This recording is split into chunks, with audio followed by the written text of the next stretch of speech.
we live? I said, are we live? Are we live in his app? Happy Saturday, everyone. This is the last sermon before the election.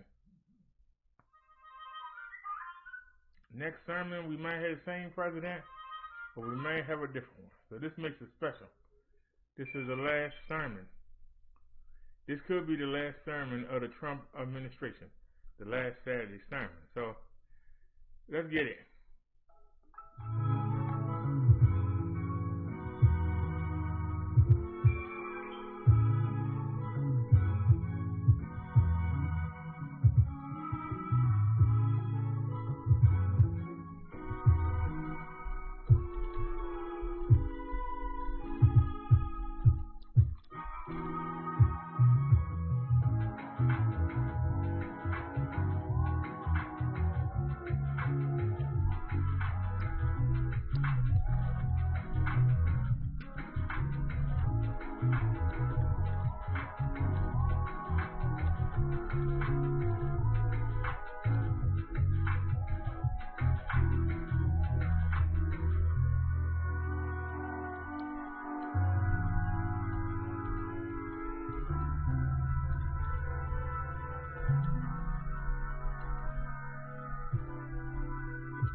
And everybody know we live.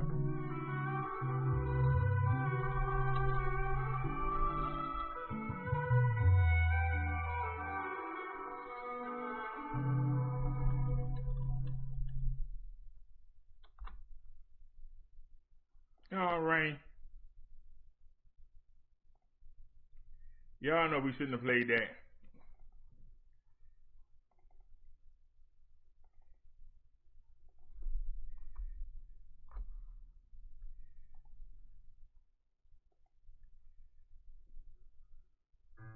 All right, everybody. Minister Brother Derek here. I just want to do this real quick. It's 4:39. Let's go ahead and get it. Let's just go ahead and get this. I'm going to drop it for you.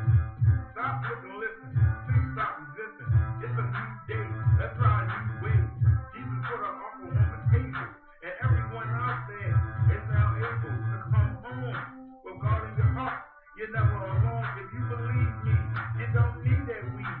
Give Jesus a hug and put down those drugs. The victory over death is already won. So why are you picking up that gun if your spirit is activating and fixed? Why do you need that alcoholic drink? Because the devil tells you. He rules you. He fools you. But the minister is here to school you. I'm here to preach. I'm here to teach. And it's you I'm trying to read through this song that I composed. When Jesus comes back, only God knows. Are you ready or are you sitting heavy?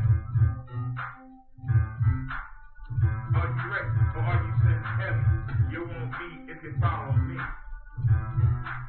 Alright, come on with it now. Oh God, what can I say about you? You still love us sinners and you offer your grace for free. I'm not worthy, but you still search me out of a life of sin. And with Jesus' help, I know I can win. I love serving my Lord. He opens the door.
Peace, everyone.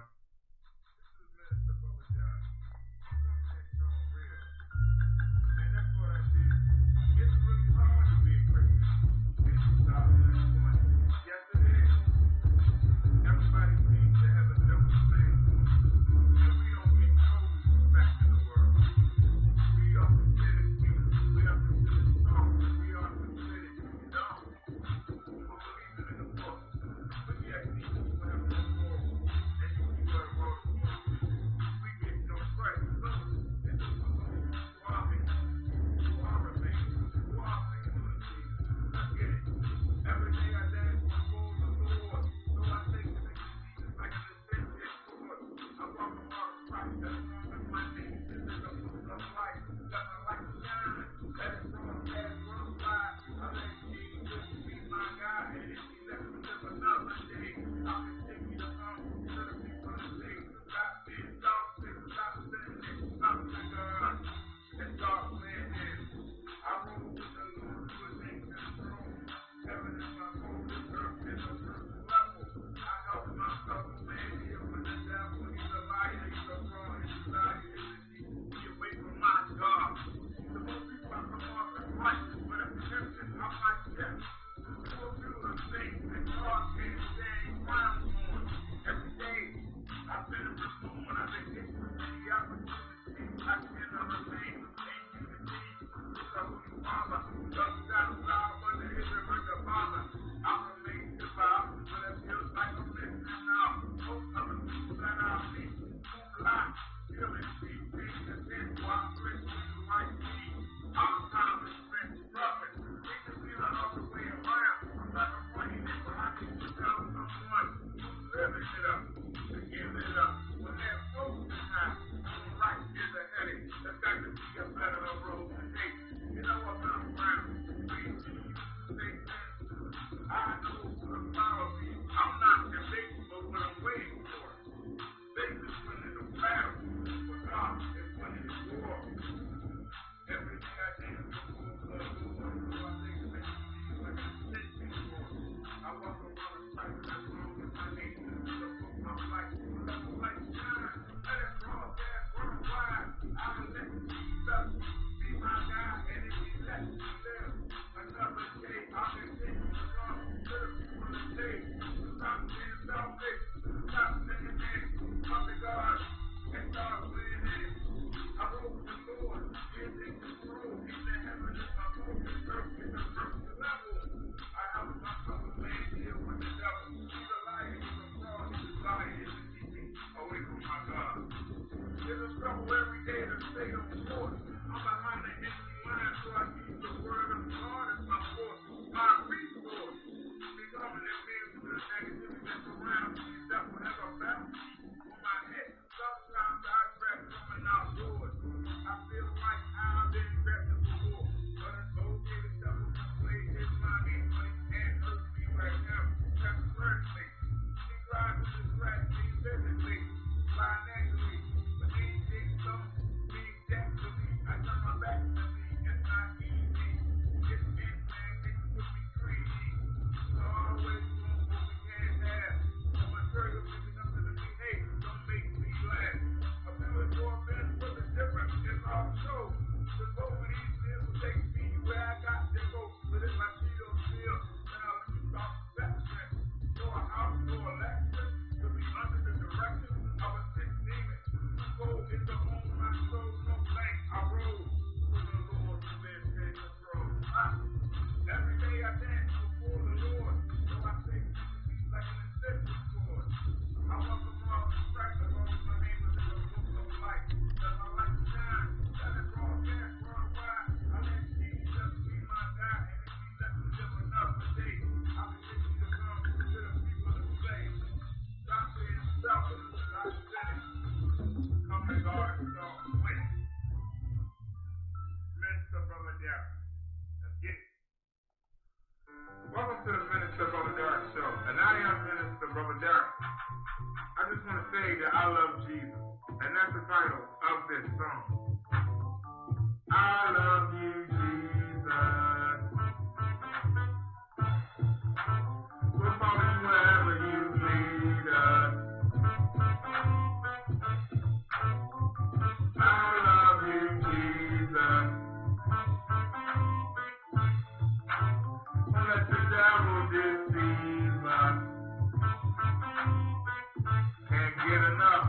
love my Jesus. Well, people say to keep it real. But here's the deal. If you're not saved, you're missing out. If you're not born again, your future is in doubt. Your body wasn't made to last. When your time comes, it will be reduced to ash. Your flesh will rot, but your life will not. You know your soul will go on forever, so you better realize that you need God, or you will be surprised by the pain of a flame that never goes out. The pits of hell, where the heat swells up, there's no relief, not for a moment of peace. The agony and cries never cease. There's someone in the background singing, burn, baby, burn. This isn't normal. Burn, baby, burn. I'm gonna walk in and burn. No. But seriously though, this will happen. If Jesus come back and find you naturally. See, no one knows the time of day. But if you follow the word, it won't matter anyway. Because in heaven, no one will ever be sick or shed a tear. So in this ground, I show no fear. What you gonna do? Kill me? Make me a martyr? Give me a head start? Put me on the fast track? So keep smacking. Keep stacking. Keep on shacking up. But get caught napping and the jig is up. And I just want to say, I love you, Jesus. Follow you wherever you lead us. I love you, Jesus. Don't let that devil deceive us. I love you, Jesus. If you think that witnessing to your neighbors is weird, think of foreign countries with sexism. I love you, Jesus. Nations of people who don't know God, only biblical concepts like a Alabama. I love you, Jesus. Most Americans believe in one Lord. What's still your being? Christians are sold by the million, but we spend our time fulfilling the desires of our flesh. We won't give Jesus our best effort, but we ask for blessings that we don't deserve. And you wonder why our prayers are not heard. In church, you put down those you really admire. You know you have a desire to make that easy money. Drive the fancy car. You feel like a star. When you enter the bar or the club, deep down, your spirit isn't for God or His ways. So why should anybody listen to a darn thing you say? I love you, Jesus. Follow you wherever you lead us. I love you, Jesus. Don't let the devil deceive us. I love you, Jesus. We'll follow you wherever you lead us. Let the Holy Spirit lead us. And one more time. I love you, Jesus. All right, y'all, let's get it. Let's get to the Bible study. The minister, Bubba Derek Show. Let's get it. Come on, man. Trying to run my show here.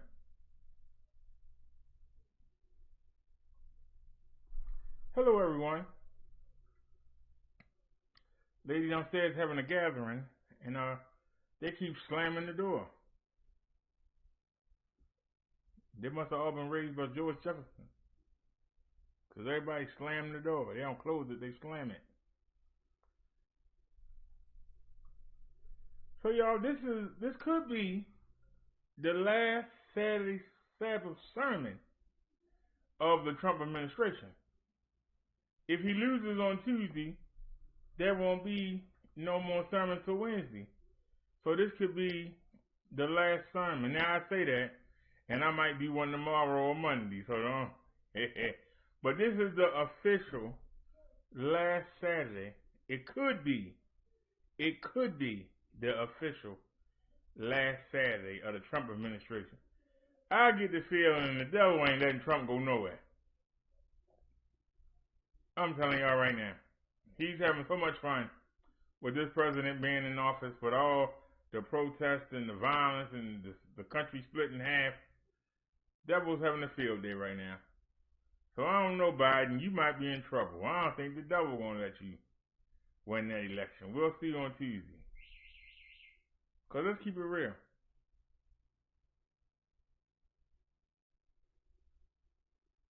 Let's just keep it real for a second. We know that Biden has been a politician for 47 years. We know that Biden has passed some of the most racist bills. He has voted for them and drafted some himself. These are facts. See, a lot of people say that we get on Trump a lot. That's because Biden is more presidential. He don't have to come out every minute and say something retarded out of his mouth. But Donald Trump has done a lot of stuff that makes you say, man. But what he says is what kills him. If he didn't say the dumb stuff he said, he wouldn't be in the position he in. And if he do get reelected, we in trouble. No Name by Care just sent me a link that says there's a new strain. The virus has mutated again. So now there is another strain of the virus, and it's more contagious. It travels from person to person easier. See, the virus has mutated to us wearing the mask. It is mutated to us using the hand sanitizer. It has mutated to us socially distancing.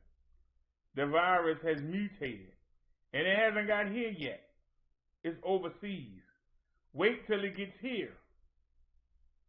You think we getting ravaged now? This COV is more contagious. We could be seeing 120, 130,000 new cases every day. Yesterday, I believe we had 90.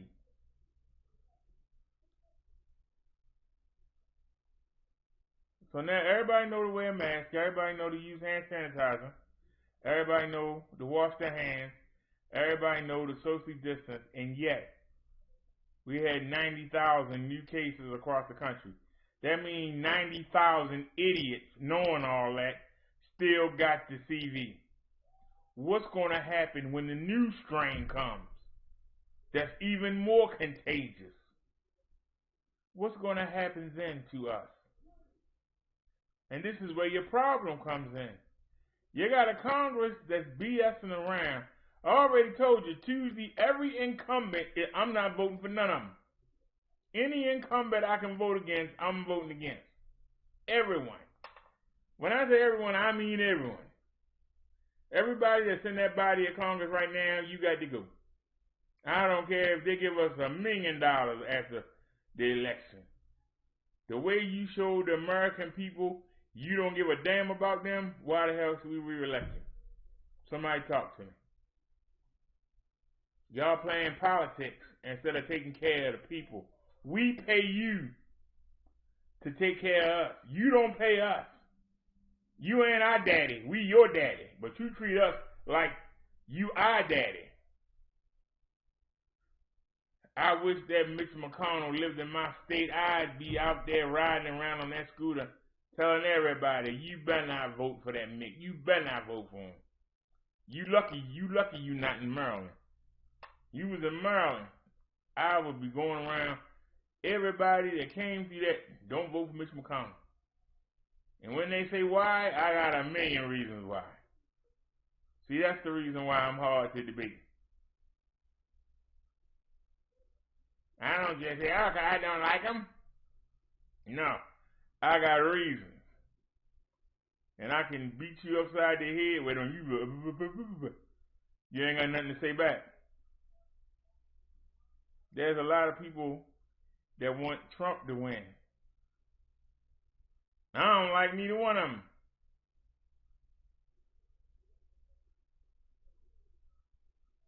But now that we got this new strain, God help us. So that means that the vaccines they talking about, in a month or two, they're gonna have to be scrapped. If that new strain come over here, the vaccines are not made to handle that strain. They gotta start all over again. It took them what? February, March, April, May, June, July, August, September, October. Now we about to hit November. So it took them about daggone 10 months to be in the third stage of this vaccine. 10 months. So if they have to start over again, it might take another 10 months. So this time next year, we could still be doing 70 to 90,000 cases. Might be doing more if it's really that contagious. And the vaccine they've been working on might not work on the new strain. So do you really want a president that's going to sit around and hope that they go away or hope that they get a vaccine? The same way he talk about cities not being run right, but he sit around and just hope that they do run right and then complain about it. It ain't his fault when you ask him. Do y'all notice that? It's never his fault. It's China's fault that we got the virus. But he closed the border to China. We still got more cases than anybody in the world. My state got more cases than China, more deaths and cases. North Carolina got more cases and deaths than China. Tennessee, Texas, Minnesota, Florida, California. You want me to keep going? They all got more deaths and cases than the whole country of China that got 1 billion people. We only got 330 million. It takes 100 billions, 100 million to make a billion, and 100 billion to make a trillion. So they got 3 times, if not 4 times, as many people as we do, yet they got less than 5,000 deaths. So why can't we do what they did? Because we have a president and a Congress that won't let us do what they did. If we'd have shut down, like I said, we wouldn't have any CV. I said this in early March. We sitting here about to go into November. And we got higher case numbers coming in day by day than we had at the high point of the daggone virus. The only difference is our doctors and nurses that's on the front line. Our health care is better. That's the only difference. If Brazil had the health care that we had, they wouldn't be number 3 in the world. If they had the health care that we had.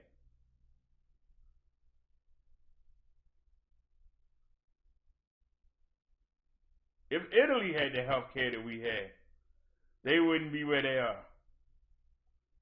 We supposed to be the richest country in the world. We supposed to have the best health care in the world. Yet Canada way down on the list, and they're right over top of our head. Why ain't Canada number 2 or number 3? They're giving their people stimulus. People getting what they got to get. They going in the house. They got toys to play with. They ain't outside hugging and kissing on each other. They ain't worrying about how they gonna pay the rent. They ain't worrying about how they gonna put the food on the table. They ain't worrying about how they gonna pay their bills. You know who else ain't worrying about that? Congress. You know who else ain't worried about that? Nancy Pelosi. You know who else ain't worried about that? Mitch McConnell. Donald Trump, Mike Pence. They got people cooking for them, cleaning for them. They walk outside and get in a limousine. They ain't struggling. The fact that the president got the virus himself. The fact that they've had several outbreaks in the White House. How you going to set an example for the rest of the country when you can't even do it? See, I can give you examples. You can talk to me all day. I can give you an example.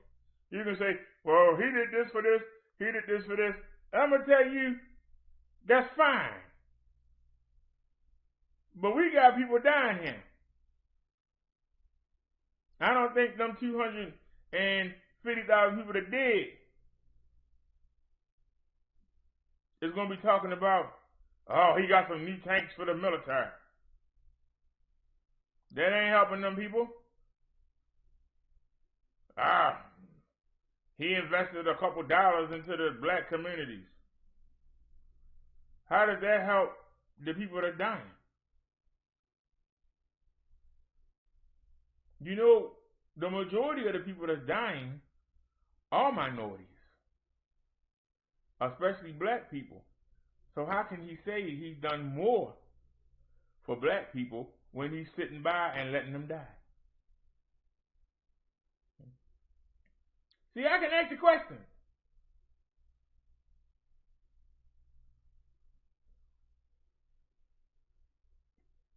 Would Biden have handled the virus better? I think so. But he wouldn't have touched the cases. The things that Donald Trump do, he wouldn't do. Jumping all over the dictators of other countries, I don't think Biden would have done that. Tell China to kiss his butt, I don't think Biden would have done that. Worried about what's going on in Israel when we got 250,000 people dying here and over 9 million infected, I don't think Biden would have done that. But Biden signed on that legislation that allowed black people to get 3 times the time for selling crack cocaine than the white people that sold regular cocaine.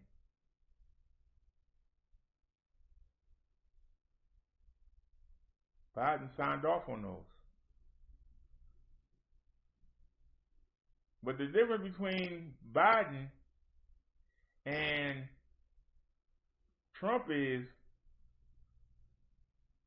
Biden plays the game. He knows that he can't go around saying racist stuff anymore, so he had to cut down on it. He can't go around saying, stand by and stand ready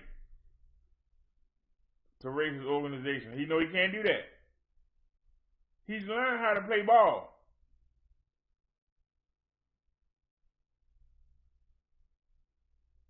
I believe he still don't want his grandkids to go to school with minorities. I believe it. But he got the sense not to say it. He's learned after being in politics for 47 years. He's learned how to play the game.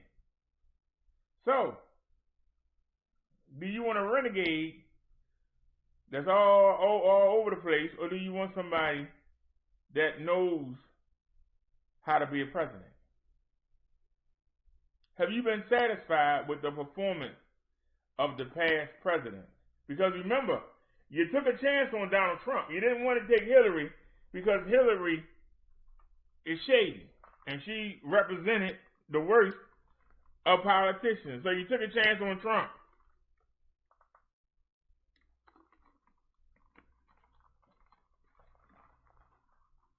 For all the good things that you could say about him doing stuff for farmers, still trying to build that wall in Mexico, which I don't understand that. I think that's racist right there. I think that's racist right there. Because number one, only the Indians belong here. Everybody else was an immigrant. Everybody else. I don't care what you is. Italian, whatever. Italian, Irish, German, whatever you is, you're an immigrant. And those in the UK, be quiet, because y'all were immigrants too. So, you ain't want nobody to stop you from coming over here. Why are you trying to stop them from coming in? I just had the question. You mad at me all you want. What make it worse is if you don't want them to come in, I can work with you. But then when I go to Lowe's, when I go to Home Depot, and I see all them illegal immigrants out there, and y'all should be calling the police on them, y'all should be calling national security, home, whatever, to come get them. You don't do that. You hire them. You put them in the back of your truck and give them crumbs. So don't tell me, the immigrants are taking our jobs. Yeah, you sitting there making money off of them. Don't sit there and say, they're taking our health care. You sitting there making money off of them. You full of crap. And I'm calling you out. See, they can't call you out, but I can. I ain't got nothing to lose. They got something to lose. I ain't got nothing to lose. I tell the truth and call you out.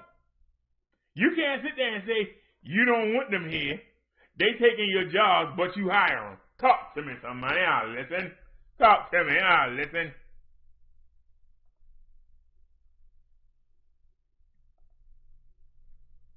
Who's in here today? Hey, Liz. Hey, Yemi. This could be the last sermon of the Trump administration. I don't know if he's going to win or not. I got a feeling he's going to win. I'm in the middle. Because I think both candidates is trash. We're supposed to be the greatest country in the world, but we can't put up two better candidates than this. Two old racists. Stuck in their ways, out of touch with the people.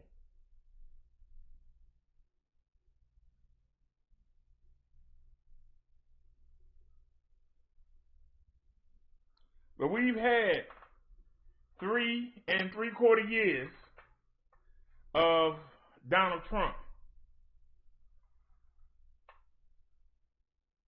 Spending more time fighting with the media.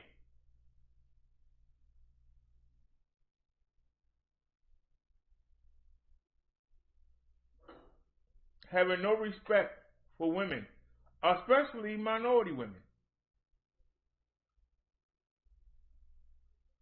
Used to go around greeting women by grabbing their vaginas. Y'all forgot that.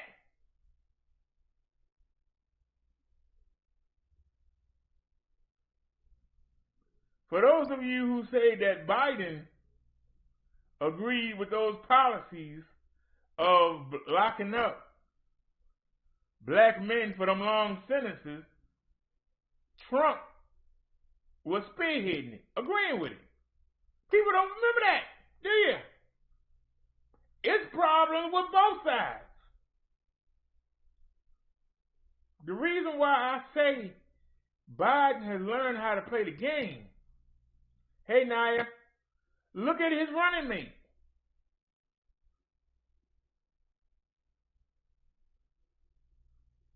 When they were doing the busing back in the 60s and 80s after the Civil Rights Movement, Joe Biden did everything he could to stop that from happening. Kamala Harris was one of the kids he was trying to stop. One of the kids that he was using, trying to use his power. Because remember, this is what you got to understand. In order to do a system of racism, you must have power over somebody. Some ignorant hick in the hills calling me the N-word doesn't have no power. Some government official that can decide whether or not I get a grant to go to school, that can decide whether or not I can get a good job, that's racism. Y'all got to understand a racist tone and racism, a system of racism. A system of racism has power to limit your growth. I don't care how hard he works. He's not moving in this gated community. I'm going to do everything I can to keep him out of there. And you keep him out of there. That's racism. That is a system of power. You flexed your muscle and you stop them from doing what they want to do. Some ignorant hick with a Confederate flag waving it in my face that ain't got no power, I could care less. Go jump in the lake. Your words don't mean nothing. There ain't no power behind them. That's the difference between somebody being racist and somebody being in the system of racism. There's a difference. Somebody having an opinion, and somebody having that opinion and able to stop you from doing what you want to do. That's white supremacy. That's real racism. Somebody just calling you the N-word and I don't want them around me, but I'm right next to you. Ain't nothing you can do about it. Why do I care what you think? I don't want you working with me. Well, you don't own the company. The man that owns the company is going to hire the best people, and I'm twice as good as you is. So I ain't paying you a bit of mine. Go ahead and fuss. Now I'm getting off work. He come down to the job, and he got the good old boys. And they're going to rough me up and make me not able to come back to that job. Now that's a system of racism. That is a system. They had power. Now if I go home and get some boys, and we come back with some Uzis and we shoot the place up, we have countered the racism. Racism is power. Somebody cannot like you, but they'll let you clean their floors. Somebody cannot like you, but they'll let you mow their lawn. Somebody can't like you just for the color of your skin, but they'll let you babysit their kids and raise them. So understand the difference between racist and racism. Because see, they'll let you take care of their kids, but you can't marry them. See, there's a difference. Learn the difference. Learn the nuances. Just because somebody come up to you and say, you this, you that, they just being racist to you, but they can't do nothing to you. Racism is the power. If I like to go to a bar and some white folks say, we don't want no ends in here. If I want to go to the bar, I'm going to go in there and sit down. Now, if they all get together and go get the police and the police drag me out of there, that's a system of racism. If I'm going to meet somebody and I got to walk through a very influential neighborhood, and somebody sees me and says, 911, yeah, there's a black person walking down the block, I don't think he belongs here. Well, what is he doing, man? Well, he's not doing nothing. Well, I can't do nothing. That's just racist. Now, that person say, hey, look, my father was the police chief, and I'm telling you, my father was the mayor. I work for the councilman, and I'm telling you, there's a black man on my block, and he don't belong here. Send the police out here to investigate, or heads will turn. And they send the police out there, and the man get beat up and tased. That's a system now. It's not just one person. It's not just two people. They have used power. Learn the difference between somebody mumbling under their breath and power. You can play a baseball game, and you can be the pitcher, and the batter has to play. Look at that end on the mound. Why we letting ends pitch? But he can't do nothing, because the league says if you're good, you get in. Now, if he go and get a bunch of people together, and they say, we don't want no black people to pitch to us, you're going to have to bring in a white pitcher to pitch to us. That's power. That's racism. Do you understand the difference? Somebody saying something ignorant to you is just racist. You can say something ignorant back. They counter. They're equal. But when somebody go get 30, 40 people and they come say that to you, you can't beat 30, 40 people. They have went and got power. Now they got power over you. They want to kill you, they want to hang you, and they want to drag you through the street. And there you go. That's a system of racism. Power. Without power, racism is futile. You know for a fact, I know for a fact, because you watch me. You know that a lot of these politicians are taking money on the back end.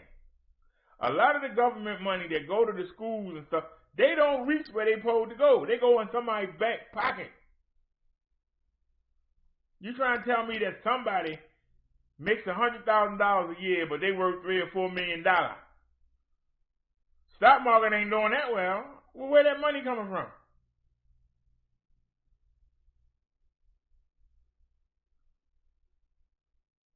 You see hard-working people trying to get grants for the government to build and do things, and the same people keep getting the grants. Why is that? Why is that? Somebody ain't getting them any money in their pocket. We got a president that's in debt by $433 million. If I'm in debt by $4.33, I'm upset. I'm sorry, I think it's $4.24. Does that make a difference at that point? $4.24 or $4.33 million in debt. How are you the president of the United States and you in debt? He had to slow down his campaign in Florida because they ran out of money. He's supposed to be worth millions of dollars. But see, don't nobody say that, see?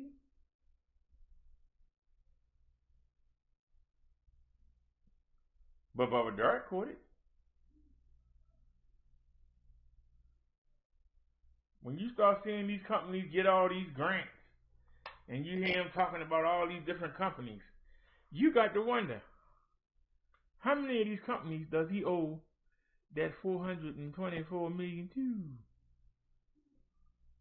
And Biden ain't no better, because they talking about Hunter Biden.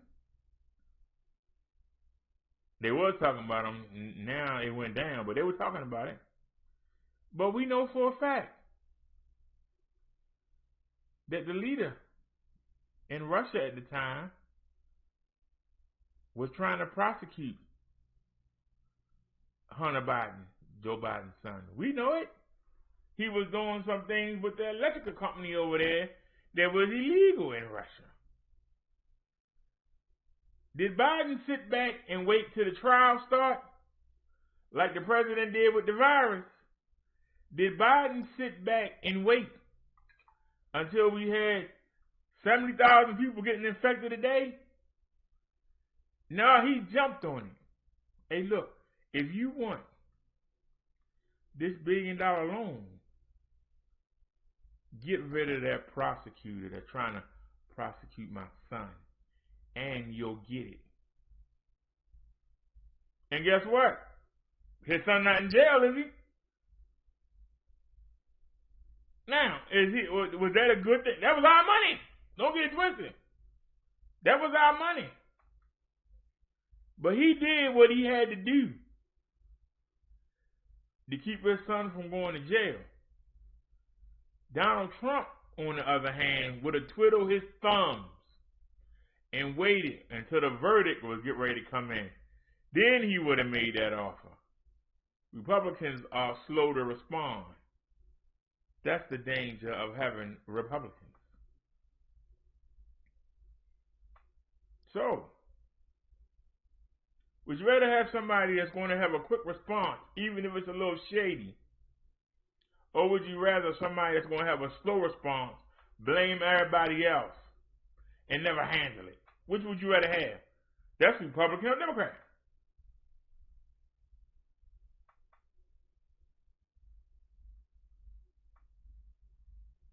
Say what you want to say, Obama or Clinton wouldn't have left them people on that bridge.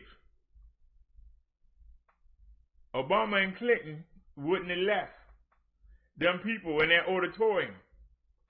But Bush did, and so would Trump. Let their own people get them.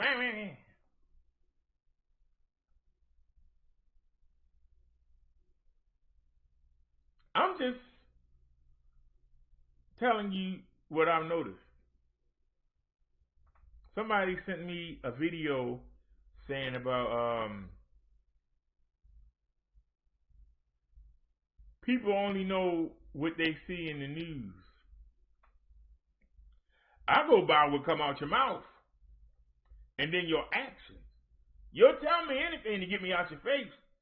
All I gotta do is watch your actions. What do your actions say?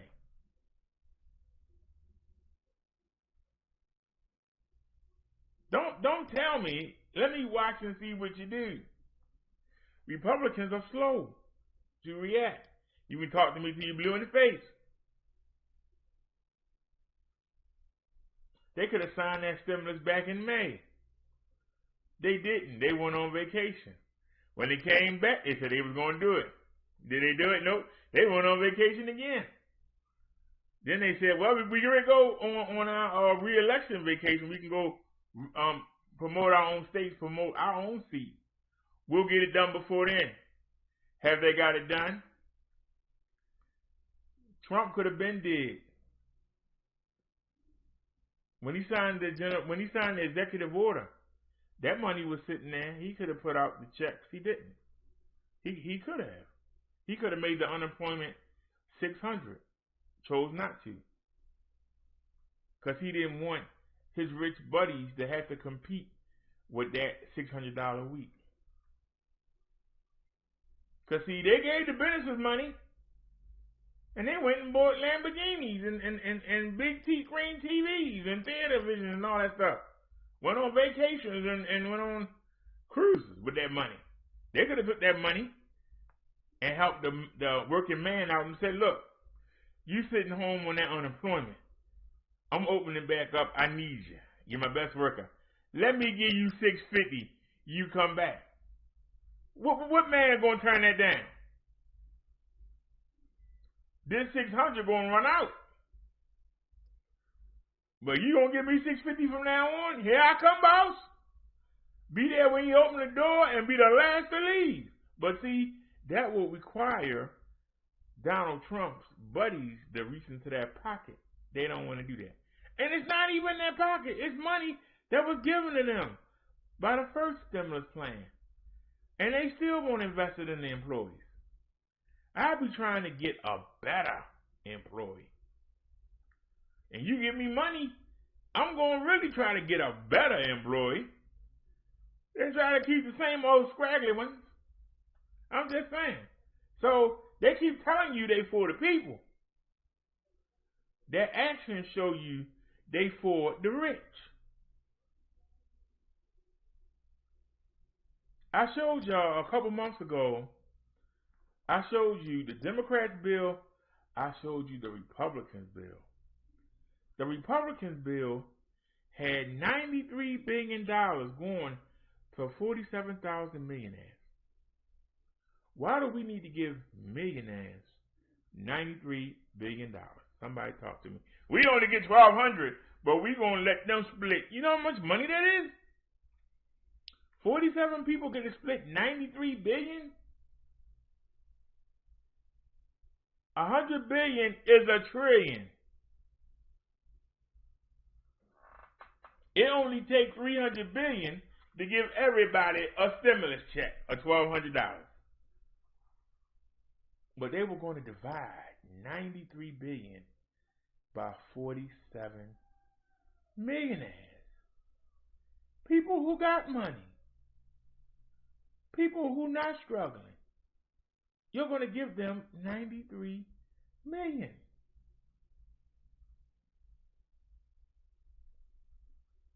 They had money in there for Trump to buy land and turn it into a parking garage because somebody could have put a hotel there in D.C. to compete with his hotel. He didn't want to do that. That's why he wanted to put a parking garage there.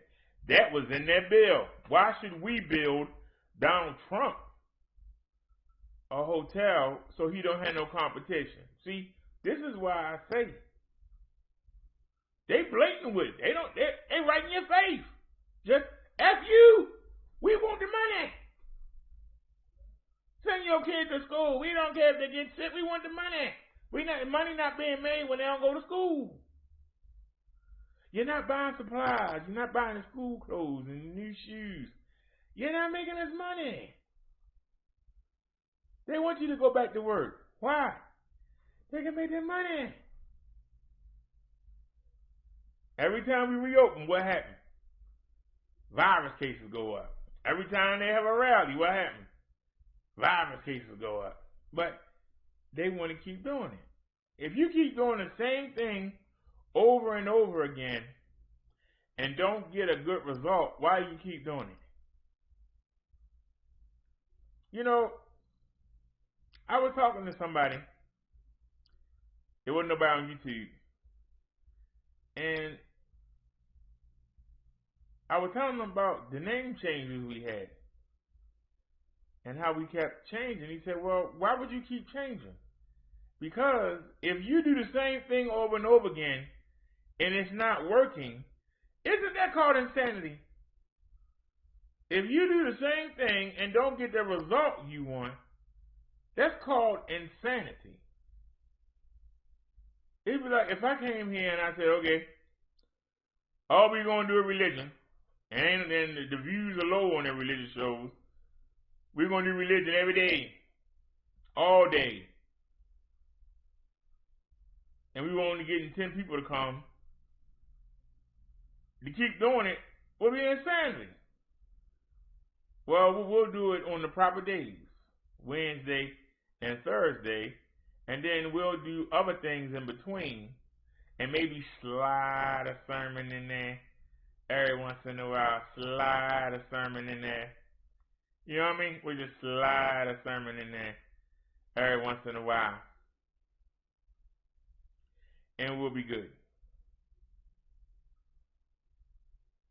But do other things to attract more people. If you keep doing the same thing over and over again and you're not getting nowhere, that's the definition of insanity. If you keep punching your fist into the brick wall and the brick wall ain't moving, but your knuckles is crumbling and you keep doing it, somebody gonna get you a straitjacket. That's called insanity. If you're a woman and you keep giving it up to men on the first date, and 25 years later you ain't married and you got 5 or 6 kids, you are the definition of insanity. You keep doing the same thing over and over again, messing with the same dudes, letting them knock you up, and then getting married, don't got no ring and nothing to show for it when they get tired of you and leave, and yet you still keep doing it. That's insanity.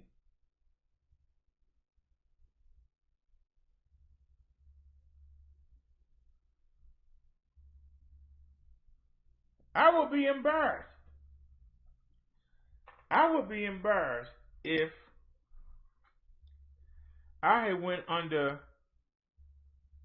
Papi Hassan's wing, if I had went under Tommy Sotomayor's wing, a Young Pharaoh's wing, and they averaging 30, 40,000 views a video, and then put me on their platform, and then I get mad because I can't reach them, so I leave. Then I realize, wait a minute, I'm back down to 300-400 views. When I was up under them, you know, I was getting some views. So now I got to go attack them who I just left, so that those people will watch me to see what I say about them. But when you ain't talking about him or somebody like that, your views come down. When you just come on and just be yourself, the views don't even get nowhere, not even a tenth of what they was when you was under that person's titty, under their underarm.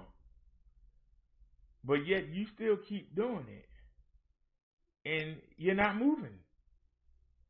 Don't get me wrong, you know better than me, but you ain't moving. Let that marinate. You're not moving. And he said, come on. It's 1,000 of y'all in this room. But the views said 500 and something. How the hell you have 1,000 people in your room when you only have 500 people? Were they bots? Did YouTube take them back? But you say you're doing something and you keep doing it. And you be in the same spot you're in now, you'll be in the same spot you're in then.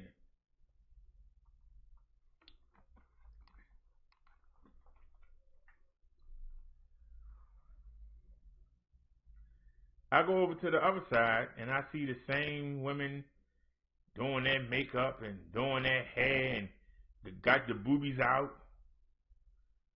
And they got 100,000, 200, 300,000 views. And then I see the women over here doing it and they got like 2,000 views and they happy. I'm like, what the hell? You got to show yourself? I'm just being serious. The fact of the matter, it's the same people that watch the same beef sector. It don't grow. You see the same people in the chat. And you got other people springing up.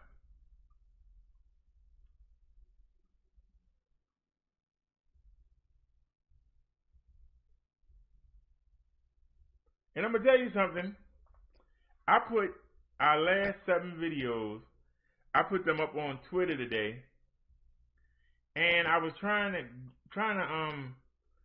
I couldn't figure out how to upload links on the Instagram. I can see how to do photos, but how do you update links? If anybody want to help me out behind the scenes, brodarrell40@gmail.com.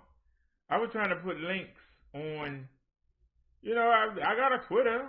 Well, I might harass Trump with it, but that's about it. So that's why I put the videos on there. And, maybe somebody will see them.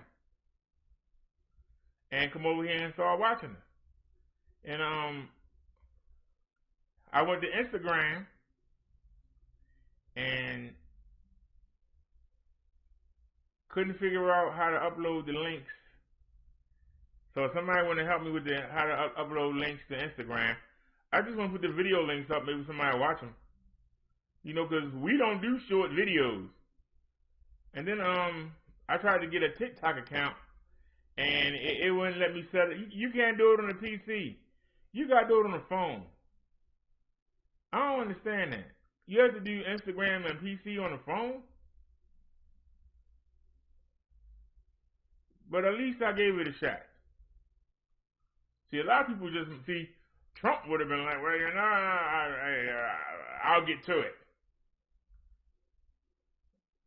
I decided to give it a shot. So I uploaded a lot of videos today. Maybe some people will see them and come over here. Right, we'll know over the next week. But it's the end of the week. Saturday is the last day of the week. For those of us that are religious, Saturday is technically the last day of the week. So we got the end of the week news in. Like I said, Tuesday we're going to be out there. And I hope they got a bathroom there. Because we're going to be out there. But I ain't that far from the house. I'll come back in the house, go to the bathroom, charge the battery up on the scooter and head back out. If it ain't cold. Hopefully it's a nice day. And we'll make a day of it. See the people coming in and voting. But it's just really weird that the day's finally getting here. And like I say, if we get Trump for another 4 years, we survived in the first 4. He did do some good things, despite his behavior. Biden, I think Biden going to do 2 years and be in the damn nursing home, and Kamala Harris is going to be the president. And I know that we just had a black president. They ain't going to let no woman be no president. So it's kind of hard for me to believe that Biden can win. Kind of hard to believe. Because I'll be honest with you.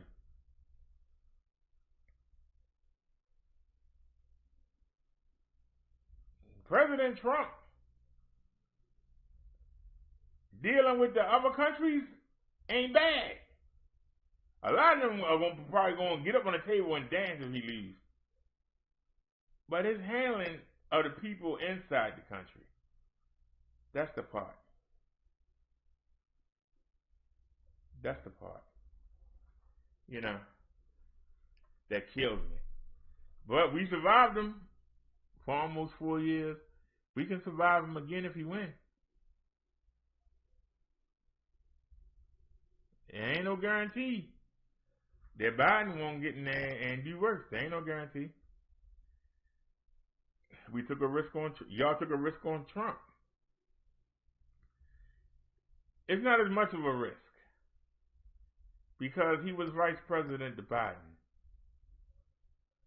And unlike Mike Pence and Dan Quayle, who you didn't know who they was, what is Mike Pence best known for? Somebody answer in the chat. What do you best know Mike Pence for? Anybody? What is Mike Pence known for?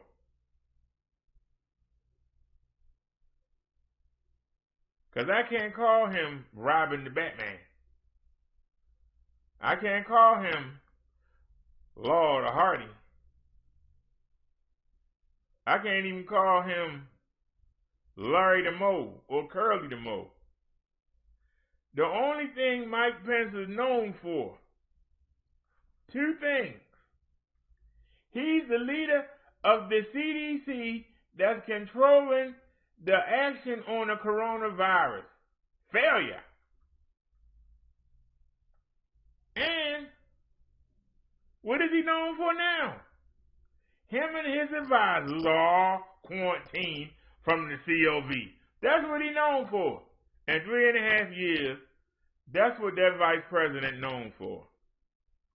At least Biden was active. Might have said some dumb things. Like you gotta be able to speak a foreign language to go in the 7-Eleven, but he was active. You heard, you knew who he was. We sat there and watched that debate. I still don't know a darn thing about Mike Pence. Say he's born as I don't know what. You know, Chuck D was the leader of Public Enemy. But you knew who Flavor Flav was. Flavor Flav had songs. Remember 911? He had hit songs on his own without Chuck D. What Mike Pence done without Donald Trump? Do you even remember him without Donald Trump? If you even think of him.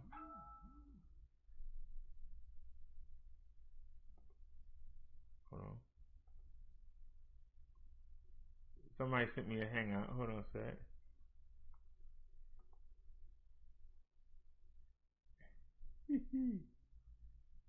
Alrighty,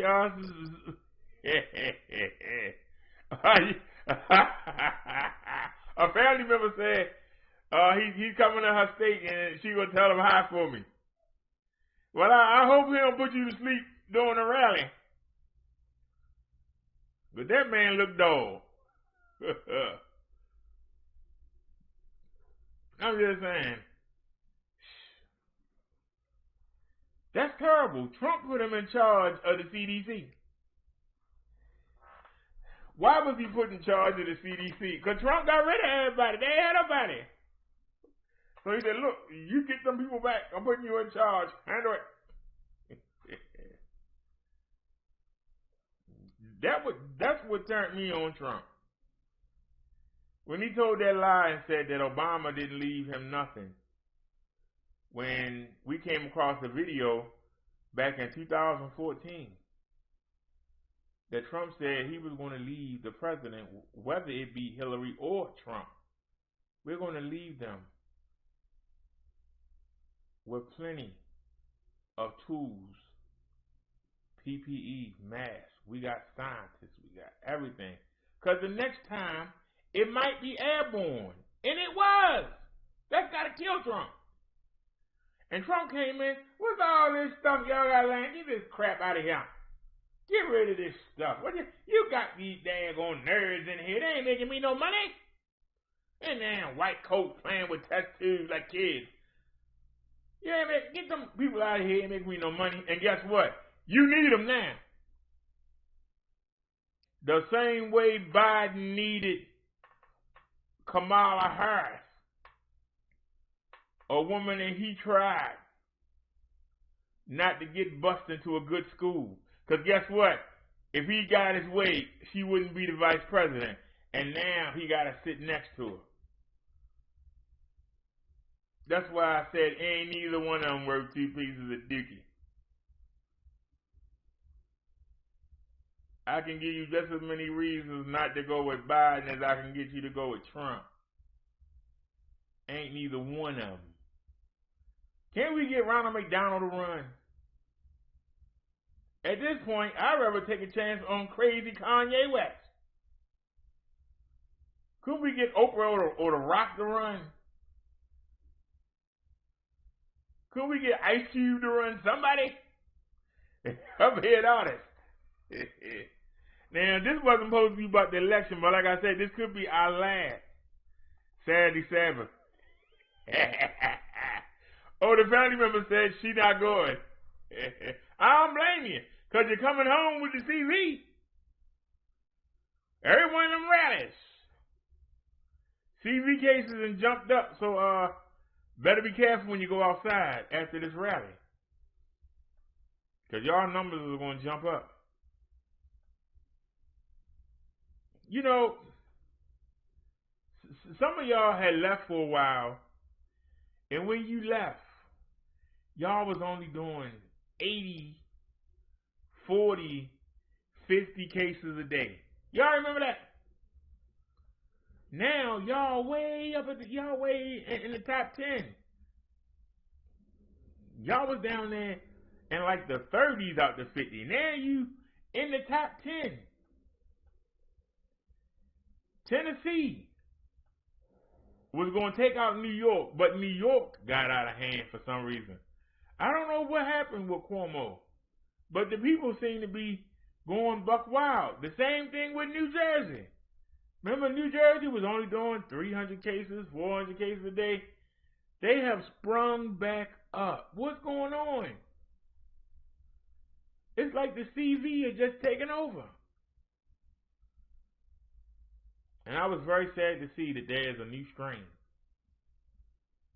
If that strain gets to the United States, we could be looking at 120, 130,000 cases a day. If that new strain comes, we're going to have 3 different kinds of coronavirus in the United States, and we're going to need a vaccine for all 3. How long could that take? Because we already had a mutation.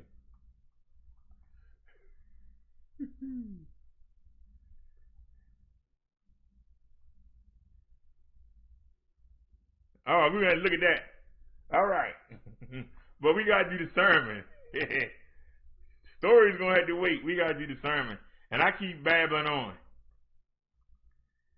But it's because it's the last day, y'all. I mean, this could be the last sermon of the Trump administration. Because next Tuesday, he might not be here. And so the Wednesday sermon,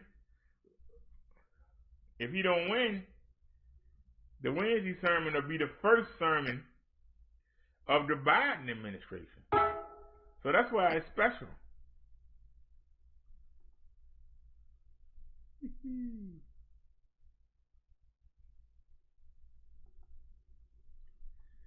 you don't have to worry about that.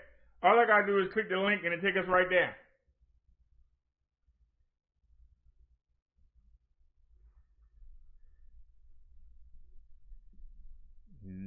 It has to be something way out the blue. I mean, way out the blue to show something. So let's go to our first story. I picked 3 at random, and I picked 4. Go ahead, boy. I picked 4 at random. It's the last time. Y'all know I don't study these. Should Christians vote? Should Christians vote? Y'all know that the election, I spent all that time setting this up. The election is Tuesday. I don't know why it's on the same day as disability come out. I don't know why it's the same day. Making me trying to have it be split. Should I go get some food or should I go cover the election? I might have to go when they come on the card at 1 a.m. I might go to 7-Eleven, like I said, give me some hoagies or something, the tide, and then I'll go out there and come back, charge the scooter up, and then head out there and do the election. But I digress. Like I said, our question today is, should Christians vote? Now, y'all would say, that's a dumb topic. Well, no, it's not. If you would say that, you would just show your ignorance. The reason being is, for a time, I studied under the Jehovah's Witnesses.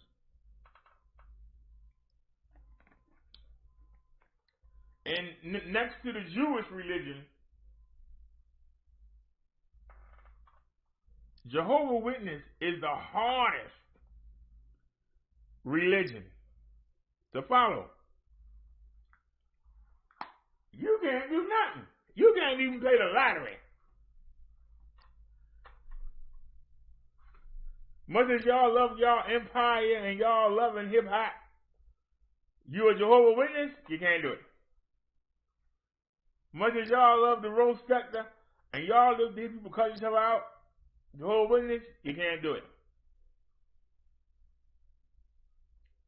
You can't do it. Can't go to the club? No, you can't. I'm dead serious. They are strict. They are strict.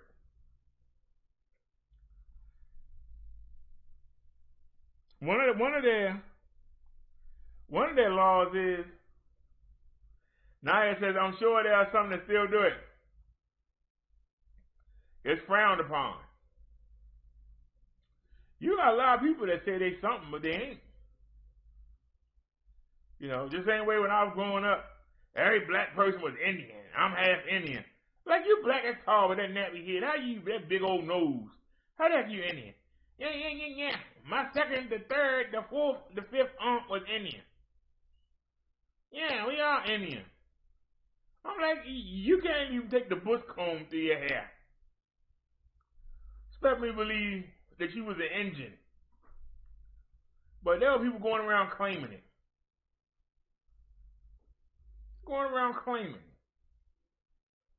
You had some people that were of fair skin going around talking about they half white and ain't got not one white feature. They had lighter skin but not one white feature. Big nose, big lips, nappy hair.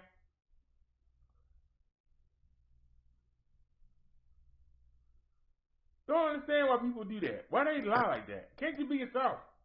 Be who you are and be proud of it. Because if I was like them people, I wouldn't have nothing and wouldn't do nothing. I'd be in a corner somewhere. Well, if I come outside, somebody's going to make fun of me.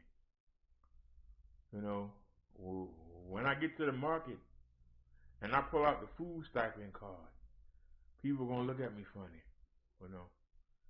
When I'm riding the mobility scooter, people are going to say, look at him riding that raggedy thing. When I'm on the bike, somebody's going to say, that's the original. They up to 12 now. You still on the original? People are always going to have something to say. You can't worry about other people. You know, I got mad at myself last night because I got embarrassed at the market. Because the sign clearly said 79 cents on the tuna. And I couldn't read I was trying to, itty bitty writing. I couldn't read it to make sure. But it was right under him. Because the lady, when the man came back, and this was the dude that didn't like me bringing the bike in. So he would have had fun saying, yeah, he was wrong. He came back and he said, nope, he was right. They're right under it. So you can go ahead and give it to him for the same price. But that threw me off.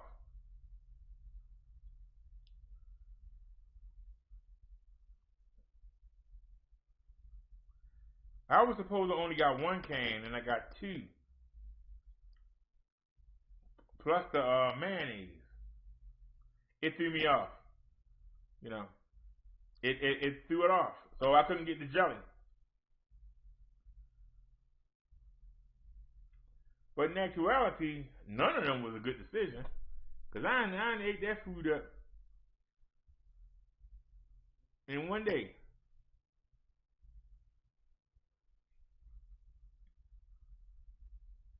I made I threw the first can of tuna, and I got the mayonnaise. I stretched it out, and I made 4 sandwiches. I stretched it out and made 4 sandwiches, and then I woke up about 2 in the morning. I fell asleep. I'm sorry, y'all. I woke up about 2 in the morning, and I made 4 eggs, and which ain't much, but I cut it in half. I made them scrambled, and then I put half of it on 2 pieces of bread. And all day I've been nibbling on the bread. Matter of fact, during the break, I got 2 pieces left over there. I'm gonna nibble on that. Then when I get off, I'm gonna go ahead and I'm gonna go ahead and make the last 4 eggs, but I'm gonna save part of it because I'm gonna put it in the tuna fish.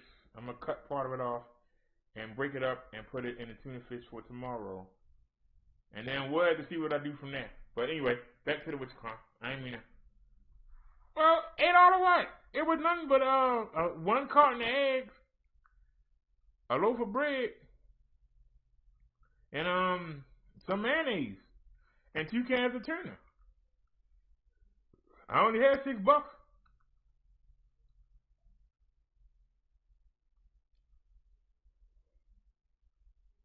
Yeah, I get it Tuesday. It ain't gonna be no good now.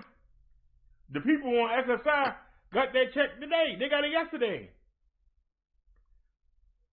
I don't understand how come we ain't get ours. Why we gotta wait till Tuesday? If they get theirs on Friday, then we should get it Tuesday or at least Sunday, not Tuesday. They got theirs yesterday. They out there shopping. Kind of crazy. Well, I thought that we were getting our money. Normally, if they get their money early, we get it the day after. Well, they're making us wait. They're making us wait until Tuesday. But hold on. Maybe they changed their mind. I'll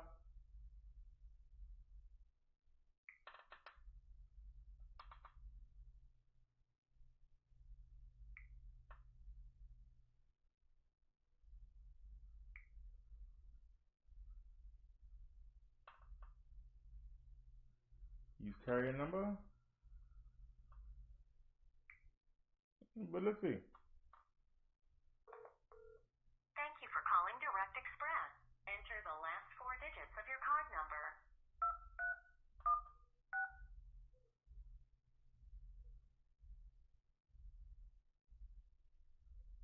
We did not receive your entry. Well, you didn't. Again. Enter the last 4 digits of your card number. Turn the speaker off. Turn it back on. Enter your 4-digit PIN. Turn it back off. Turn it back on. Your balance is $0.12. A pending your menu selection will Actually, still set it. To hear additional deposit information, press 1. For the main menu, press star. To review the last 10 financial transactions, press 1. To speak to a representative about a transaction, press 2. For the main menu, press star. You're pissing me off now. To repeat your balance, press 1. Alright. To change your balance is $0.12. We got 12 cents. To repeat your balance, press 1. To change your PIN, press 2. To report a lost, stolen, or damaged card, press 3. For deposit questions, press 4. For transaction questions, Okay, 4. or to dispute pending deposits, press 1. Review lost 10 deposits. A pending SSA deposit in the amount of $933 will be available on November 3rd, 2020 at 1 a.m. Eastern Time. That's crazy. They got their money Friday. That's not right. We should get our money first. We actually put money into the system. They get theirs on the first, we get ours on the day on the third, but they got theirs yesterday. That's a slap in the face. That is a slap in the face. It's a slap in the face. It's the SLAP. Slap in the face. Well, Liz, we got into the 5th to earn $22.50. If we can earn $22.50 before the 15th,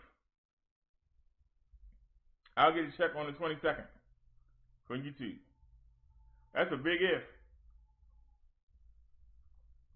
Business been picking up. Business has been picking up.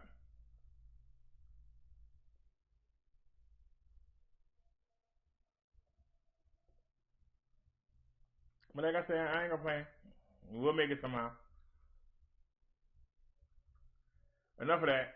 I'm not gonna bore y'all. Our topic today is, should Christians vote? As I was saying, when I was studying under the Jehovah's Witnesses, they are not allowed to vote. They don't have nothing to do with the political party. None of it. Their president is God. Vice president is Jesus Christ. Now, they obey the laws, but they don't put no input into them. Because they're waiting to get off this planet. They don't have no inclination to live like this is it. A lot of people spend their lives chasing and accumulating things, and then you die, and somebody else get them. And it's normally the relative you hate the most wind up with yourself. Like my mother died. Sister and grandmother fighting over her glasses. Sisters don't even wear glasses. They were fighting over. Talk to me, somebody. Talk to me. You worry about getting a whole bunch of possessions that somebody else gonna have. Somebody else gonna be driving that car when you gone. Somebody else gonna be living in your house when you gone. Somebody else gonna be watching that big 60-inch TV when you gone. Somebody gonna be playing your Xbox and your PlayStation when you gone. You ain't gonna have it. It ain't coming with you. Unless you request that they put it in the casket, they ain't gonna do it. They gonna take it. You don't need it. All the fancy clothes, women with all them shoes. Your nieces gonna be fighting over them shoes. No, I wasn't that one. No, I'm getting them. They were having fist fights. Why are you grabbing that dress? She was only 120 pounds and you 400. How you gonna wear that dress? Well, I can take it and exchange it and get something. They'll be fighting over your material possessions. That's why I don't let myself get too attached to material possessions. I don't let myself get attached to vehicles. I don't let myself get attached like the computer we're using right now. I realize that if it goes up right now, well, we just go get the other one off the floor. If the TV goes up, I'm going to have to turn the monitor around till I can get another one. It won't stop anything. And I just throw it in trash. It break, throw it in trash. And try to find a way to get another one. Even if I had to get a little 27-inch and then work my way up to getting the TV. Y'all understand what I'm saying? Y'all didn't realize that I had a 19-inch for years. And then I went to a 27-inch, but I got it off eBay. I got a real good deal on it. And I know why. It didn't have the color I thought. But in actuality, where I was living at, the utilities and the cable was included. And they had switched to the little box. And it takes the digital and turns it back into analog, which is the old TV way. And it was drab because when I hooked up an antenna for the digital, like watching the Raven game, it was drab and colorless. It was color, but it was drab. Like you had turned, the color option down. You had turned it down almost to the end. And for the longest time, I wasn't impressed with it. I'd be on it, I wasn't impressed with it. I watched it, but I wasn't impressed with it. But when I got this TV and I moved, I said, wait a minute. And I gave the 27-inch away, and I don't regret giving it away, but shoot, if I'd have known that it was the box and it wasn't TV, I thought the TV was bad. That's why I gave it away. I gave it to a woman that had some, an old lady who had adopted some troubled children. I gave it to them. I shouldn't have said old lady, an older lady. She might come beat me up if she in. But yeah, I thought the picture was drab. That's why I bought the 40-inch. The 27-inch was fine. I had no problem with it.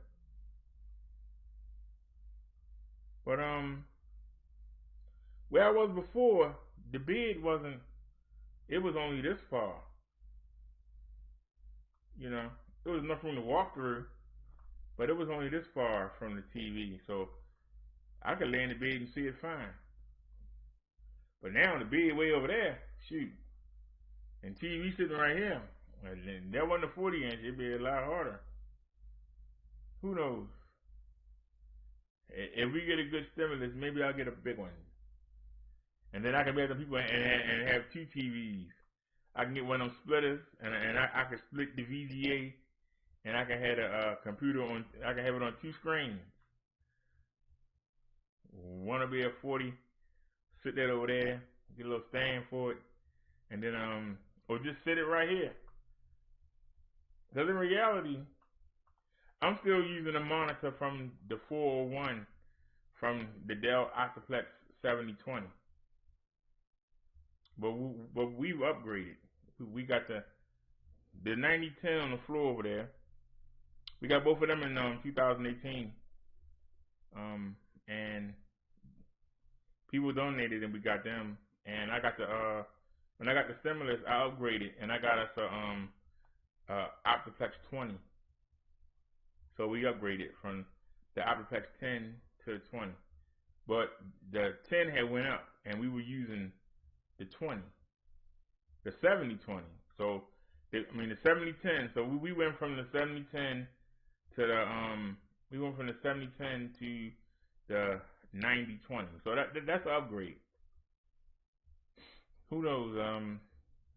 I might upgrade again. But this computer is doing good. We doing 2K easily. Oh, for those of y'all that I didn't tell y'all. For those of y'all that got a 7.1 system, I'm sending this show to YouTube in 7.1. So those of y'all that got a 7.1 system, we should sound really good.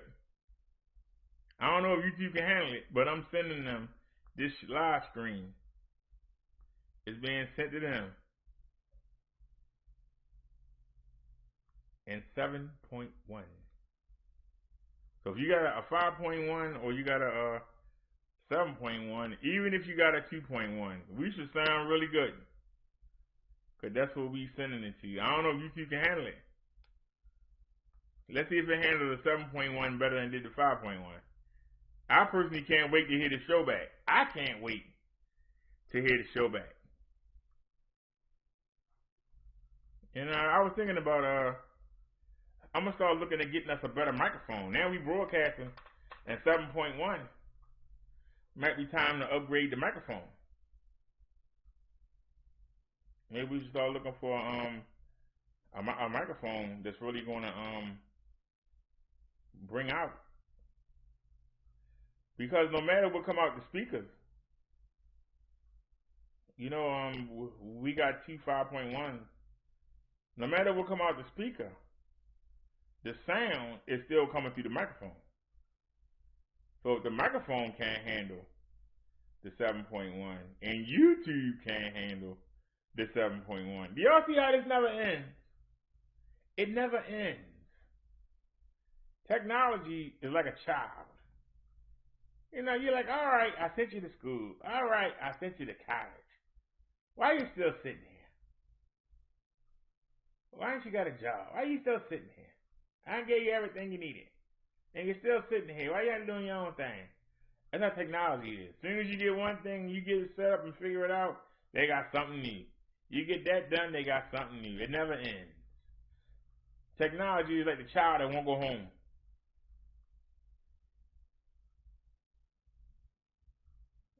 Naya said, left her loud, ladies. Geez, I liked her off, and I did purchase a bag of candy. I passed out a few pieces. They still came trick-or-treating?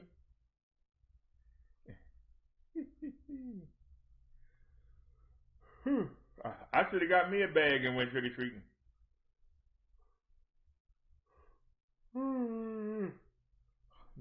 I'm a diabetic. I ain't going to have that candy.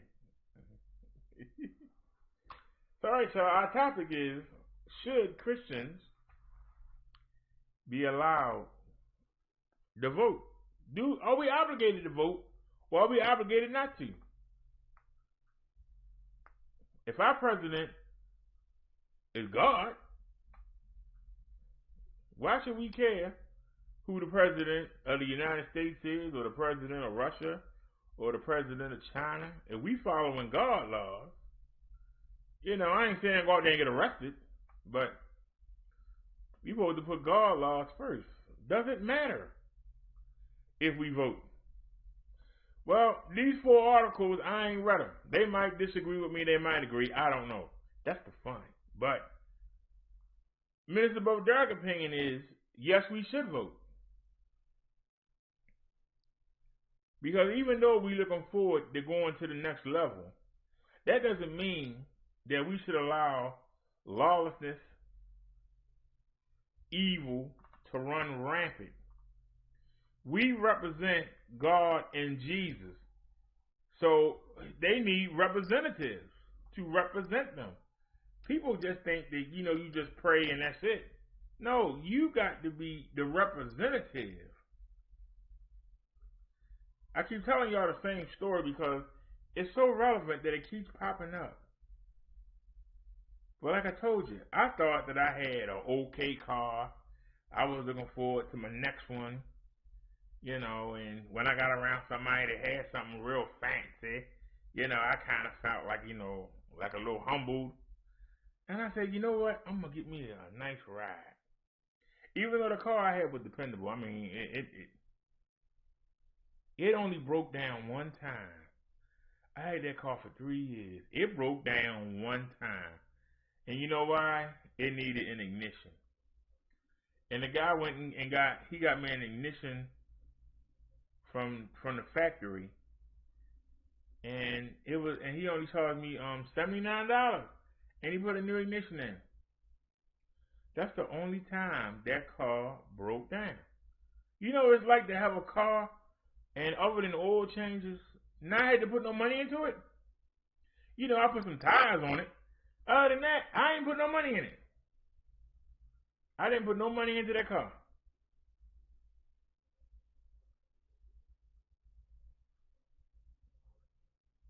I mean,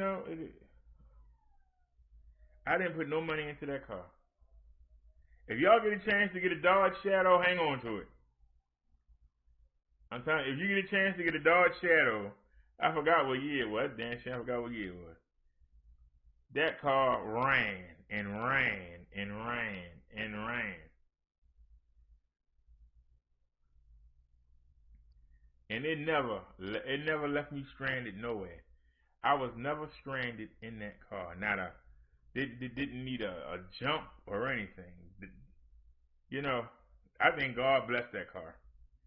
That car ran and ran. I would take it out to the boonies. I would try to find the most. I'm gonna be honest. Y'all might get mad at me. I wanted to go where the white folk were hiding at, and I would just find these places, and I would just pop up there and be like, "Hello," and I would go in there and act all regal and tip the maitre d' and tip the waiter, and tip the person that parked your car, and I would go in there and they were looking at me like, "What the hell?" And I had my polo on. I was polo boots on, just poloed up and down. Had my jewelry on, and I went in there, man. I didn't do it every Wednesday, but 3 Wednesdays out the month, I made an effort on my day off to go out somewhere. Whether I had a date or not, I went out somewhere. That's why I don't have that longing that people have. Because I've done it. I've been out there, and, I can honestly say, the majority of my life, I ate curry out. I worked jobs where I've cooked for people and never cooked for myself. I've had days, I've had years where, and that's why it was so easy for me to live in a rooming house.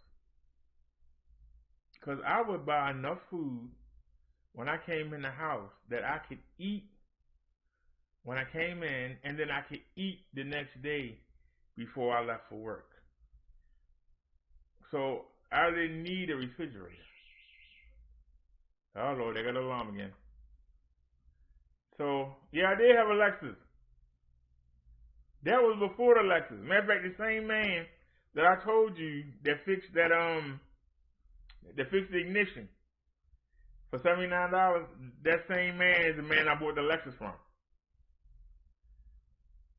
And I can tell you who his son is, because his son is real big on Facebook. I can tell you who his son is. Son is, but I won't, because they might come looking for me. But the son is real big on Facebook.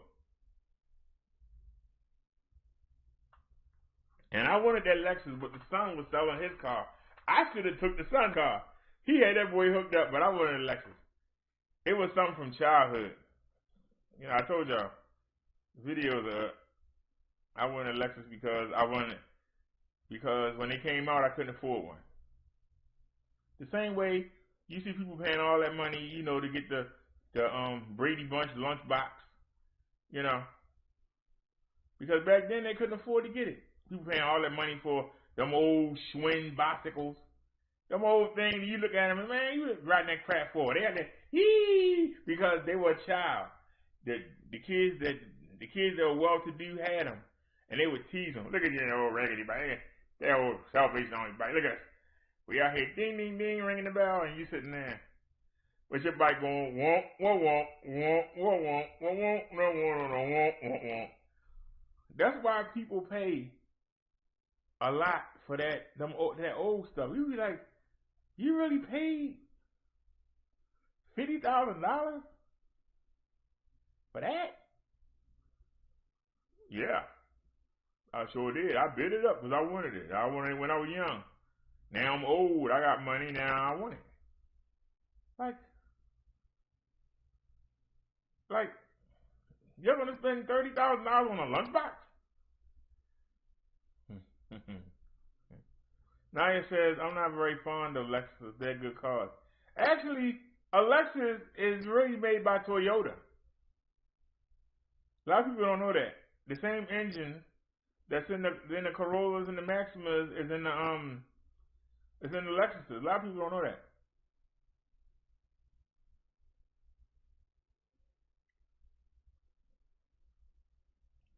I hate to say it, I miss my Lex.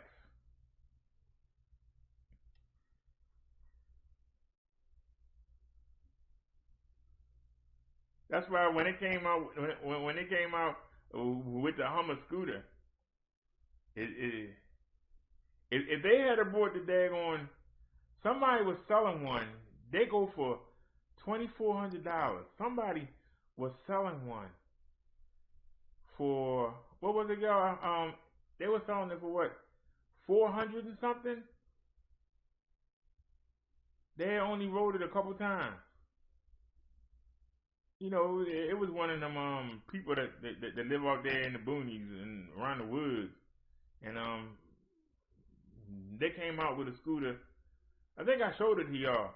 It's big. It's like this wide. The tires like this big, and they like the tires this wide, and it only go 8 miles per hour, but that thing will go over anything. You can take it in the streams. You can take it through the bush. You don't need no trail. It'll make its own trail. And so the people, it only go 8 miles per hour, but that thing will go through anything. You know, can't nothing stop it. It's like a monster truck. It's like a monster truck mobility scooter. And they had got one of them, and they were selling it for $486, and nobody bought it. And I said, good, the stimulus ain't came yet. And then finally somebody bought it. I was so heartbroken. I was like, man, I'm going to be riding the Hummer scooter. I'm going to have me the Hummer. Shoot.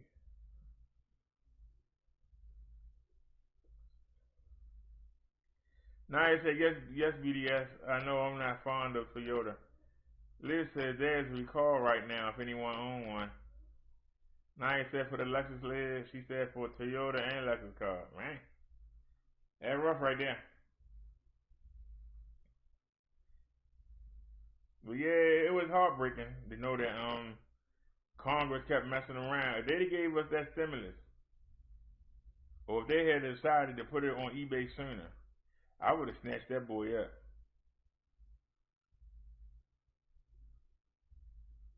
$486.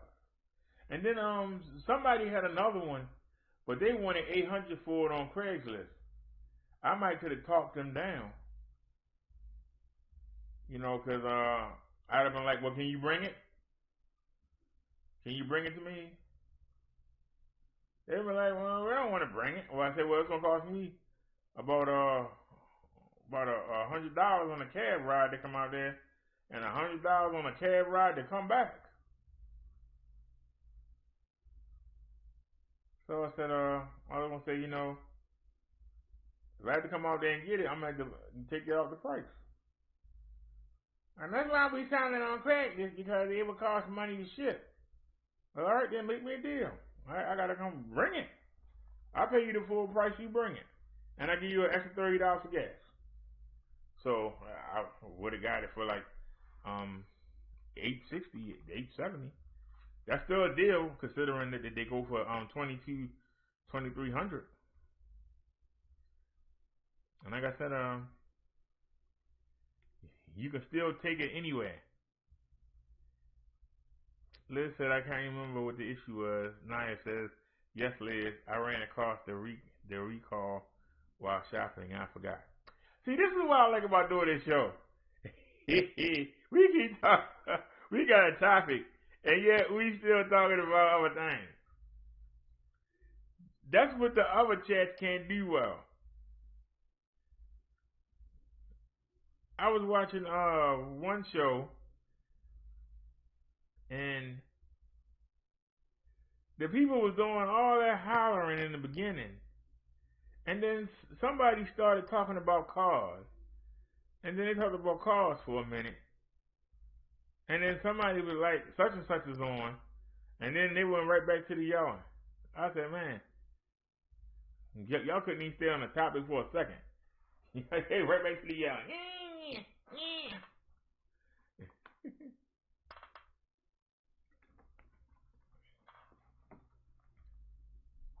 You know, I think it was the Facts of Life. I don't want to misquote somebody. I think it was the Facts of Life that said that somebody had said, yeah, now we're getting back to what we do. And he said something about, no, I like when you do that, because when you are like reading stuff, I want to leave. And I was very disheartened to hear that. I didn't comment on it, but maybe I should have. Why did you want to leave? You didn't want to learn? That's something that I don't get. Why don't we want to learn? Ain't nothing worse than somebody that think they know everything and don't know nothing. There's nothing worse than somebody thinking of everything. Because when you ask them about it, they can't tell you. Well, you know, you should know. Yeah. Well, you telling me to get this, why should I get it? Because everybody else get it. That's not no reason for me. I need some more information. Break it down. Why should I get it? Why is what I got now ain't working?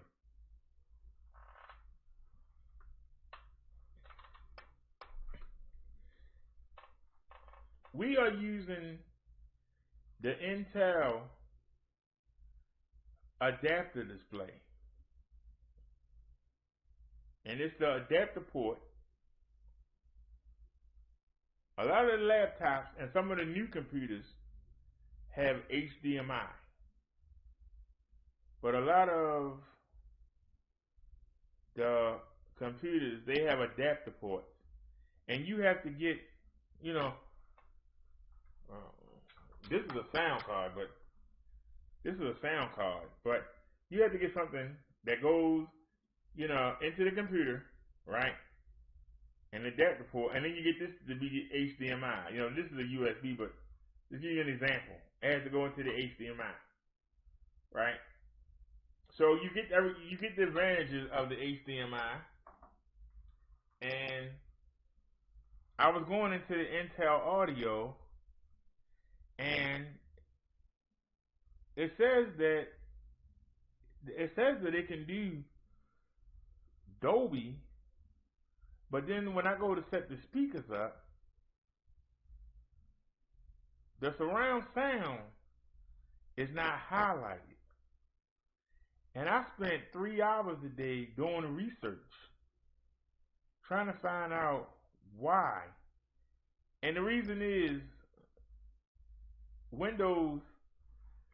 Microsoft came out with their own version. It's called Dolby Atmos and Dolby DTX. And right now we're using Dolby DTX. But I wanted it to say Dolby Digital 5.1. And it's like Microsoft abandoned it. It's like you can go back, if I downgrade to Windows 8, and I'm still trying to figure out how to get it. And they're like, it's not going to show, but it does do it. It's just not going to show you it. Well, I want to see it, so I can show y'all. You know, I want to be like Kevin Prince. Can you see it? And they kept saying, well, it does it, but it doesn't show it. You know, it'll show Dolby, but And then they said, you can get, Microsoft does have an app for it, and we used it for the first 7 days, and it was a trial, a 7-day trial. So I've been searching for a free version of it. So then we tried the Boom, and I thought the Boom just didn't sound right.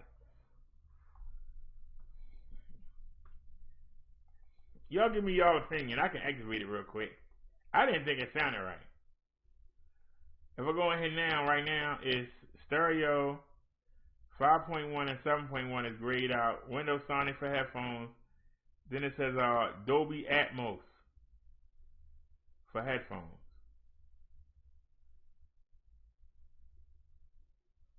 I want to know, how did you get it to say 7.1? Shoot, we got two 5.1s. I got more than 7. 7.1 is only 8 speakers. We got more than that. I should be able to do that, even though they two 5.1s. I should be able to do that. But I'm looking here, and it's on stereo, but I can put it on Dolby Atmos right now.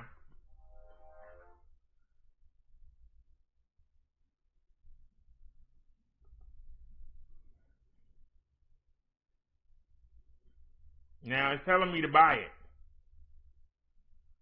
Can y'all see it? Oh, y'all can't see it. Let me go to our friend Windows Media. Where's our friend Windows Media at? Where are you, Windows Media? Is that it? No. Where's Windows Media? There it is. Alright, can y'all see it? Now they're telling me to buy it for $15. Your free trial, oh, it expired. Uh-oh, our Dolby Atmos expired. They said we had 7 days. Yep, they saying get it when we pay $14.99.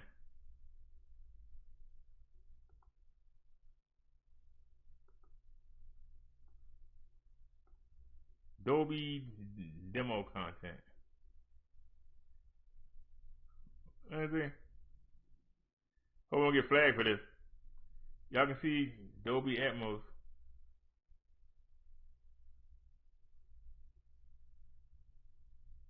Is the volume on?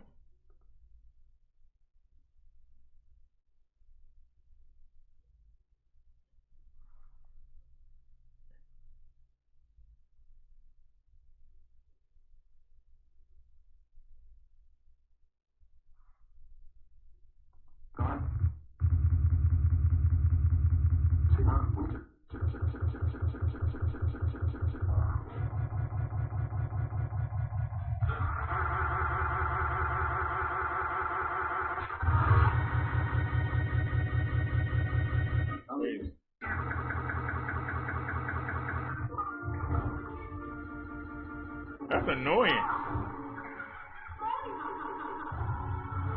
What captures the full extent of nature's fury.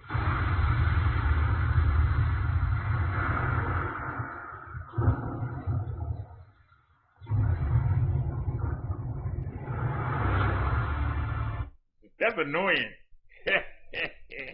You know, some people can't watch a movie if it ain't like that. That would give me a headache. It was a Dolby Digital example from the Atmos. It's still on our screen share, right? Like we can go in and we can open the sound settings, and then we come over here. You can see we're using LW 408 Intel display audio, right?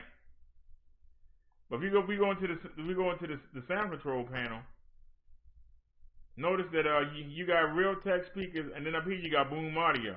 Now I can enable the Boom audio. I think we still got 6 days left on this trial. I can enable that, and it's still going to play. Let me see. Do I still have that? Did I close that? Yeah, I closed it. And then let me play something real quick. I'm not gonna bore y'all with my music. Let me play something real quick. Matter of fact, let's play our song.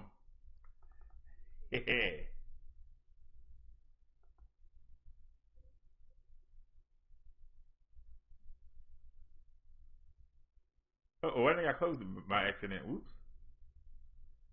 Come on, open.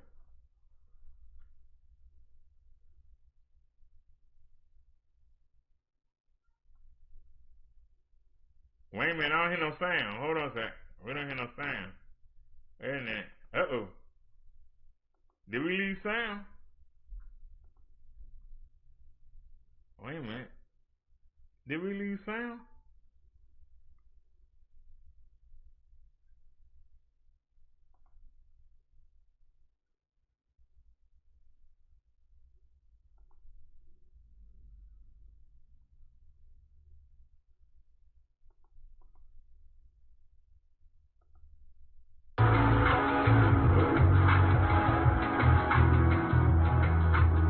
Wait a minute, something ain't right.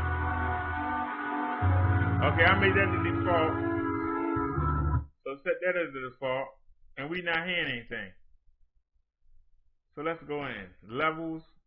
Get that straight. Advanced. 90. I said 96. That's a 48. 96, man. Okay. Apply. The device is being used by another application, and you continue the application when it stops working. Hit continue. So how come we not hearing sound? It's definitely booming. I can see it on the line right there. And put it on DTX. Y'all can see everything I'm doing. Y'all see it? Why we don't have no sound? Go to configure. Configure the speaker. Now see, it should say 5.1. I don't like that. Test. See, it ain't playing. So next. Once again, surround speakers right there. It's not highlighted. So y'all see that it's playing, but it's not doing anything. This is really weird. I don't know if y'all can hear me. That's really weird. I don't understand. Is it because that's disabled? Enable that? No, that didn't help it. Disable. But if I bring it back here, oh, ain't nothing playing. Oh, you terrible.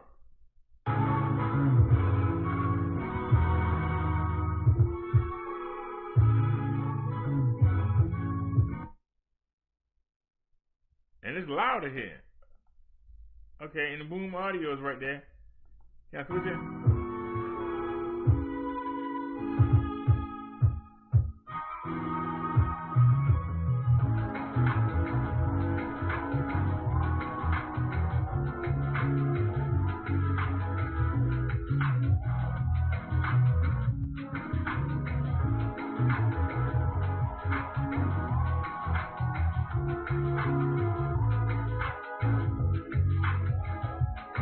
Figure out why it's doing that. Alright, I'm about to figure that out, y'all. I ain't gonna hold y'all up.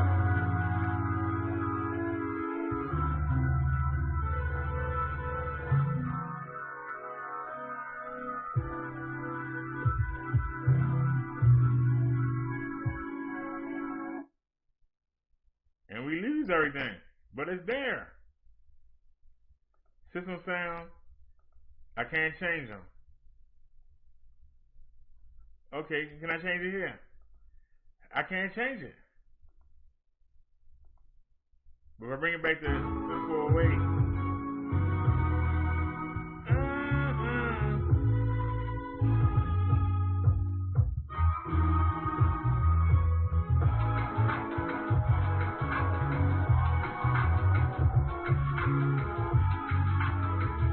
I got a lot of work, I gotta figure that out.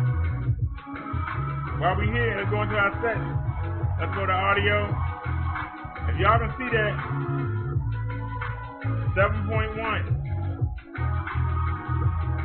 Y'all get a little flashlight. You can see it says 7.1.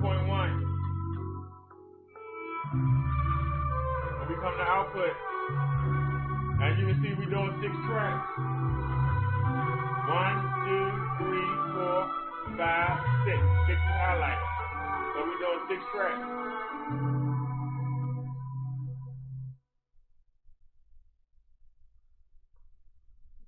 All right, let's get back to the show. I'm sorry, y'all. Let me close the Windows Media. I'm going to get this figured out. Matter of fact, leave it. We had it for a couple days, and then the thing ran out. Let me see how much it is to buy. I might just buy it on the 3rd. Let me see. Where is it?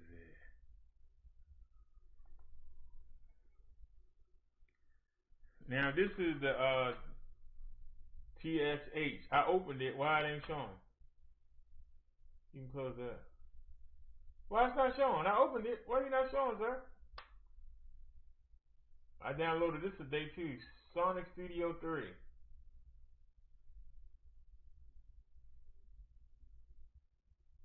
The current system is not supported. So we can't use that. Okay. We got to figure out why it's not supported.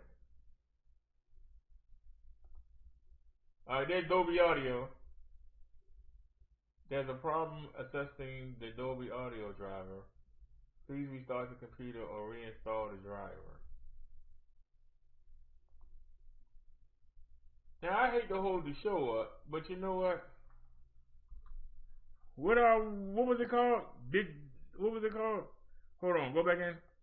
I'll try to find it right now. Dolby Audio driver. Okay. Dolby Audio driver. Dolby Audio driver for Windows 10. See, you learn something here on the Bro Derek Show.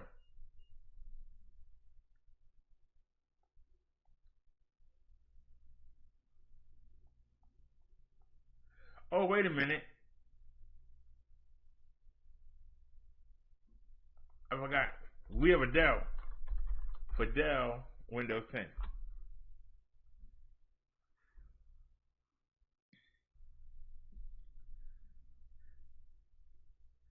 Now see, it keeps saying Realtek Audio. We're not using it. I mean, we could use it. Because it do have RCA jacks, but that's not what you call them. Alright.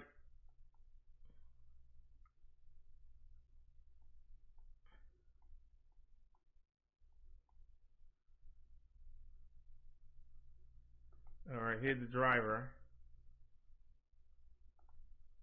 You processing my request. Well, come on, Dell. You can tell I got a Dell computer, man. Stop playing with me. You can tell we got a Dell computer, man. Stop playing.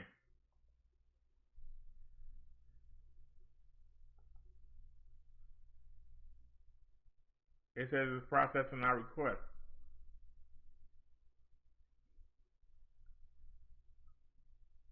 Oh, you just can't give me the download. You holding the show up, man. I may do this on my own time. I'll see if we can find something else. That's taking too dang long. Do you have another one? Let me go back in.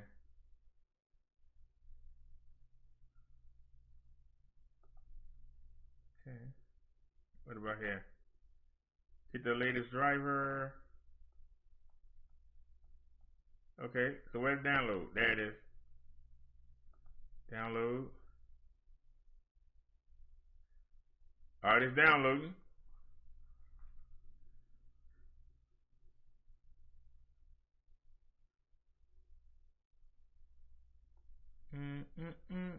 Oh, no, I got the wrong one. 32-bit. Hold on a sec. I need 64-bit. Get the latest. Wait a minute.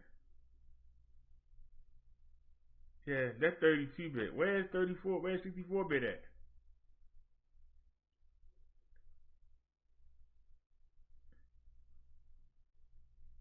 Where's the 64-bit at?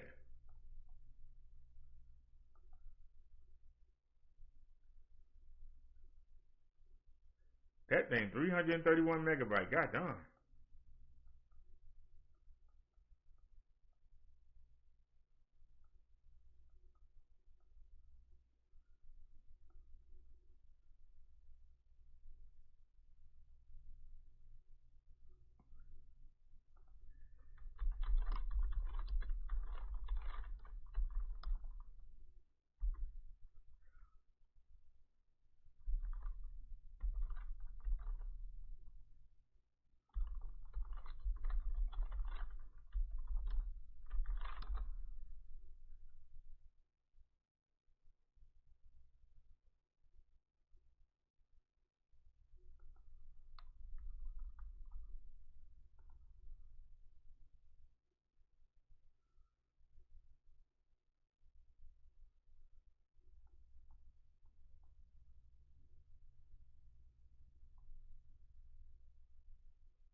Man, you taking too long.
All right, all right, all right. Let me go ahead and bookmark this. Wait a minute, y'all. Let me bookmark this. Copy. Yeah, we definitely gonna bookmark that. All right. All right. We ain't gonna hold the show up, but we are gonna since it's ready, and y'all see what I'm doing, so it ain't like you sitting there bored. Some of y'all might want to learn this for yourself. Let's do a scan.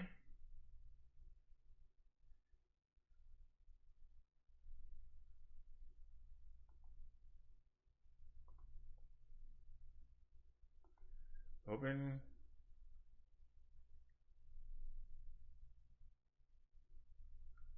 Let's see what happens.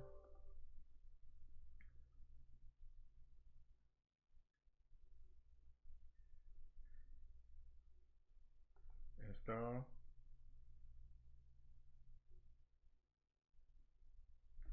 The problem is we not using that. That's the problem. Now we could use it, but it's not.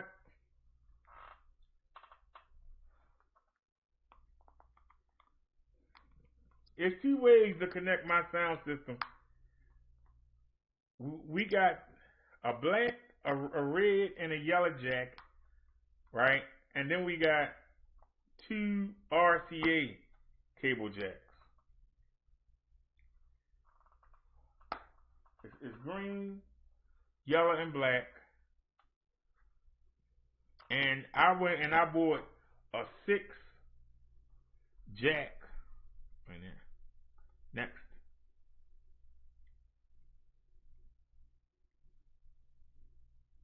Next. Already setting it up. All right.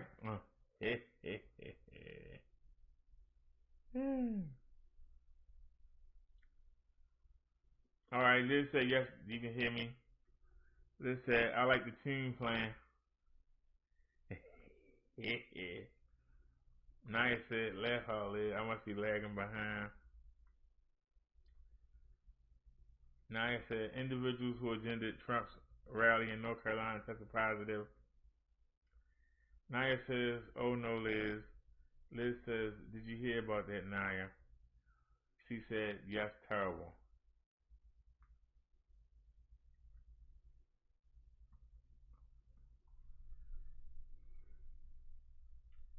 I like that song.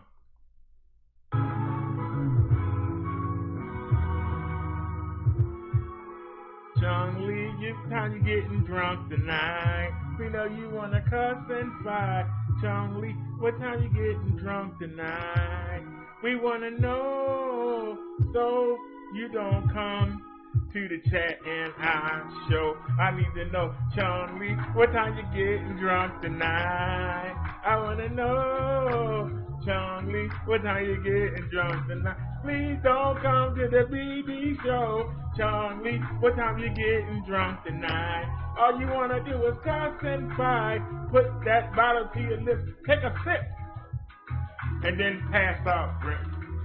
Use a half dead, sorry half, useless, like a dish rag, like a bag of rocks, like some old socks, just useless. That liquor gonna make you toothless. You're not gonna have no liver. You're gonna shiver when it get cold. Cause all the alcohol making all your veins and inside go cold. Chung Lee, what time you drinking tonight? We wanna know, Chung Lee, please don't come to my show. Chung Lee, what time you drinking tonight? We wanna know, all you wanna do is cuss and fight. Then come and somebody chat all night. Chung Lee, what time you getting drunk tonight? We wanna know, Chung Lee, all you do is fuss and fight. Don't come to my damn show. Chung Lee, what time you getting drunk tonight? We wanna know, please don't come to the Minister Bubba Darius show.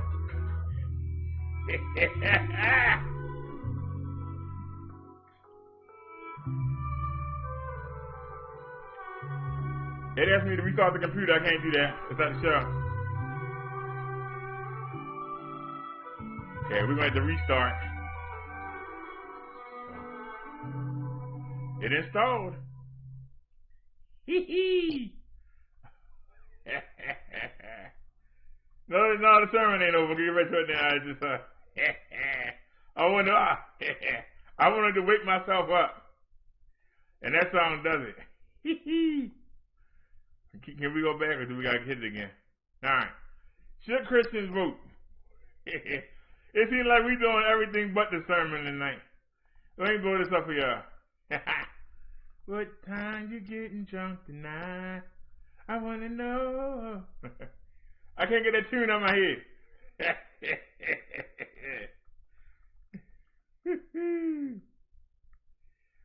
Alright, y'all. Should Christians vote? I told y'all that I was studying with Jehovah's Witnesses, and they believe, but I was studying with them, that real followers of God should not be concerned with matters of men. I got chewed out when I said that sounds stupid.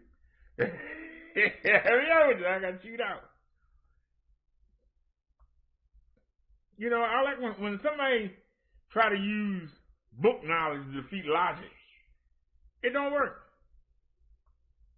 When you try to use book knowledge to defeat pure logic, it never works.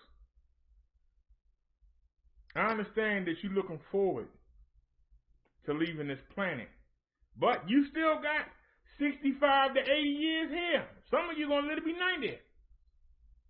So you got to make it the best that you can do, and make it the best for the next generation, for your kids and their grandkids and their grandkids. You supposed to make it better. For you to hide and say, well, I'm a Christian, I ain't gonna do this. I follow Jesus and God, I ain't gonna do this. You have an input.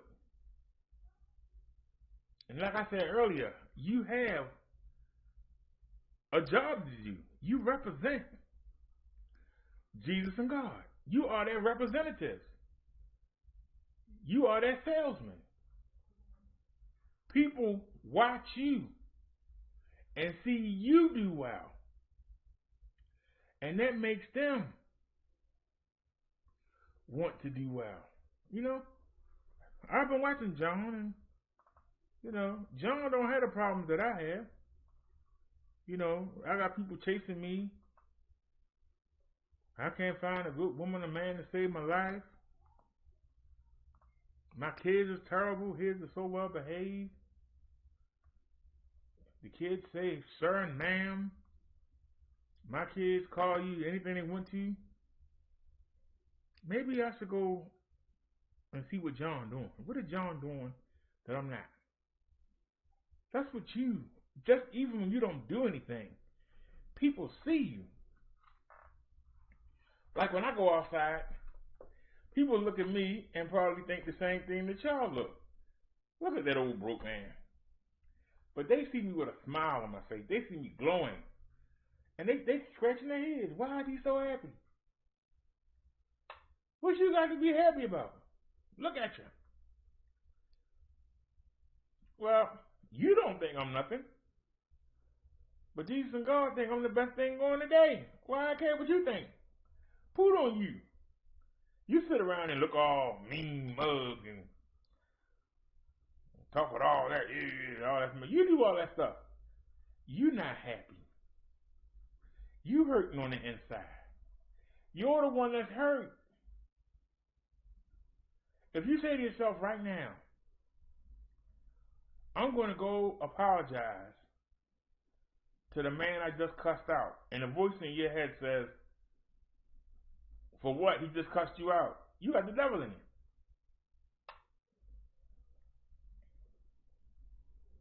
If you said something wrong to your mate, and you say, you know what, I shouldn't have said that. I went too far. Let me go apologize. And something in your head say, what you going to apologize to that half-dead bastard for? Why you going to apologize to her when she sat there and spent up the daggone money? If you got that in your head, you got the devil in your head. You are the representative of Jesus and God. Every action you take, the appearance, when you walk among other people, they're looking at you. Because if you're not happy, if you don't seem satisfied, if you don't seem cool with yourself and in your environment, why would somebody want to come be a Christian? Somebody talk to me. Somebody asked me, why would somebody want to be a Christian? That also goes for your government. If your government is not putting out Christian values you believe in, then you should help vote them out. It's your responsibility. Somebody told me earlier today that Donald Trump didn't believe in abortion. I don't believe in abortion either. And I don't want to hear women say it's my body. When you put your body with somebody else's body, y'all became one. So it's not your body. When you have a child, it's not your body. Because when that child comes out, who has to pay for it? The man. So how is it just you?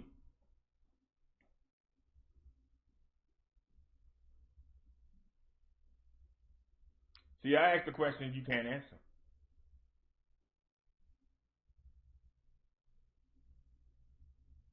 It's my body. Yeah, it's your body until it come out your body. Then what? Who's responsible for it? I see the men locked up for child support. I don't see that many women. I ain't saying it ain't, but I don't see that many. Somebody see a child acting bad, first thing they say is, where the daddy at? Oh, it must not be one.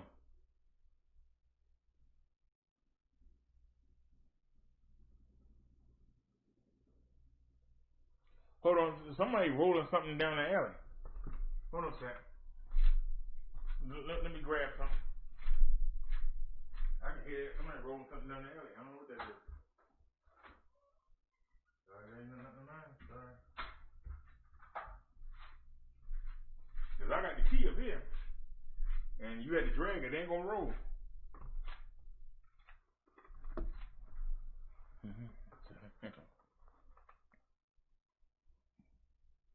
People look at us and they make decisions of whether or not they want to be a Christian. If you in a church and somebody come there for the first time, they look at the reverend, the choir, the piano player, the deacons, the people in the front row, and the people in the middle. If ain't none of them worth two pieces of crap, why would you go back to that church?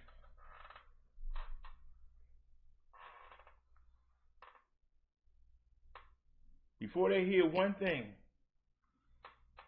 the minister say, they look at the people in that church. And if they don't sing right, they get up and leave. If they don't leave, they don't come back. And if you ever wondered why people come into your church and they don't stay, there's two reasons. Either they can't adapt to what y'all are doing, or they like, I don't want to be like these people, and they get up and walk out. It's one or the other. It's one or the other.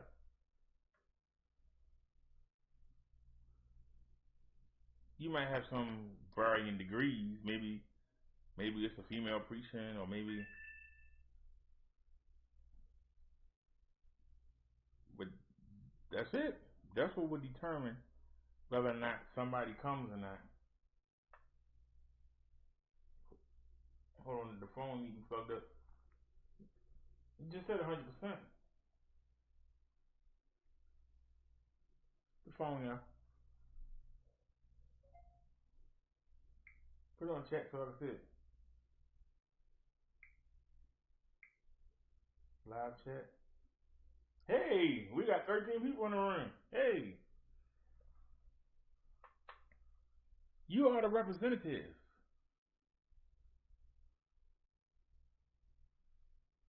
You know, Jesus Christ is the head of the church. And we are the body. We are the representatives. And if we got people in office making decisions for us, for our kids, we need to have people in there that's doing the right thing. And it's our job to help make sure we keep the people in there doing the right thing. So yes, it is. Because how would it look when you sitting there trying to look all holy and everybody around you is just running around with the devil in their ear? It's just evil all around you. And you sitting there, but I'm not evil. And evil's all around you. And you ain't doing nothing about it. One thing you can do is to make sure you put people in there that's going to make laws so that that evil ain't around you so much. That's something as a Christian you can do. Not everybody is going to agree with everything you say. But you have to decipher the behavior. That's what kills me about Trump. Trump did some good things before the pandemic. His behavior is what kills me. I keep saying it. It's the behavior.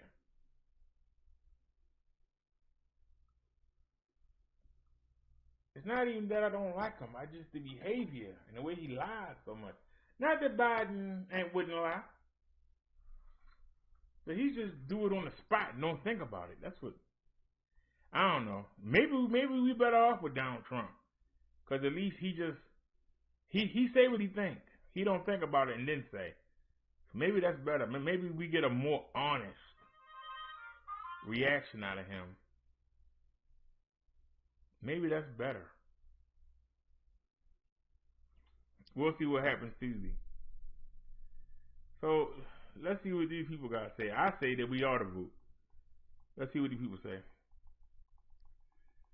Millions believe voting and participating in government are their civic and patriotic duty. This is a democratic way, but is it God's way? Christ's gospel is about government. If he were here today, would he vote? Would his servants participate in the politics of this world? Would they vote? Does his church practice voting internally to decide doctrine, spend money, or select board members, ministers, and leaders? Are God's leaders chosen by men's ballots?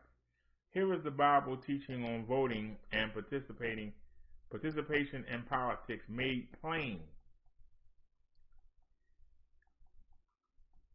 Jesus Christ brought a message about government. Like a broadcaster ahead of his time, everywhere he went, he preached, he announced the coming of the kingdom of God. He explained that it would be a world ruling, divine government that would smash and replace all the governments of men. But you probably suppose that the governments of modern nations generally reflect God's way. This is almost everyone's assumption. Yet while God does in fact establish and remove nations and leaders, this is not his world. This is why the Bible foretells the arrival of a super government to replace the confused, competing, inefficient, and ineffective governments of men that are so powerless to solve any of the world's biggest problems. How did the world come to be as it is? Why so much poverty, disease, hunger, pollution, ignorance, and confusion? Why can the governments of men not get along, avoid war, and find peace and agreement? Why such constant instability, scandal, and division among leaders everywhere? Why so much favoritism, antagonism between parties, ethics violations, political arm twisting and lobbying, infighting, poor judgment, corruption, bribery, misrepresentation, and outright lying in virtually all national governments? Why are there seemingly endless revolutions and military coups? Why no shortage of demagogues, dictators, and revolutionaries always promising to make things better, yet invariably bring worse problems and conditions? Look at the governments of this world. Generally speaking, there are three types today: monarchies, dictatorships, and democracies. Monarchies involve nobility, royalty, where bloodline is the key to succession of power. Through the death of a king or queen, a prince or a princess, ascends the throne. This cycle can last for generations or many centuries. History records that monarchies are almost always replaced either violently or peaceful, with the king or queen often allowed to retain minimal power.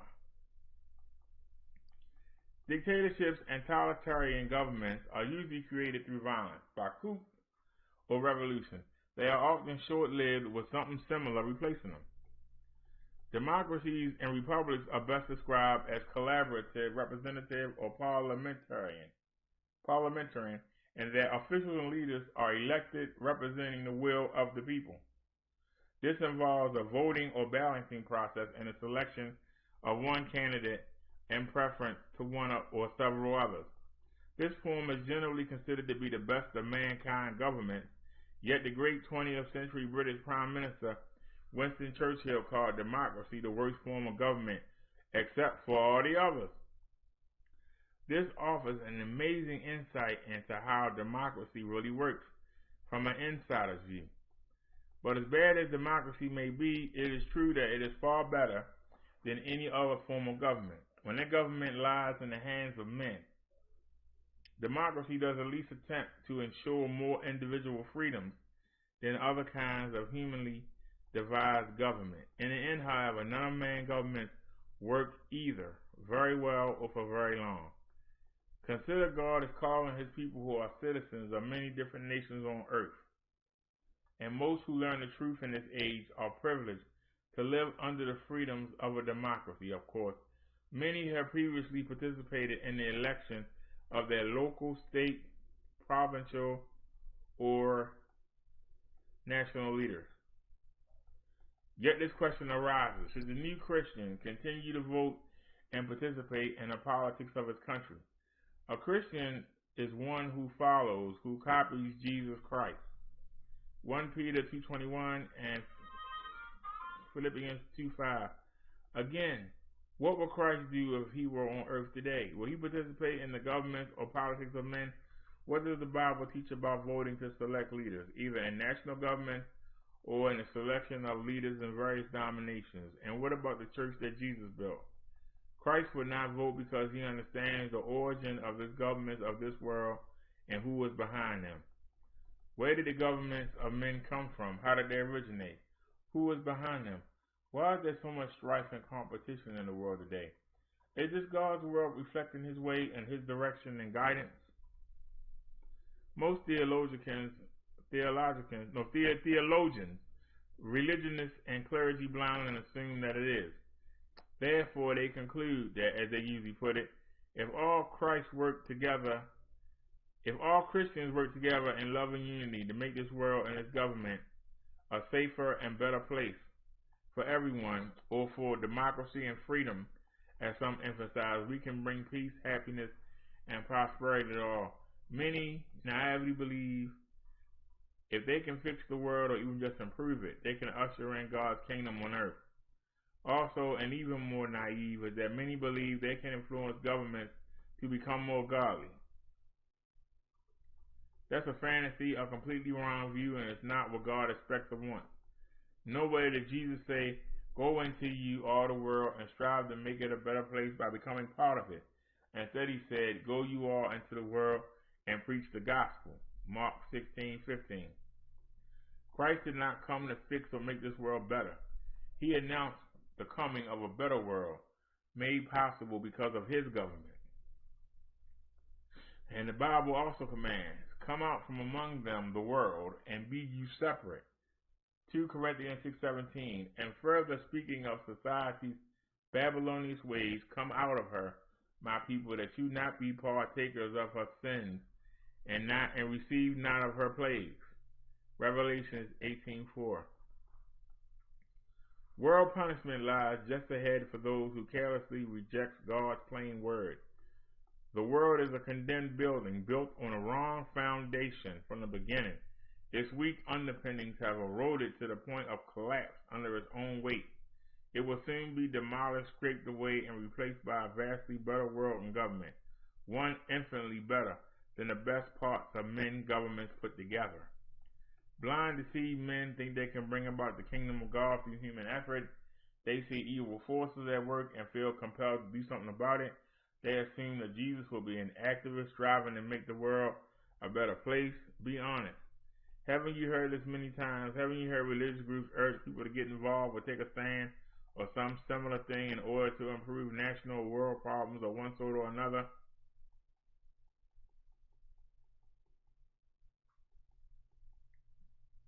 They advertise in that book.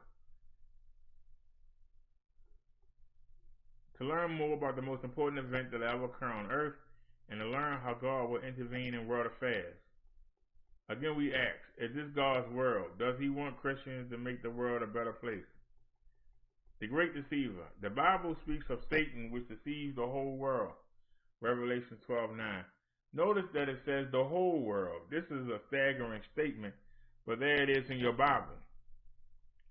How is it possible the devil can deceive over 7 billion people? Does he work primarily through human agents, or does he influence the world in other ways? These are the crucial questions. The same verse concludes, he was cast out into the earth, and his angels were cast out with him. Notice it says his angels. These fallen angels, subordinate to Satan, play their own role. For now, let's focus on one aspect of the enormous understanding within this passage. If Satan had deceived the entire world, then how can it be God's world? Since the whole world is deceived, and the Apostle John also recorded that the whole world lies in wickedness. Modern civilization cannot be of God. It is actually cut off from Him. Isaiah 59:1-2. This will become clear. Now, if you do not accept Revelation 12:9 as revealed knowledge from God, then any hope of personally breaking free from this deception will be lost. If you do think for a moment, if the devil practices deception throughout the world, it will certainly include influence upon and control over the humanly devised governments of all nations. The God of this world. The Bible refers to the God of this world, and it is not the God of heaven. 2 Corinthians 4:4 records, in whom the God of this world has blinded the minds of them which believe not, lest the light of the glorious gospel should shine on to them. There is only one being who wants to blind this world to the truth of the real gospel, Satan the devil. Understand, the true gospel is about the prophesied soon coming kingdom of God, God's world ruling government. Our booklet, which is the true gospel, explains how Christ is going to return and establish God's kingdom, thus replacing the devil. It's not strange then that Satan wants to block people from understanding this marvelous truth. He wants no light shining on it, knowing that it depicts a time when he will be banished from his current position of worldwide influence.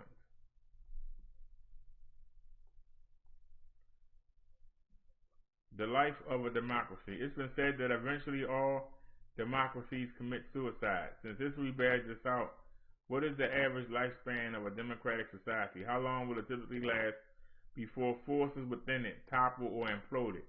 What are the limits beyond which it cannot survive? What forces threaten it? The following quotes from well-known American patriots demonstrate the short-lived nature of democracies and why this is so. Wise King Solomon wrote that righteousness exalts a nation, but sin is a reproach to any people. Proverbs 14:34. If a democracy has any chance to survive longer than normal, it will only be character found in its citizens that permit this. Consider these statements in light of the severe, fast increasing moral decay that looms as the very greatest threat to the democratic nations of the West. A democracy cannot exist as a permanent form of government. It only exists until the voters discover they can vote for themselves. Largely from the public treasury. From that moment on, the majority always votes for the candidates promising them the most benefits from the public treasury, with the result that democracy always collapses over a lousy fiscal responsibility, always followed by a dictatorship. The average of the world's great civilization before they decline has been 200 years. These nations have progressed in this sequence. From 1, bondage to spiritual faith.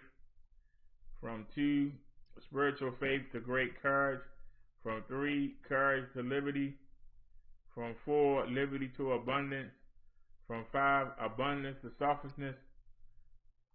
From 6, selfishness to complacency. From 7, complacency to apathy. 8, apathy to dependency. From 9, dependency back again into bondage. Alexander Tyler in his 1770 book, Cycle of Democracy. George Washington referred to the United States as a great experiment, and in his farewell address he said, of all the dispositions and habits which lead to political prosperity, religion and morality are indispensable supports. Is there no virtue among us? If there be not, we are in a wrecked situation. No theoretical checks, no form of government can render us secure. To suppose that any form of government will secure liberty or happiness without virtue in the people is a chimerical, an illusion or fabrication of the mind idea, and democracies have always been spectacles of turbulence and contention as short in their lives as they have been violent in their deaths. President James Madison. Only a virtuous people are capable of freedom. Benjamin Franklin. We have no government armed with powers capable of contending with human passions unbridled by morality and religion. Avarice, which means greed, ambition, revenge, or gallantry, will break the strongest cords of our Constitution as a whale goes through a net. President John Adams. Can the liberties of a nation be thought secure when we have removed their only firm basis, a conviction in the minds of the people that these liberties are a gift from God, that they are not violated but with this wrath? President Thomas Jefferson. Men that are not flattered by being shown that there has been a difference of purpose between the Almighty and them. To deny it, however, in this case, is to deny that there is a God governing the world. Abraham Lincoln, March 15, letter to Thurlow Weed 1 month before his assassination. 3 times in the Gospel of John, Christ himself refers to Satan, the devil, as the prince of this world.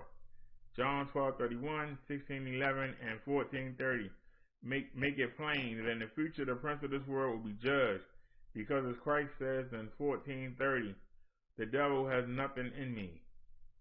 Take time to read these verses. John 12:31 parallels the judgment of this world with Satan's coming judgment. This is because this is his world. But let's make this crystal clear. Matthew 4 contains the well-known account of Christ's confrontation with the devil after fasting for 40 days.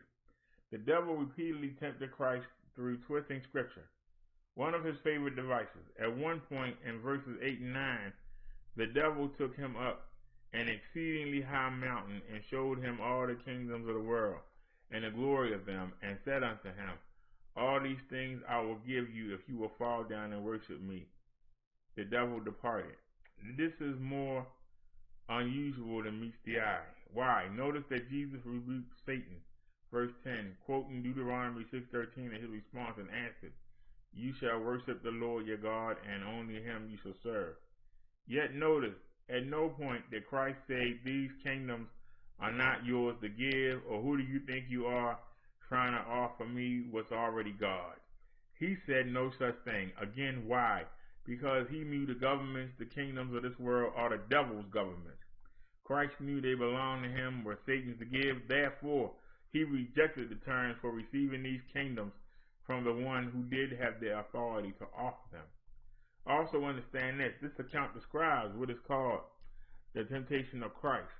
Obviously, what the devil offered was designed to tempt him. If both Christ and Satan knew that the kingdom of this world were not the devil's to give, then where was the temptation? Surely the devil would have known that Christ knew. Of course, Christ, who was God on earth, would have known who had the power and authority to offer those kingdoms.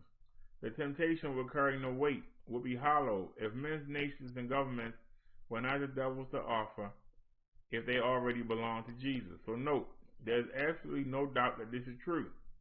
Note the same account paralleled in Luke 4:6. The devil was speaking directly to Christ. Luke's account adds the key phrase that should hit you like a sledgehammer. Satan said, all this power I will give you, and the glory of them, for that it is delivered unto me, and to whomsoever I will give it. Did you notice it was completely within the scope of the devil's power and authority to offer or withhold the kingdoms of this world? They were his to give or not to give. God had delivered them to him, to his control, and they are still his. The world, nations, and governments, with all the glory of them, are still under control of the God of this world, the prince of this world. Have you ever heard this before? Yet this is the plain truth from your Bible, and it has a direct bearing on why the world is filled with overwhelming problems.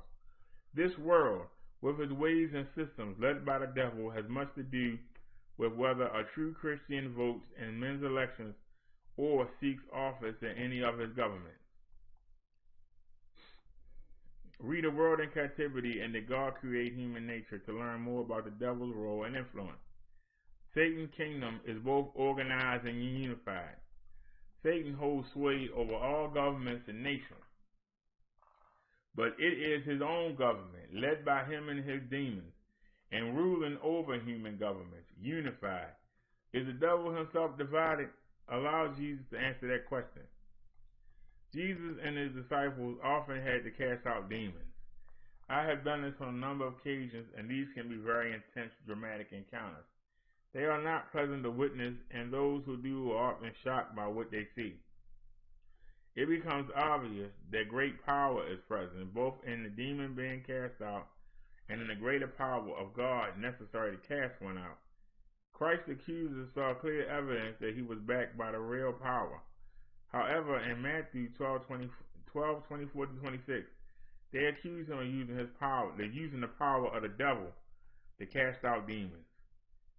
Here is Christ's response. I already know what it's going to say.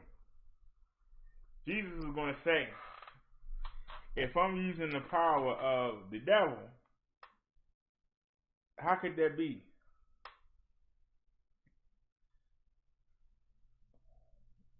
Why would the devil let me use his power to take out his own? There's no way I could be using the power. I will be amplifying the devil's power in this man, not getting it out of this man if I was using power from the devil. Eyes closed. All right, let's see what they say. Here's Christ's response. Every kingdom divided against itself is brought to desolation, and every city or house divided against itself shall not stand. And if Satan cast out Satan, he is divided against himself. How shall then his kingdom stand? Verse 25. Jesus was saying that Satan will never cast out demons. They are his. To do so would divide his own kingdom. The devil does have a kingdom. Since his kingdom does stand, it is clearly not divided, and it transcends the entire world. They took all that time to say what I just said. I want y'all to notice that. They took all that time to say what I just said. What did I just say? But they want you to understand. If Jesus was using the power of Satan, why would Satan use his own power to drive out his own demons? Let that marinate for a second. If you and I are on the same team, and we supposed to be working against somebody else, how can we be beating each other up and then expect to beat everybody else up? We fighting against each other. So how could Jesus be using the power of Satan to take out Satan's own demons? Why would Satan allow that? That would cause division. I'm not with you no more. I'm working against you. I'm taking your own out. I was a demon with you, but now I'm different. I'm taking you out. And I'm using your own power. Not going to happen. Not going to happen.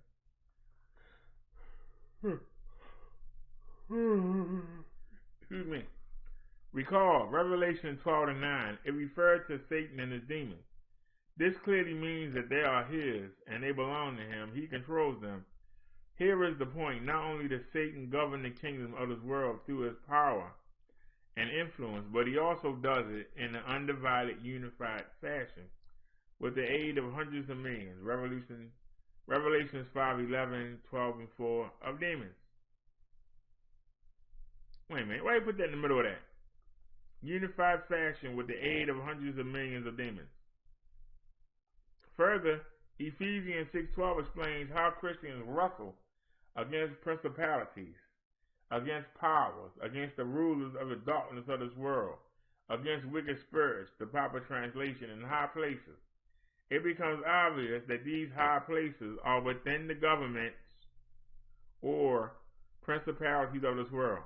Now for an incredible account that illustrates and explains the terms rulers and high places, an actual spirit war lasting 3 weeks is described in Daniel 10. Michael, an archangel, fought with one called the Prince of the Kingdom of Persia, and referred to another upcoming battle with an archdemon called the Prince of Grecia. Archangels or any angels do not need 21 days to defeat puny little physical men. The princes that Michael was battling were more powerful fallen angels that ruled nations with Satan's governmental structure. This is not God's world. It should now be evident that the devil governs a vast realm of fallen spirits. Together they deceive, confuse, and exert far-reaching influence over all the government and activities on earth, including the many religions of men. Understand, these governments cannot be fixed or improved. They must be removed by God. 10 biblical proofs Christians do not vote. The next section covers 10 separate biblical proofs Christians do not vote, each summarizing a principle from the Bible explaining why Christians never participate in the governments of this world or in selections of leaders and doctrines within God's true church. Not only does a Christian not participate in democratic politics of this world, but he also will never bring the world's politics into God's church and attempt to stamp it with his authority. As you examine these points, consider why each has a clear application, both in the civil governments and men and in the denominations of Satan's world. It will also become obvious why voting is never practiced within God's church. Proof number 1. Proof 1 presents a central biblical understanding that we recognize. Consider these questions. Who is behind the selection of leaders over the many countries of the earth? Who actually chooses them? Ultimately, do men select presidents and prime ministers? Who stand as the human leaders of today? We saw this as Satan's world, but is this the whole picture? Does God play a role in men affairs? Benjamin Franklin once said, the longer I live, the more convincing proofs I see of this truth, that God governs in the affairs of men, and if a sparrow cannot fall to the ground without his notice, it is probable that an empire can raise without his aid. Was Franklin correct? A little known but remarkable passage flies in the face of what every voter thinks upon casting his ballot. This is part of a remarkable story and partly explains why more talented people are leaving politics than ever before. It contains an amazing statement. Notice, this matter is by the decree of the watchers and the demand by the word of the holy ones to the intent that the living may know that the Most High rules in the kingdoms of men and gives it to whomsoever he will, and sets up power over the beasts of men. Daniel 4:17. The word base means the bottom under. If a house has a basement, it is located at the bottom or under the house. This part of Daniel's prophecy describes a king Nebuchadnezzar who may have been the greatest Gentile leader the world has seen, the head of gold of the giant image described in chapter 2. As a result of his important role in prophecy, leading the greatest empire on earth nearly 2,600 years ago, Nebuchadnezzar became lifted up with pride. Notice his words in verse 30. The king spoke and said, is not this great Babylon that I have built for the house of the kingdom by the might of my own power and for the honor of my majesty? This worldly king was impressed by his own accomplishments and the grandeur of the spectacular ancient city and kingdom of Babylon over which he ruled. The account records that God humbled and punished him by giving him the mind of a wild beast for a period of 7 years, verses 32-33. Nebuchadnezzar was an exception to the rule of Daniel 4:17, and there are few such exceptions that God guides for his own reasons. Think of Abraham Lincoln, George Washington, and Winston Churchill. But he plainly states that he places the basis of men over the governments and nations on earth. Also, Daniel 2:21 states, God removes kings and sets up kings. Now, typically, whom do people seek to put in an office when they cast their ballot into an election? They try to ensure the best candidate wins. No one votes for someone because they think he is the worst candidate. However, we don't believe Daniel 4:17. This puts them in a direct opposition to God's purpose, which is that the worst or baddest man wins. The weakest, baddest, lowliest people are often those who God, for his own purpose, installs in the office. This effect is why more qualified leaders are often not chosen to be part of a system primarily composed of this kind of people. Nebuchadnezzar shows that God makes a few exceptions, but this is his prerogative, not ours. It is not God's purpose that the better people win. God determines the winners in advance.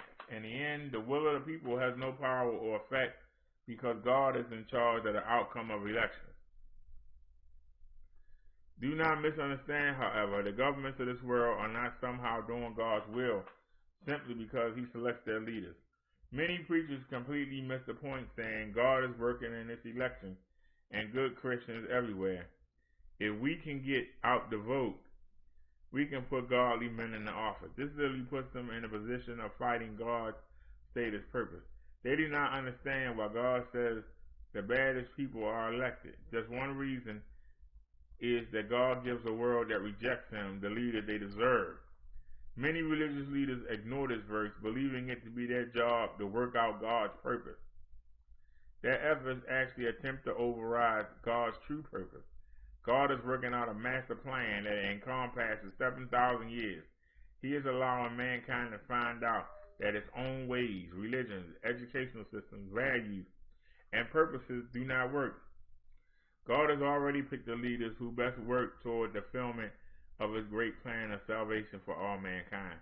Here's the point. You and I do not know whom God has already selected in advance as the winner that he wants in office. To cast a vote for someone other than the pre-selected winner is to fight God's purpose. That is serious, and the Bible says that it is possible to fight against God. Acts 5:39.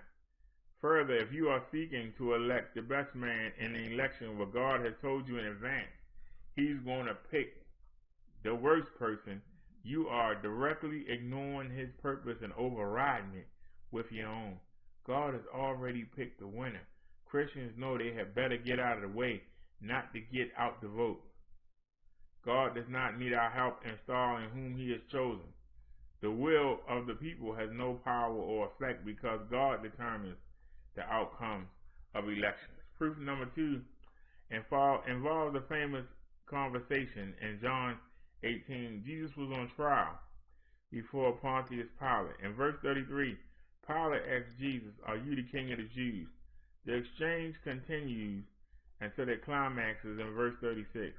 Christ had determined not to resist whatever Pilate or the Jews had chosen as his fate. He answers Pilate's question. Notice verse 6. Jesus answered, "My kingdom is not of this world. If my kingdom were of this world, then would my servants fight, that I should not be delivered to the Jews, but now is my kingdom not from here." Do you understand Christ's words? He said that his kingdom, the New Testament term for government, is not of this world. Christians are part of that government, God's government. They await the coming of this government, the earth. Also, just based on this verse, there are many others. Christ explains that God's servants do not fight or defend his kingdom. Grasp this. Since Christ's servants do not even fight to defend Christ's God kingdom, they certainly then will never fight to defend any kingdom led by men in any supposed just war. Remember that Christ's kingdom is not on earth. It is from another place. It is not the job of his servants through participation in men's governments or through fighting in their wars, which the Bible clearly, plainly condemns. And in many passages, he supposedly spread the kingdom of God. It has not yet arrived. Since God's kingdom comes from and is headquartered in heaven, his servants neither vote in nor fight for men's nations or governments. Related to this, activist denominations involved in and trying to influence this world government are not backed by Jesus Christ. No amount of human reasoning can make it so. Read our booklet, War, Killing, and the Military, a companion to this booklet. So the second proof that Christians do not vote is because they are part of another kingdom, not of this world. In Matthew 6:9-10, Christ told them to regularly pray, "Thy kingdom come," because his followers serve and look forward to that kingdom. Now just ahead. It comes only when Jesus returns. Woo! Woo!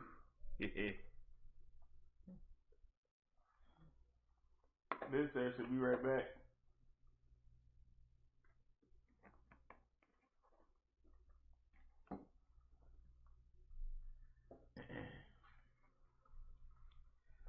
Whew.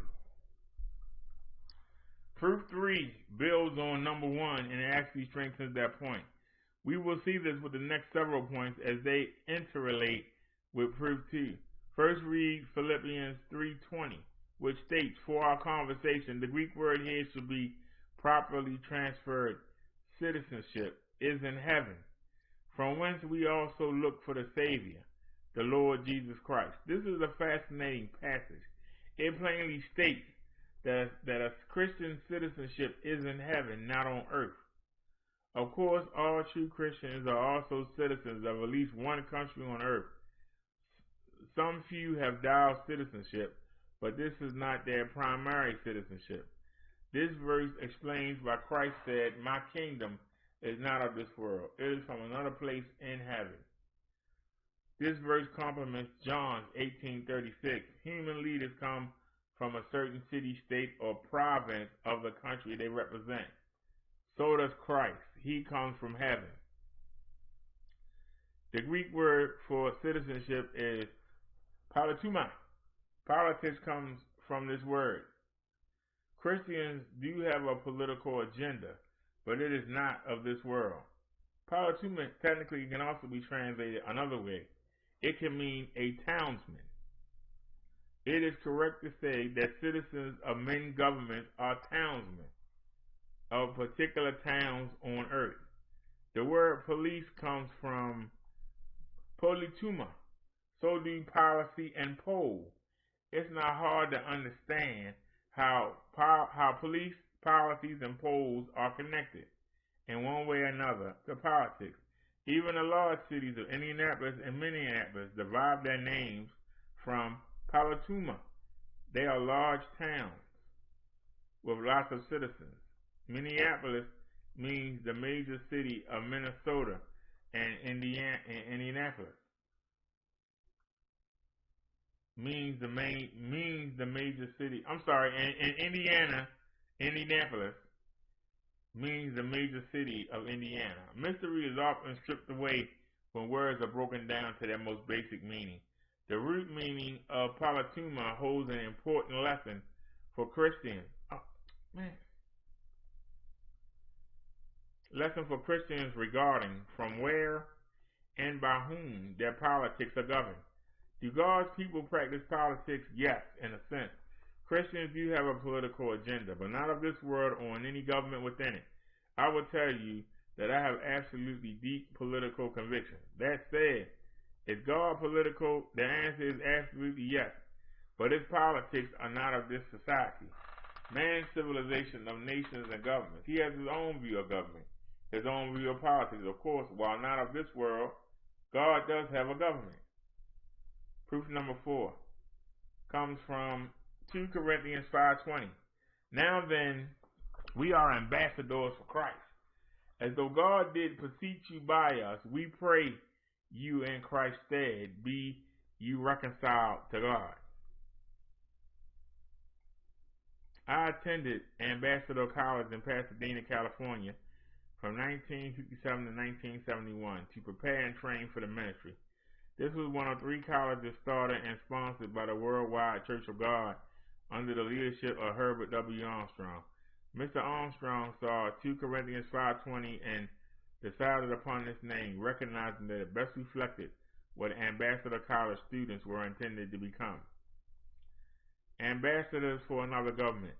The ultimate destiny of Christians is to become kings and priests ruling with Christ in the kingdom of God. Revelation 5:10. But every Christian has an important diplomatic job here and now. God's people represent a foreign government because, as Paul declared, our citizenship is in heaven. Philippians 3:20. Ambassadorships are critical appointments only conferred on those who can properly represent the ideals, laws, people, culture, government policies, and political ideologies and interests of the country where the ambassador holds citizenship. They must also possess good judgment. If an ambassador fails to uphold all these standards, he can disqualify himself from representing his country and be recalled from his post. As ambassadors for God's future government, Christians must exemplify his way, his holy nation. 1 Peter 2:9. They are to represent the peace, order, love, and abundant joy inherent in the spiritual government to which they owe their true allegiance. They are, in Christ's words, to be lights to the world, and the Father of lights, James 1:17, will not permit his children, Galatians 3:26, to hide their good examples under a bushel. In a truer sense, real Christians have been set on a hill for all to see, just as a light pierces the surrounding darkness so people can see where they go. Have you noticed that people have a way of immediately categorizing anyone they meet or an idea with who they come in contact? If you meet someone from the southern United States, you automatically fit the person into the image you have of the South. Though you may have never been there, you may think of a Confederate flag, a steamboat, the Atlantic Falcons football team, hot humid weather, or southern hospitality. You assign a person to a certain slot in your mind. If someone drives a Cadillac, it means a certain thing to most people. Driving a Volkswagen communicates a different image. Everybody knows businessmen dress a certain way. Doctors, police, bricklayers, and athletes also connote different mental images. Just the way a person carries himself can convey that he is cocky, refined, shy, confident, or relaxed. Of course, people are categorized many times incorrectly according to their religion, skin color, political preference, manners, friends, sports they like, books they read, jokes they tell, entertainment they prefer, or even the kind of dog they own. One's political preference also tells its own tales to observers. Here's what it means to be a Christian ambassador. People are analyzing your every word and action. Therefore, you must set an example that unmistakably identifies what you are and who you represent. God intended that ancient Israel be a sterling example in obedience to him, and that all the surrounding Gentile nations would not be able to help noticing how they too were intended by God to live. Deuteronomy 4:4-8. If y'all rewind this show back, I said exactly this. If y'all wind this show back, I said this.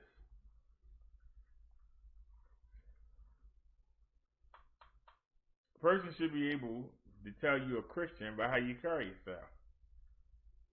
Why you should be happy and content and be glowing. They're backing up what I said earlier.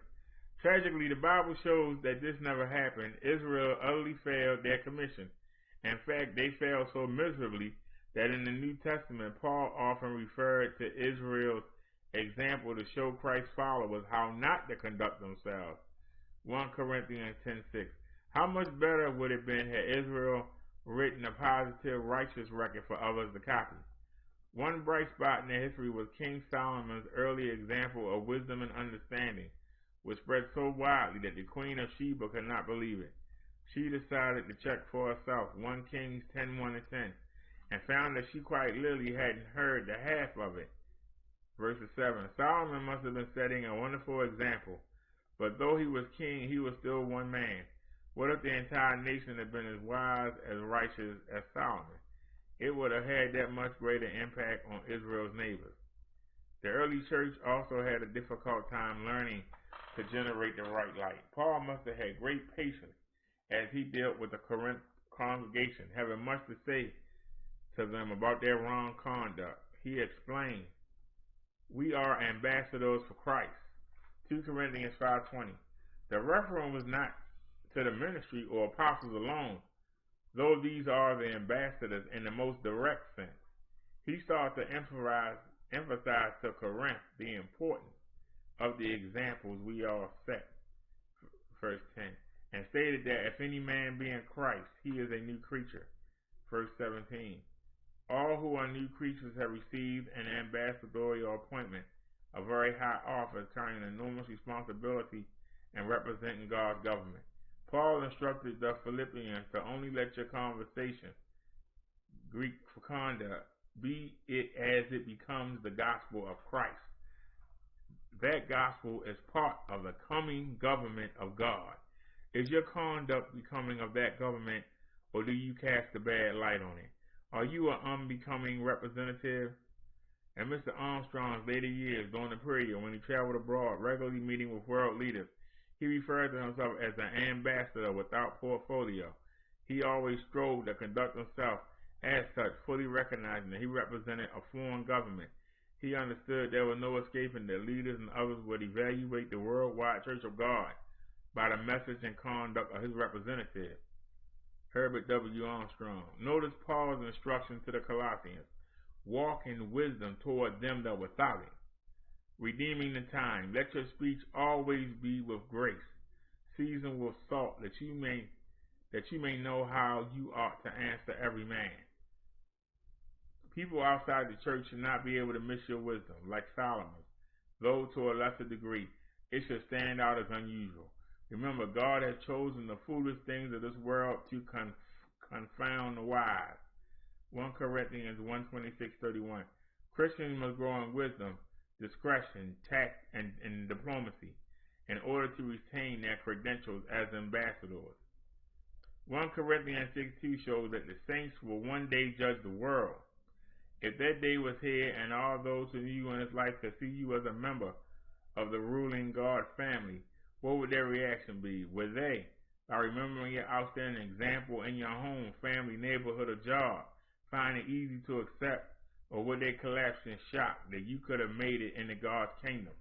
Would they remember hearing you and your mate fighting? Would they recall the disrespect, foul language, and unkept appearance of you or your children? Would an image come back to mind of an uncared for yard or off-colored jokes?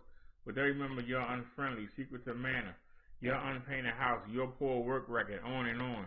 Christ gave favor with God and man, Luke 2:52. In this way, he set an example for his followers. 1 Peter 2:21. Are you in favor with both God and people? A man or woman can be used by God to convert his or her mate purely by conduct. 1 Peter 3:1. Without the word, the Bible takes time to read. Without the word, the Bible, take time to read this passage. People should know that as a direct result of your belief, your conduct is different from the average person. 1 Peter 4:4. Does your example convict them? It has been said that you may be the only Bible some people ever read. Can people read you clearly? Do you even abstain from all appearance of evil? 1 Thessalonians 5:22. No error or fault could be found in the prophet Daniel 6:4.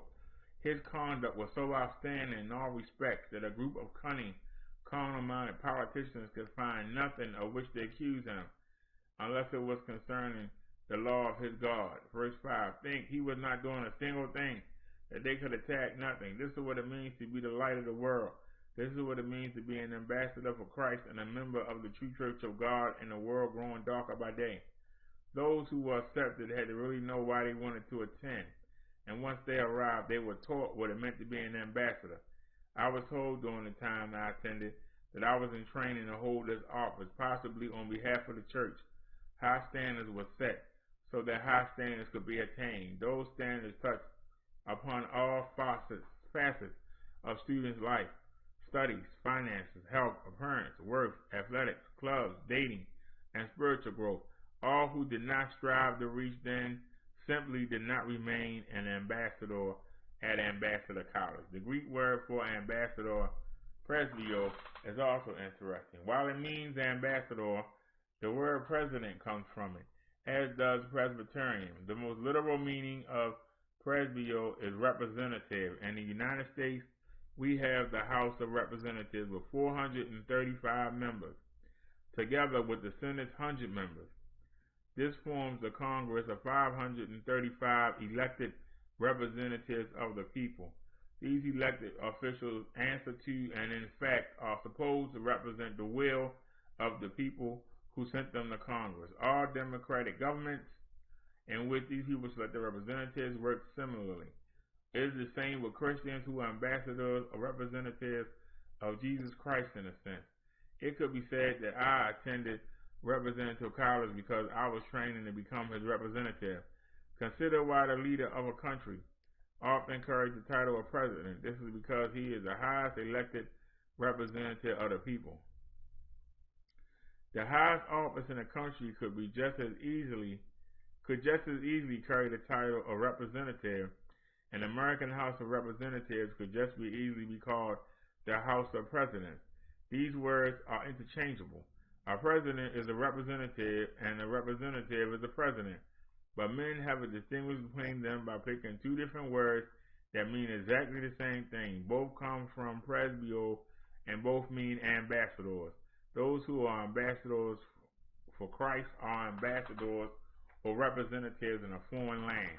This carries implications. Any nation's representative knows that as an ambassador to, for instance, Mexico, India, or Lebanon, or any other country, he cannot participate in the politics of that country. He is a citizen of a different nation. He participates in the politics of that nation, the one he represents. He also cannot fight for the country to which he is sent. If he does either of these under any circumstances, he loses his citizenship at home. In fact, he will be considered a traitor.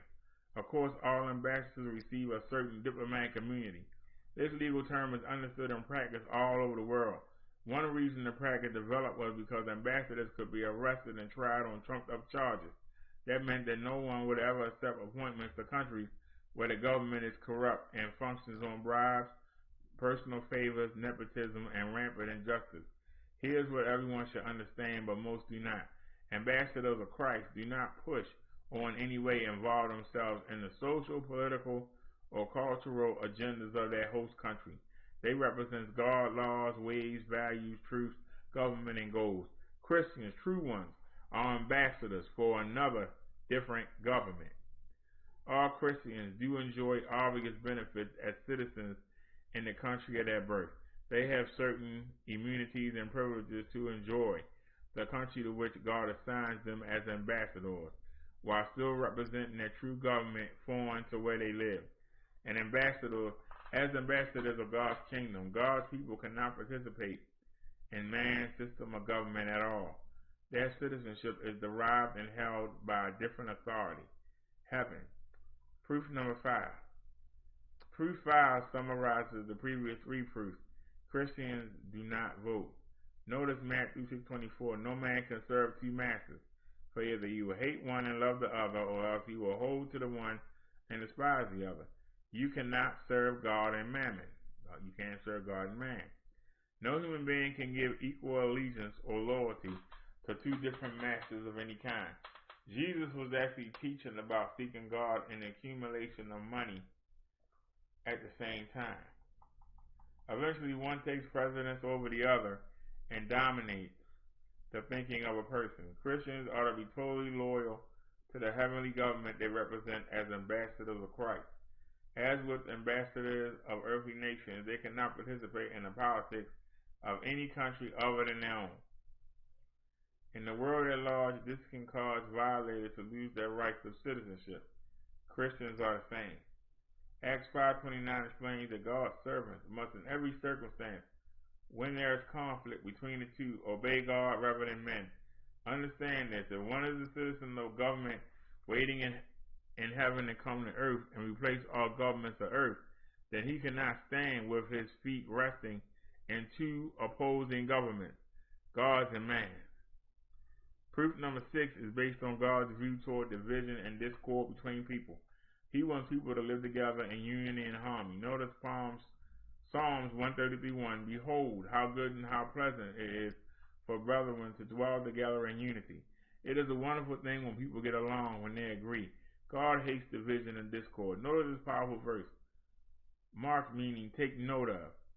Them which cause division and offenses contrary to the doctrine which you have learned, and avoid them. Romans 16:17. Here's another strong passage. These things does the Lord hate, he that sows discord among brethren. Proverbs 6:16-19. Involvement in politics will bring division and discord into the church. How? It has been said that there are 2 things that should never be discussed, never mind debated: religion and politics. How true. God's people never push Jesus or his teachings in politics or religion at people. Few things are worse, and Christ condemned this. Violating this principle invariably leads to arguing, strife, fighting, and even war. We have learned that Satan's world is cut off. Isaiah 59:1-2, Jeremiah 5:25. From the God who teaches the way to peace, harmony, and unity. So after an argument has developed concerning religion or politics, there can be no resolution, no unity, except by ending the discussion. What if the brethren in God's church voted in worldly elections? Two things can happen. One is bad and the other is worse. There is a slight possibility that everyone will vote for the same person. That could still be bad, since it might not be the person God wanted. Worse, the moment voting is practiced in God's church. Division is introduced. Amos 3:3 asks, can two walk together except they be agreed? Soon enough, most people learn the painful answer to this question is no. The political disagreement that breeds division and eventually splits countries, states, cities, towns, neighborhoods, and families also splits congregations and denominations. Paul asks, is Christ divided? The obvious answer is no. Christ is not divided, and neither is his church. 1 Corinthians 10:13. We have seen that Christ also said, every kingdom divided against itself is brought to desolation, and every city or house divided against itself shall not stand. And if Satan cast out Satan, he is divided against himself. How shall his kingdom stand? Matthew 12:26. It's interesting that even the devil has figured this out, leading a vast kingdom of fallen spirits or demons. He recognized that he cannot let his kingdom become polarized in camps. A professional football team cannot be divided and be expected to win the Super Bowl. A baseball team cannot be torn with strife and win the World Series, or a professional hockey team the Stanley Cup. All divided families will eventually separate. The same is true of countries. The Church of God could hardly be different. Christ would not say that all other kinds of organizations or entities cannot be divided and survive, while the most important one that he directs, his church, is an exception. Christ would never exempt his church from this principle. It should be the epitome of unity and harmony. This is one reason he said the gates of hell could never defeat the church. Have you ever wondered why the denominations of this world are so divided, and why they compete with one another for members? It is because they cannot agree on doctrine or administration. People must agree, or there will be division in every endeavor.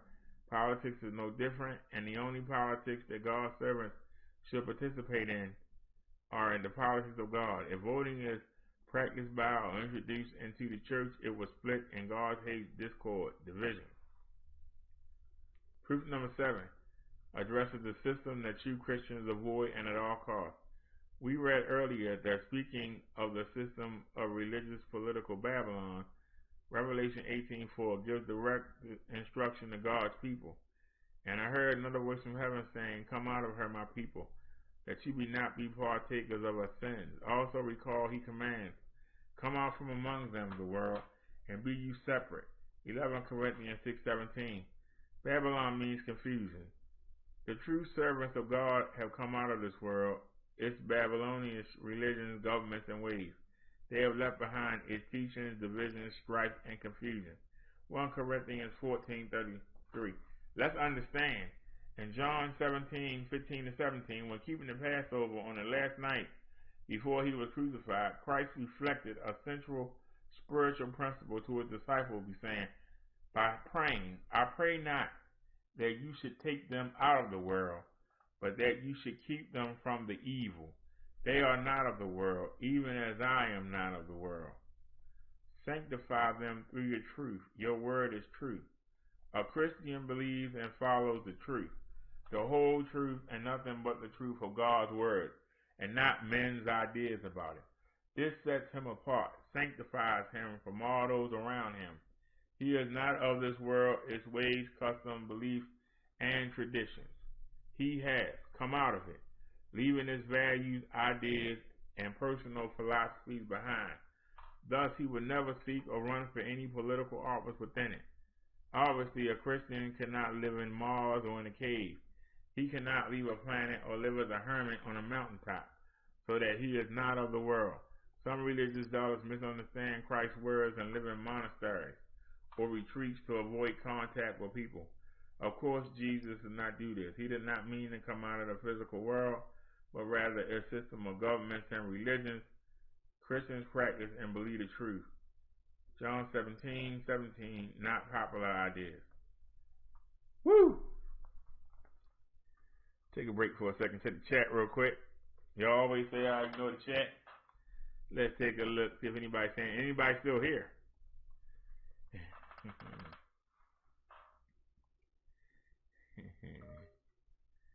Liz said, well, we need a sermon after that.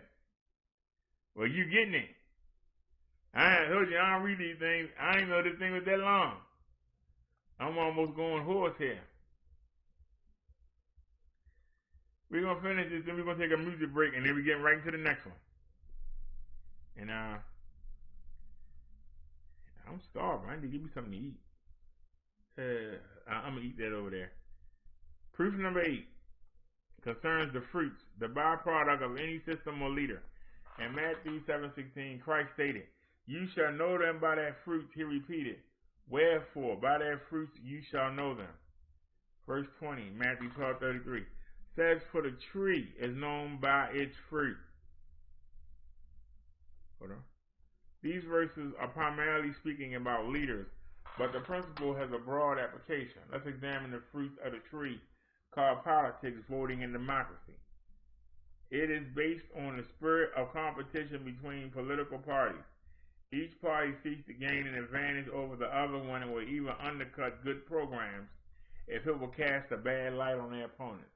During the political process preceding the election, often referred to election year politics, the challenger will invariably oppose the incumbent seemingly at every turn on virtually every issue to present himself as different in the best light solely to get elected. Over time, this is a devastating effect on the unity of a country that's supposed to stand behind its government. This openly and sometimes bitterly divides the citizenry of any nation. Democracy is a form of government in 3/4 of the world nations. Think of just some of its fruits: favoritism, endless debates and arguments, bribes, lust for power, corruption, lying and deceit, scandals, cover-ups, greed, exploitation, maneuvering and manipulation, aggression, relentless accusation, inefficiency, vanity, decisions based on polls, voter apathy, strife, and backstabbing. Remember that Winston Churchill said that democracy is better than all the other forms of human government. Democratic politics are shot full of division and disagreement over nearly every issue that any society might face. It explains why man and his governments are in the mess that they are and why they will only grow worse. The fruit of democracy's way is chaos. Recall that national governments are led by the God of this world and his wicked spirits. Imagine rendering in high places. Ephesians 6:12. These wicked spirits sit at the real throttle of power behind the visible governments of nations. The Greeks were much more right than they knew. No Christian can participate in such a system.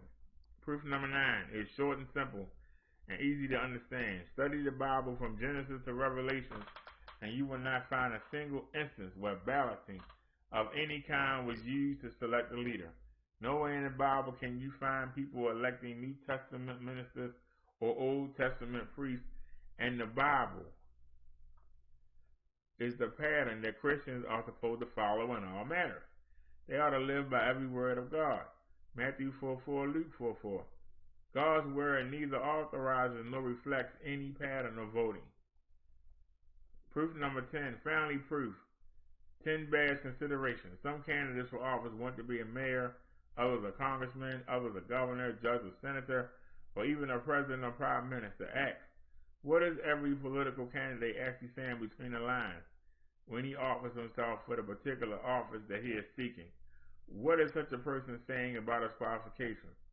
Focus on the governor or a president or perhaps the mayor of a city with millions of people.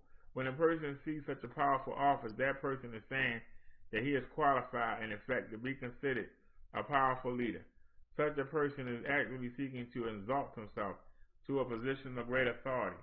He is saying that he is sufficiently intelligent, talented, qualified, educated, experienced, and wise to be entrusted with a great office of responsibility.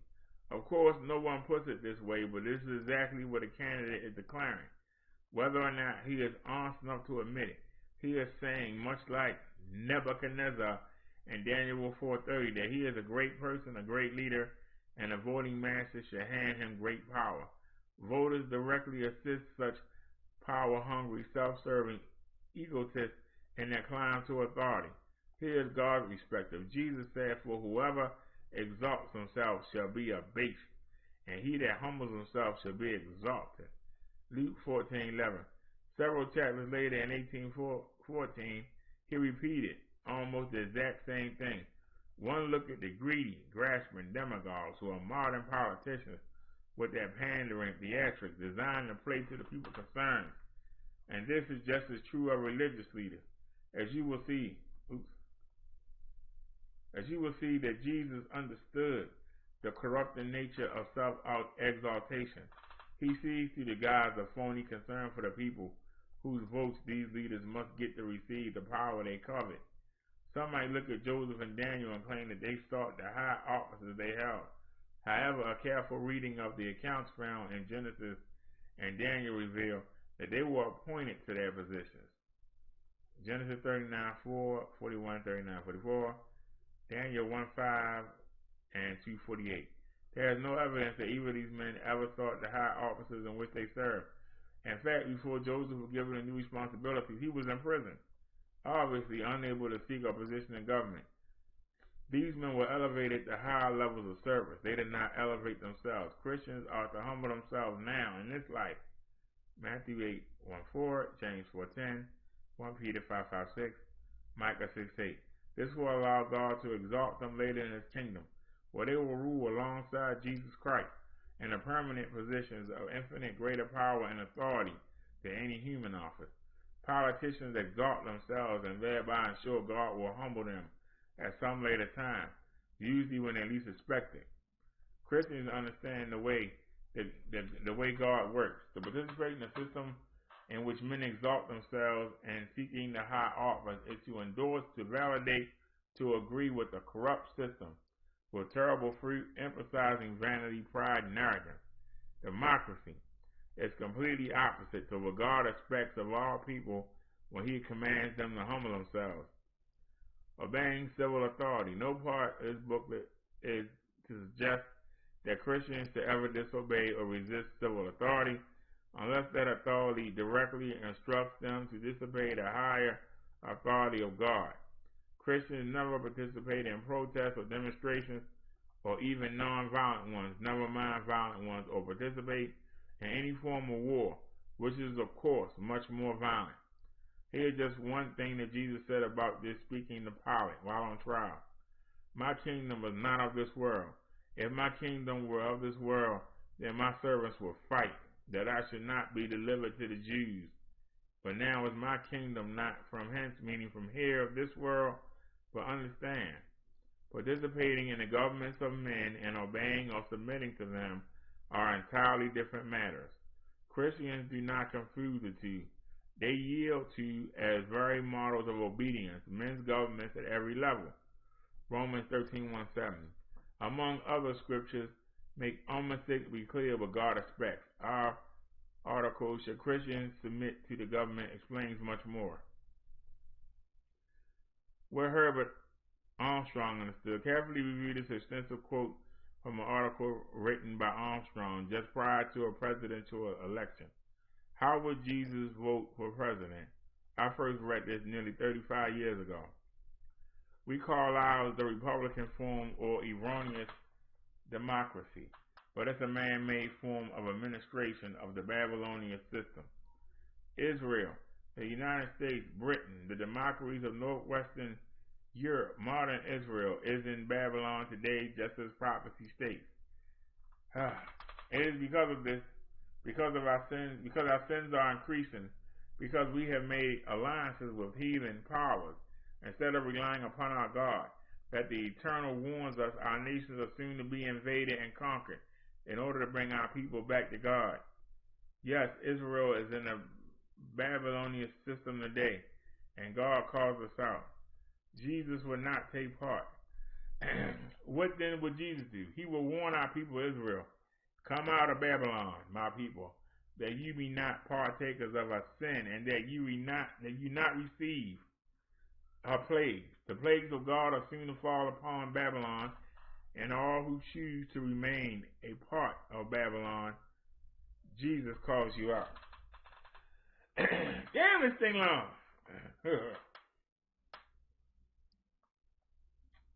My throat is killing me.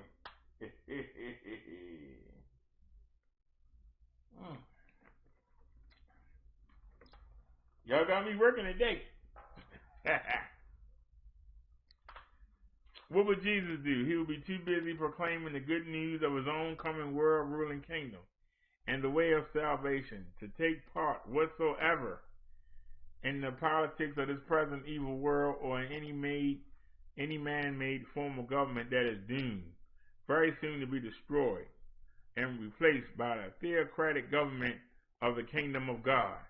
Our mission as ambassadors of Christ, as advanced emissaries of his kingdom, to warn Israel of her plight and represent danger, to proclaim to all nations the good news of the kingdom of God. What? It's still going? I thought that was it. What about church government? The question arises.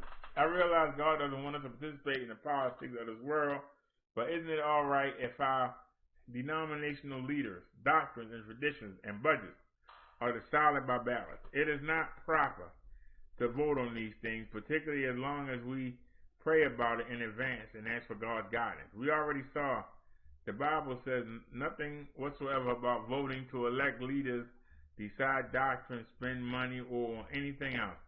Asking God to guide a process, which he plainly explains is not how he works, is foolish. To do something, anything that was wrong, and then ask God to bless it is bald hypocrisy, a charade he sees through. It asks God to endorse what he has explained in numerous verses is wrong, rebellion, sin. In regard to politics and voting, denominations are no different. Many of the 10 proofs listed earlier also have direct application to religious groups. They need not be repeated and re-explained because the way these principles apply is obvious.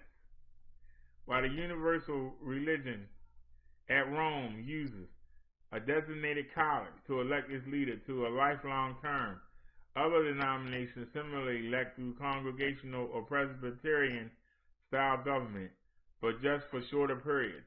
In all cases, underlings elect the leaders over them. This means they retain the power to remove or unelect leaders who do not deliver on the expectations of those who install them. Pastors can be hired and fired by councils of deacons, elders, or others under them. Such pastors must preach what the people want to hear in lieu of what they need to hear, or they will join the unemployment line. The tag wails the dog. The tail wags the dog. In most denominations on the national or international level, election of leaders and approval or subjection of doctrine is invariably subject to votes by councils or conferences of ministers. Since these groups do not practice God's hierarchical method of government from the top down, it is of no use that they pray about decisions or ask God to bless their actions. Running for office in a denomination, technically asking for votes, and practicing degrees of politics in order to get them, and voting are no less practices of Satan's world, with its forms of democratic government, than are these practices when used in a civil setting. The honest person will admit that such councils, conferences, and boards reflect the same fruits of democracy as civil government. Christ did not build this world many divided, competing, disagreeing groups any more than he built the world divided, competing, and disagreeing earthly nations with their government. God is not leading them. The denominations of this world do not have and do not practice God's truth on the matter of government or anything else. They are led by conventions or conferences of ministers who meet regularly to ballot about matters that include who they wish to be their president, their leader, for a humanly set limit of time. They have not selected God's chosen leader. They have selected their own. Such chosen leaders are governed in every respect by the will of the people, or in this case, the will of the collective ministry, or by the will of a church council instead of God's will. If God selected leaders of this world as part of his own great master plan and purpose, then how much more will he be personally select the leaders of his church. God will never employ a process that results in the will of the people or collective ministry being expressed when it's his will that must determine what leader or leaders he will work through as his servants in his church. Christ and his one church are not divided.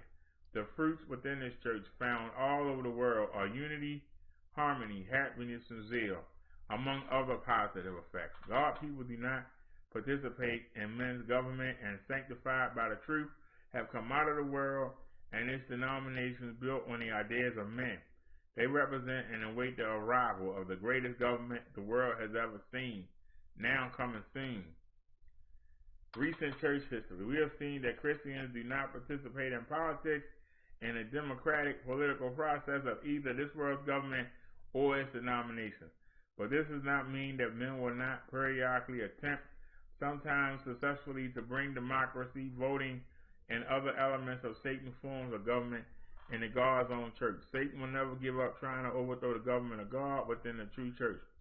Several brief quotes are included here to help understand how Mr. Armstrong in the 1970s dealt with a time of subtle rebellion in the worldwide Church of God. He had been traveling around the world visiting many kings, presidents, and prime ministers, approximately 300 days out of every year. In his absence, a group of liberal ministers rose up and sought to water down the doctrines of God within his church. Similar efforts have occurred over the 2,000-year history of God's church. One of the false doctrines these leaders tried to bring into the church was that voting, either in worldly elections or within the church, was nothing more than a personal preference that each individual must decide for himself. When this plan came to Mr. Armstrong's attention, he dealt with it swiftly, emphatically, and based on the Word of God. Here's what he wrote. The liberal wants to be free to vote, at least in local elections. The argument was made to me that our church people actually outnumbered others living in Big Sandy, Texas. But with a big word is but. You see, if they did not vote, the majority will vote to incorporate the Ambassador College campus into the town of Big Sandy, and we had to pay big taxes. It never seemed to occur to the liberal mind that Christ will solve our problems and that we do not have to go contrary to his attitude. This means local churches would be precisely like the Baptist churches and organizational structure and government. That concept is totally unscriptural. God's church is now established God's way, the Bible way, under the biblical pattern, with Jesus Christ the living head under God the Father, and next under Christ those on earth he himself has called and chosen, and through whom he has raised up his church and used it to carry on his work for this end time as covered in the prophecy for our time in Matthew 24:14. God's church is organized the Bible way as directed in the Bible through those he has chosen and set in the various offices to get his work done. Those now advocating this scriptural heresy want to abolish all authority which Christ as our head set in his church. Their contentions will lead to voting the democratic way, the very opposite of God's way. They want to be liberal, and soon this liberality will lead into general and widespread sin. They will become just a few more churches of this world, Satan's world. Some ministers are getting confused between this world's politics and the American democratic system and the ways of God. These dissenting ministers want to desert God's authority and assume it themselves. In other words, they want a democracy voting which is totally unscriptural. They want to be part of this world, Satan's world.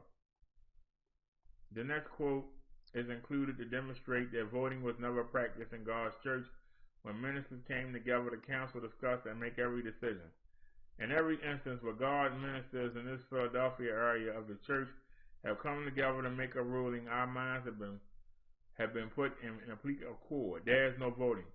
We ministers know that we serve a dynamic, living, all-powerful, supernatural God. We fear to disobey or fail to be submissive.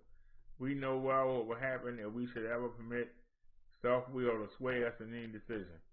Christ did put authority and rule in his church. Does God's church elect its leaders? Jesus told the disciples, I will build my church. He is the head of that church, his church.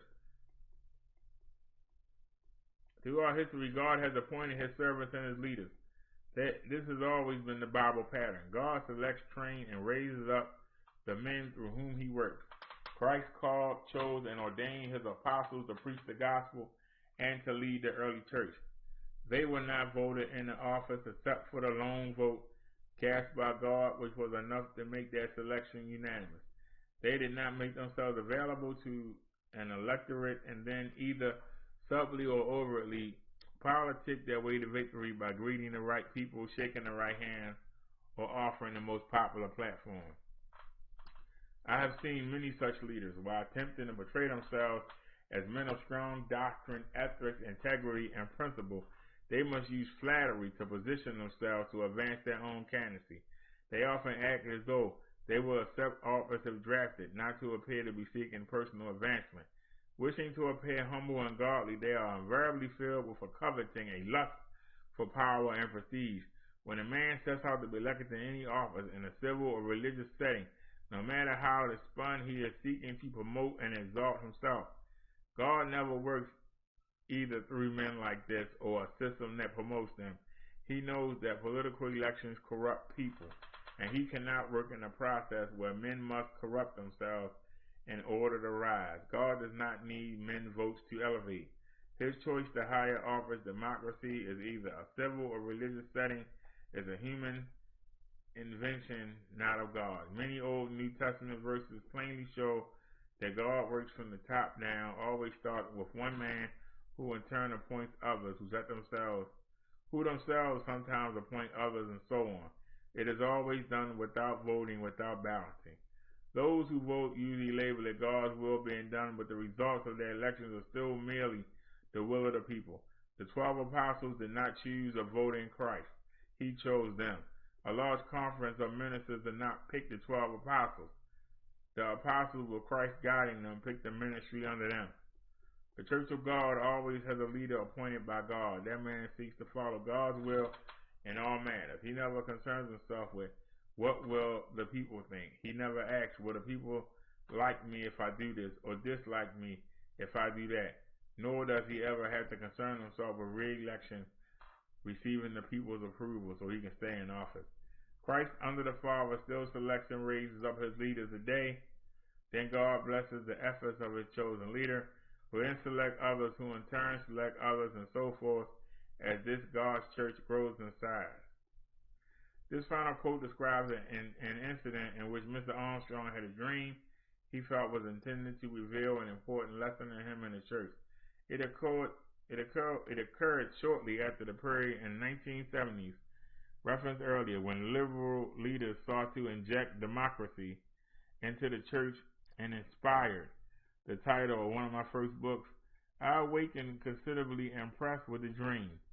Was God revealing to me that too many within the church memberships are leaving God out of the picture and their own minds putting God out of the church? That the people should say to God, this is our church, God, we want you to get out of the church and leave us alone. We'll run this church our way. I awakened impressed that too many people are leaving God and Christ out of his church and trying to make it our church, the church of the people, and not the church of God.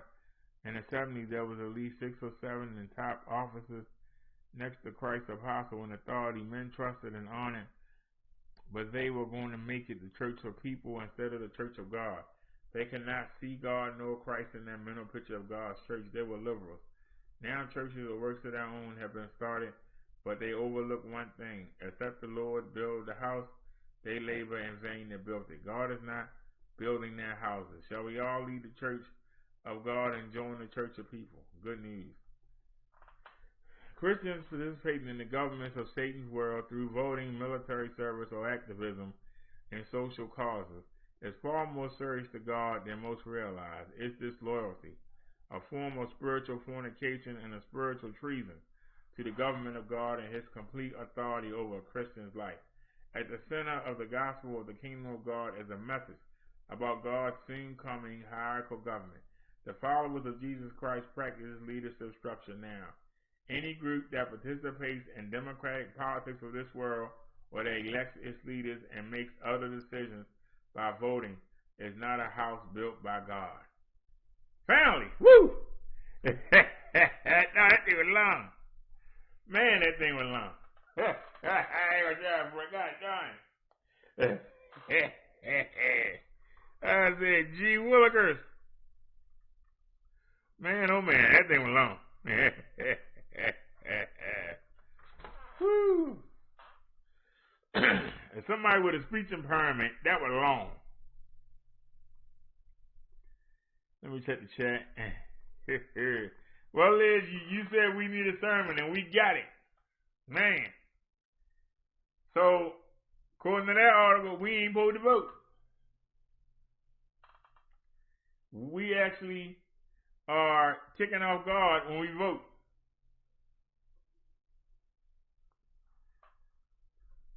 I go to the bathroom. Let me pay this phone. I'm hungry. Let me see what we got left. I can put some mayonnaise on the bread.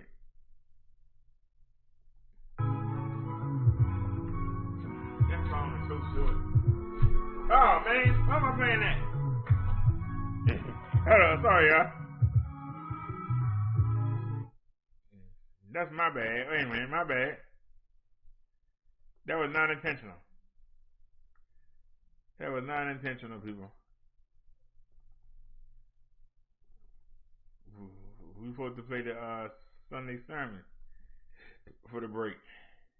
My bad. Sunday sermon, everyone. This is Brother Darrell, Minister Brother Darrell.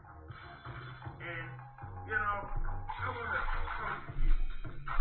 And I want to tell you things that you can use and things that'll get you to have a connection with Jesus and God. So I wrote this. So I hope y'all enjoy it. So let's get to it. St. John wrote that Satan accuses us believers before God day and night. The Lord depends on us to do what is right. But our flesh is not up to stand alone. We lean on Jesus so that we don't on the phone.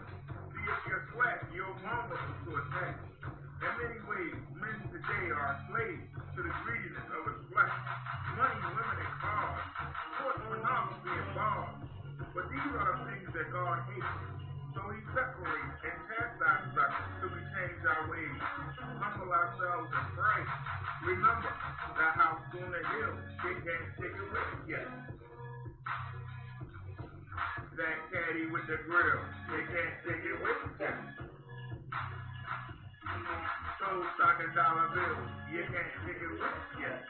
Only your heart and your thoughts and your attitude will prove your place in heaven or the fires of hell. I wish you peace, and I wish you well.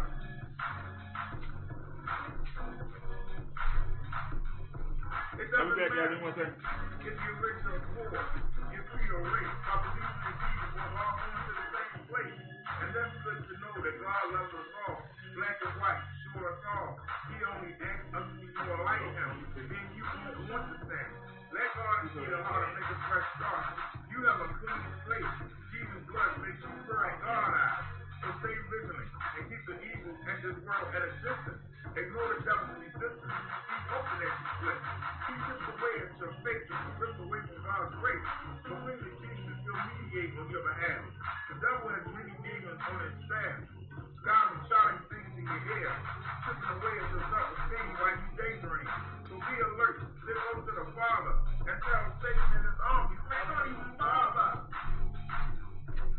When I say this, that house on the hill, you can't take it with you. That caddy with the grill, you can't take it with you. Those stocking dollar bills, you can't take it with you. Only your heart, your thoughts, and your attitude will prove your faith in heaven or the fires of hell. I wish you peace. I wish you well. It doesn't matter if you're rich or poor. Your creed or race, by believing in Jesus, we're all going to the same place. People are talking about struggling, saying life is hard, rough, you got to be tough.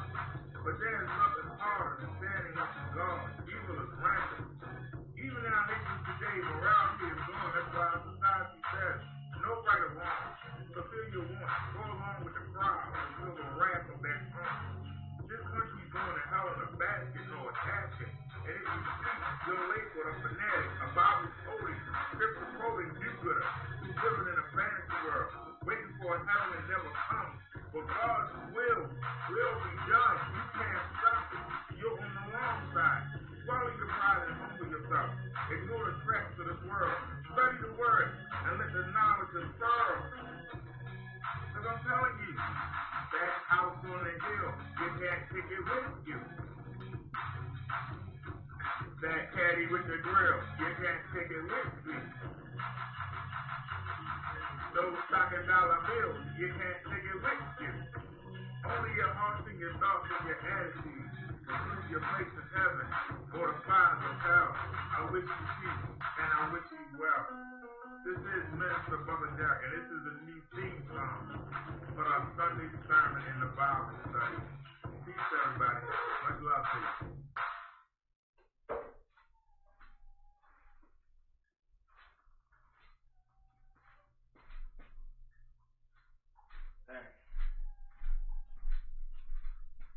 Correct. Go that door. That water still running. I turned it off.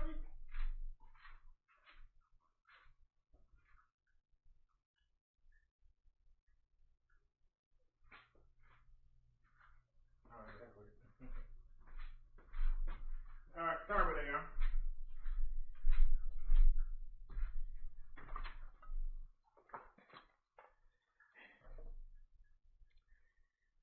Hey, what's going on, JoJo?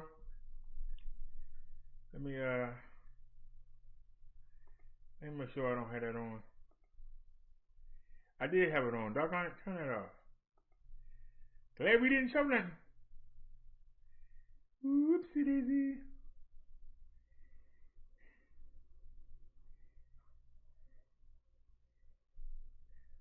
Alrighty. Let's take a look here. This is from No Night by Cass. It's not a video. Read the full story.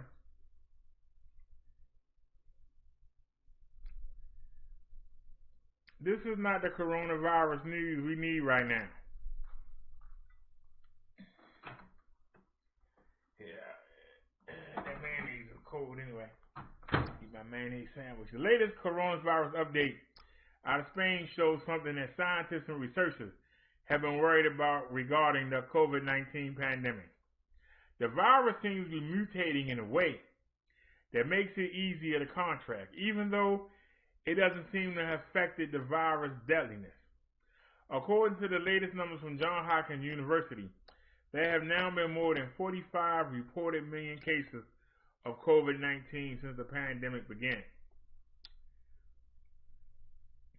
According to the latest CV updates that researchers have been studying, there's a growing sense that the COVID, which is rampaging across the U.S. and the rest of the world and new right now, is not remaining static, that it does in fact have the ability to change and mutate in a different strain, which has various implications for immunity and for fighting the pandemic via the all-important weapon of vaccine. According to researchers, hey, try to put your ads in here, Google, leave us alone. According to researchers in European nations like Spain and Switzerland report that a new CV strain has been detected on the continent there, and it very well can end up in America.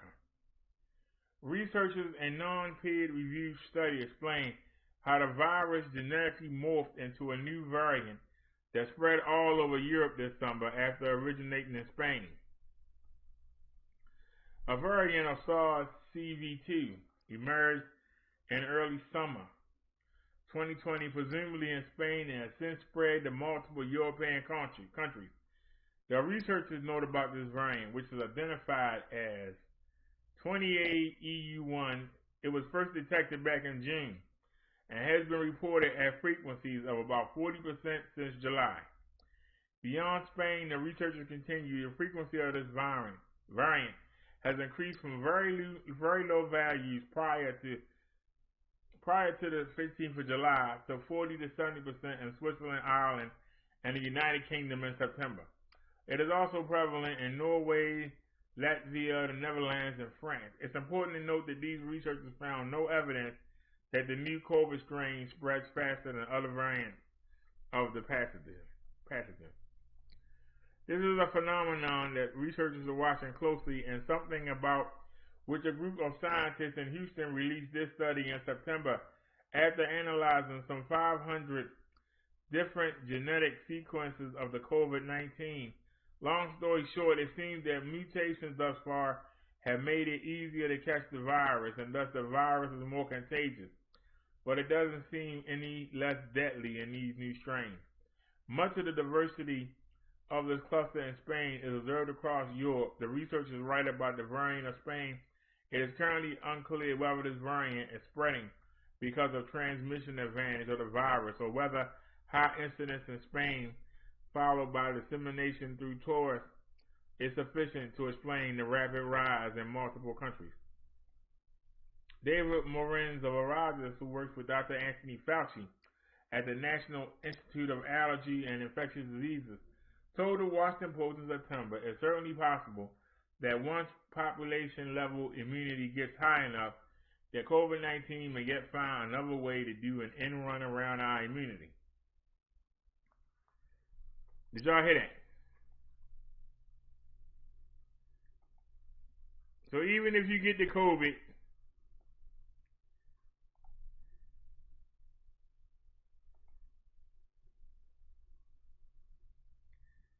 H2O dancing, is it possible to have two different kinds of two different kinds of the virus at the same time?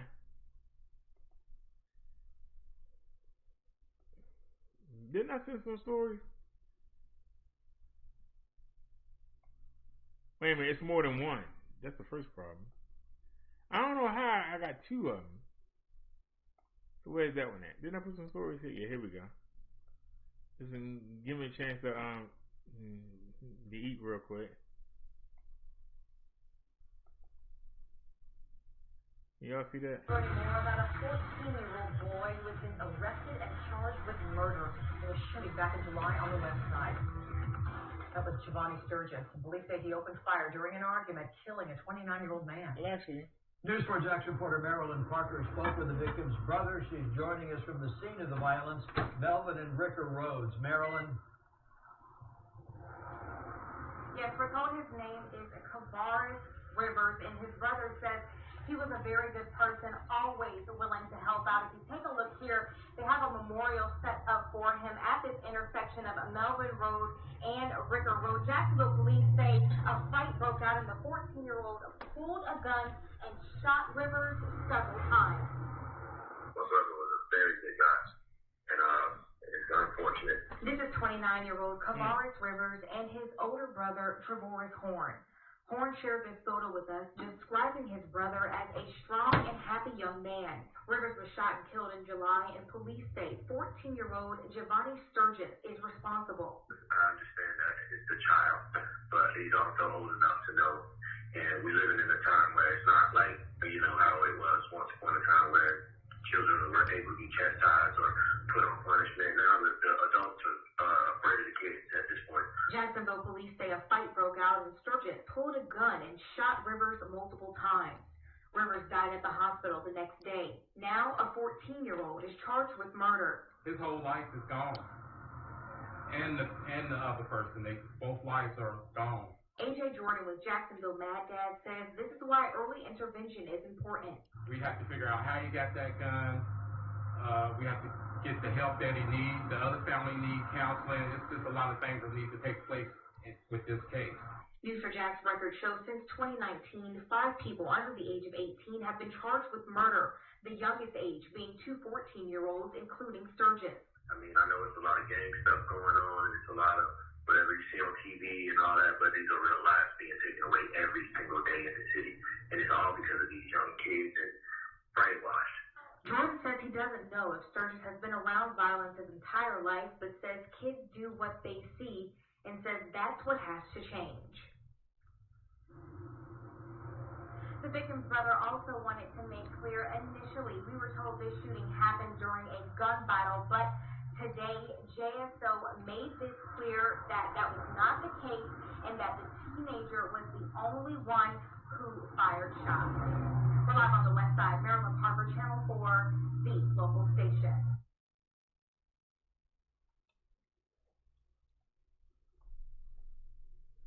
What was that? Just within the past 2 hours, a young man accused of shooting and killing a 14-year-old girl in Jacksonville faced a judge, and we learned how the girl was caught up in the shootout last month. 20-year-old Saffron Eiffel is now charged with aggravated manslaughter. News 4 Jax reporter Scott Johnson is joining us live outside the jail where Eiffel is being held. Scott? So, Mary, Saffron Eiffel has been held here at the jail downtown for weeks now for lesser charges involved in this crime. But yesterday we learned he was charged with aggravated manslaughter in this case. The victim, his girlfriend's younger sister.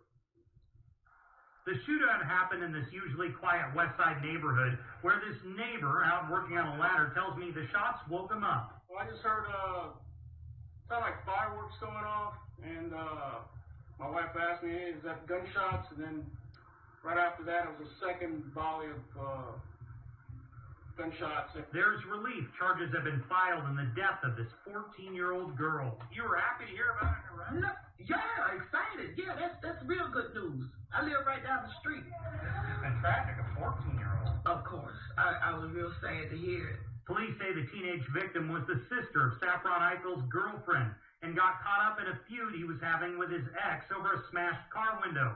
Investigative reports say Eiffel brought his girlfriend and the 14-year-old to this neighborhood for the confrontation.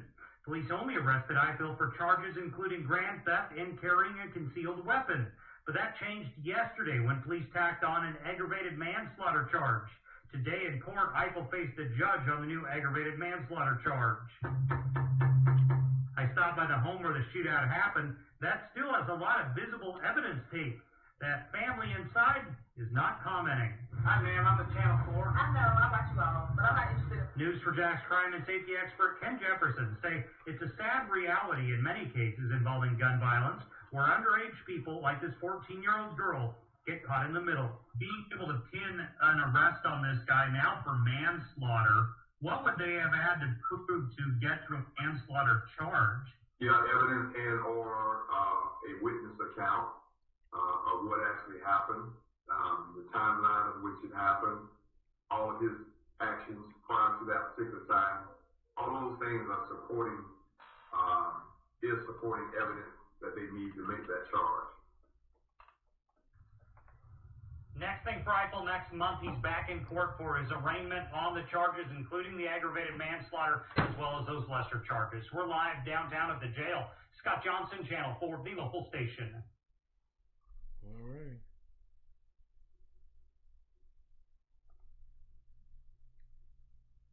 Boom, boom. Liz said you're just terrible.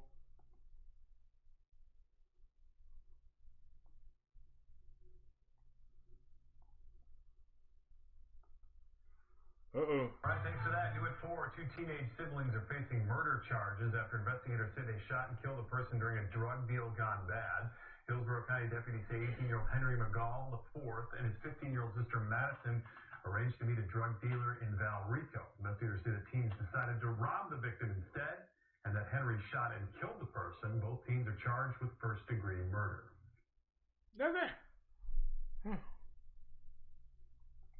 I didn't get turned my head for a second.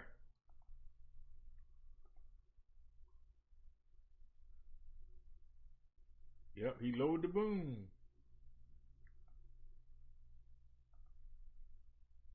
All right, what is lady talking about? You got it. Yeah, our first commercial.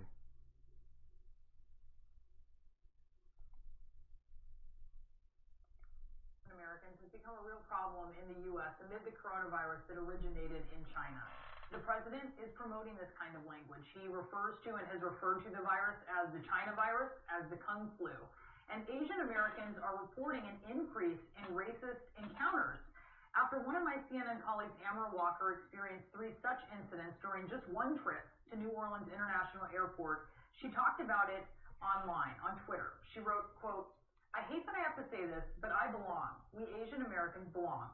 I was born and raised in the U.S. I am as American as apple pie, and I am as American as Korean barbecue. I am American. Please don't question me about that fact ever. Amber Walker is joining us now. Amra, thank you for writing about this. I think this was so important for people to understand what a lot of Asians and Asian Americans in the U.S. have been going through. Tell us what happened to you. And that's why I wrote about it. I wanted to be a voice for so many of us Asian Americans who don't speak out when these kinds of things happen. And I do want to say, Brianna, if I had encountered just one racially charged incident yesterday, I wouldn't have probably posted about it. But it was the fact that it happened back to back to back within a span of an hour, Brianna, is what really shook me to my core. And right now I have to admit I'm shaking right now. I still can't believe that we went through this, that I went through this. Okay, so here's what happened. First incident, I'm walking to the airport.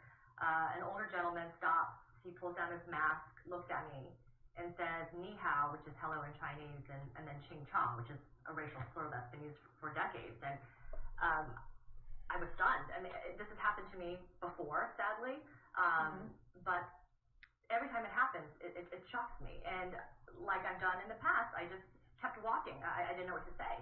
And he walked away, and the more I thought about it, my blood was just boiling. And thankfully, I ran into him inside the terminal. He was standing right behind me when I was trying to buy souvenirs for my husband and daughter. And I turned around and I said to him in a really stern voice, I said, do you understand what you said to me was racist and it was racially charged? Do you understand, sir? And he kind of looked at me Tony. with a smug look, and he just said, I don't know what you're talking about, and he walked away. Wow. And so then I walked to the gate where my producer was sitting, and I was like, you won't believe what just happened. I'm really upset. Here's what happened. And I'm not kidding. As if on cue, literally within like 5 minutes, a young man walks up right in front of me while I'm sitting at my gate, and he's not wearing a mask. He comes right up to my face and says, hey, do you speak English? And I was like, I can't believe this is happening. And the first thing, I mean, I shot back immediately because I was really angry. And I said to him, why would you assume that I don't speak English? Tell me, why would you assume I don't speak English? And he said, well, no, what language do you speak? And I said, well, obviously English, but I also speak Spanish, because I knew he was expecting that I would say Chinese or Japanese or Korean. Anyway, I mean, and then he started to mumble and speak incoherently. It sounded like he was mocking the Asian language. My producer was really disturbed by all this. And also the people who were sitting at the gate started yelling at him to get away from me, because I kept telling him, you gotta leave me alone. We're in a pandemic, put on a mask. But because he was getting close, he was not wearing a mask, and he was getting close to you. Exactly. Right. And he was in my personal space. And then your producer basically got security, right? Got a police officer, and then what happened? Yeah, he interjected, and he said, officers, this is where, talk about pouring salt into a gaping wound, right? I mean, I told the officer what happened, Brianna, and my producer, who was upset, said, yeah, and, this guy was saying racial slurs to her. Can you believe that? The police officer stopped. He approached my producer, literally, again, almost nose to nose, and again, we're in a pandemic, and he said very angrily, that is not racist. Asking someone if they speak English, that is not racist, okay? Do you understand me? And I mean, this police officer was, I would say, 6'4", he was huge. And I was intimidated. Everyone around us was watching. My poor producer was, both nervous and scared. And we said, okay, fine, it wasn't racist. And he walked away. They did track him down, but, I was so shaken by all of this and so disturbed that my producer kind of shooed me onto the plane and said, just you got to get away from this, But I do, want to say that my producer was extremely defensive of me, and also there was about 5 or 6 people who were sitting at the gate who came to my defense and were apologizing for no reason. They had nothing to apologize for, but they expressed their shock. Now you put me to sleep. Somebody asked you speak English. He didn't say, hey, you wop. Hey, you goof. Wait. How this thing got down?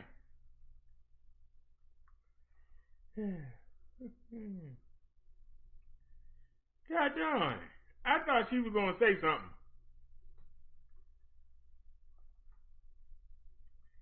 All right, let's get caught up on the news here. We still got 3 more articles. I don't think we're going to get them in tonight. I might have to do a part 2 tomorrow.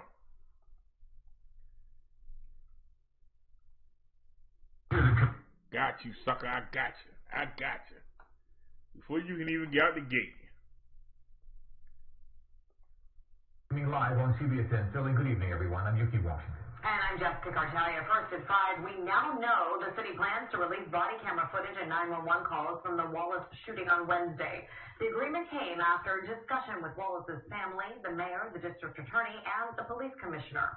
Another citywide curfew goes into effect at 9 o'clock tonight. It will be in place until 6 a.m. tomorrow. And the National Guard is now in Philadelphia. Some of them were stationed near City Hall and the Municipal Services Building today. We have seen coverage of the fallout from the deadly shooting.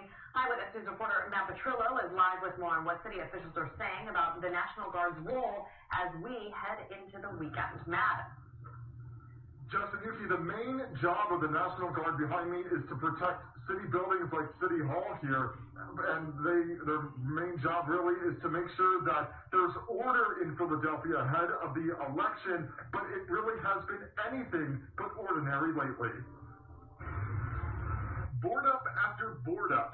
This is what it now looks like in Philadelphia's premier shopping district in Rittenhouse Square as businesses keep their guards up in case of any potential rioting. 3 nights of looting this week in Philly has left scores of businesses in shambles. The National Guard is here now. The National Guard has been deployed to protect city buildings and landmarks. And we're hoping that their presence up the level of calm and allows the police to go out and to fight crime and to arrest some of these people who are looting and are destroying property. It's not known exactly how long the Guard will be here. That is going to be a flexible, also kind of day-by-day deployment solely to provide safety to our neighborhoods. And with the election just around the corner, some people are happy to see the Guard members.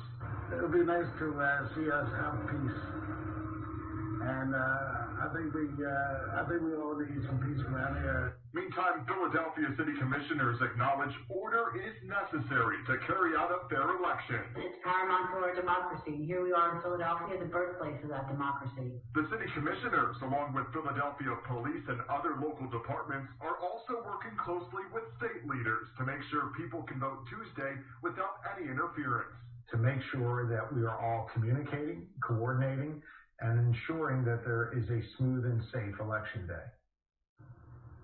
And again, so while it's not known exactly how long the National Guard will be here, what we do know is the city is imposing another curfew that begins 9 o'clock tonight through 6 o'clock tomorrow morning. We're live in Center City. I'm Matt Petrillo, CBS 3 Eyewitness News. All right, Matt, thank you. All right. Hi, this is Eliana from Best Buy. They got the 9 o'clock curfew. Philadelphia ain't playing, and Reggie left. He went to D.C. What's going on in D.C.? You know, we were covering other things. We really missed out on the rioting. I don't know what happened. NYPD officer resigned today, just one day before he was set to face a hearing for a violent social distancing enforcement arrest in May. Francisco Garcia was seen in this social media video aggressively enforcing social distancing. It was not clear from the video what the man did to trigger the officer's reaction. PBA President Patrick Lynch released a statement today saying in part, "We warned them that sending cops out to enforce their half-baked public health policies would create a backlash. They didn't listen, and now yet another police officer's career has been cut short by politics."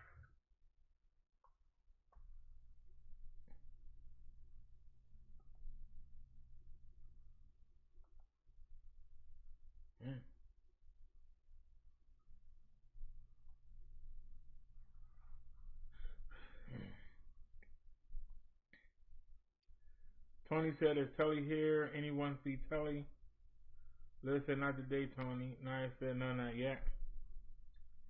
Naya said, "Oh dear, that's awful. Looting doesn't solve anything." Liz said, "It sure doesn't." Tony says, and how many of those poor people caught in the middle no longer have jobs anymore? He said, oh, wow. Dad, we down to 5 people? Dad.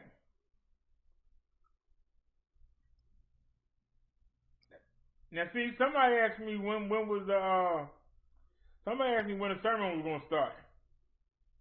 And I started the sermon and everybody left. Hey, that's not good. Yeah. I started the sermon and everybody left.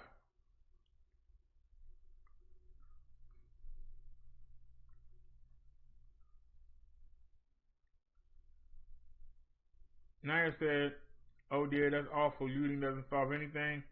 Liz says it sure doesn't. Tony says, and how many of those poor people caught in the middle no longer have jobs anymore to feed their families? Liz said, oh wow. Naya said, yes, Liz, it increases the prices. Also, our most vulnerable citizens are left without the goods they may need. Naya said, not to mention lost wages. Tony said, but people all over the world are beat down like that for not social distancing. Our media is just inflaming the situation even more. She said, yes, Naya. Liz said, yes, Naya. All right. Let me run to the bathroom real quick, and I'll play this for y'all. This is sad. Over $2, y'all. Over $2. $2.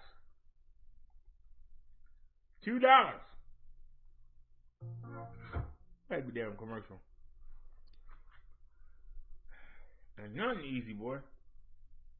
Finding this woman, they say, attacked another woman in the subway system over $2. Officers say a 28-year-old woman was buying a Metro card at the 205th Street and Perry Avenue D train station in the Bronx. She was approached by another woman who offered to open the gate to the subway for $2. When the victim said no, police say the suspect punched her in the neck and tried to steal her purse. If you recognize the woman, call NYPD Crime Stoppers hotline at 1-800-577-TIPS. Katie Johnson for CBSNewYork.com. That's rough right there. That's rough right there. Lady was asking for $2. Yeah. Woman punched her in the neck and tried to steal her purse. She said, I need $2 too.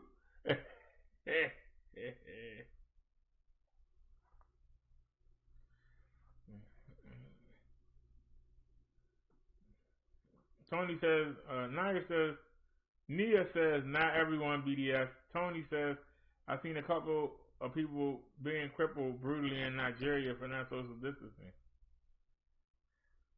Man. Yeah, somebody always got it worse. Man. I've seen someone get shot in the neck for Malaysia for not social distancing. Well, you know, people here in the United States, some people, I ain't gonna say all, because all people ain't silly. But y'all know there is people that had this dumb idea that democracy means you can do whatever you want to do, and when somebody tell you to do something, that you should be able to cuss them out or something. People believe that. I don't know why, but people believe that. I think it's stupid. You know, that's my opinion.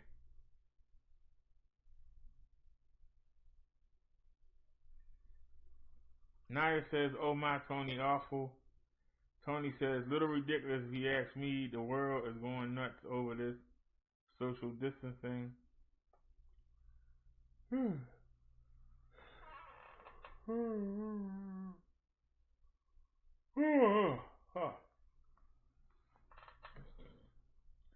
I can't believe they're literally gonna make us wait till Tuesday. That's just crazy. Alright, that wasn't long enough to go to the bathroom with. Let me try this next one. Maybe this one will do it. Oh, wait a minute. No Name by Kaz left us she gave me a story that I was going to play yesterday and didn't get a chance to.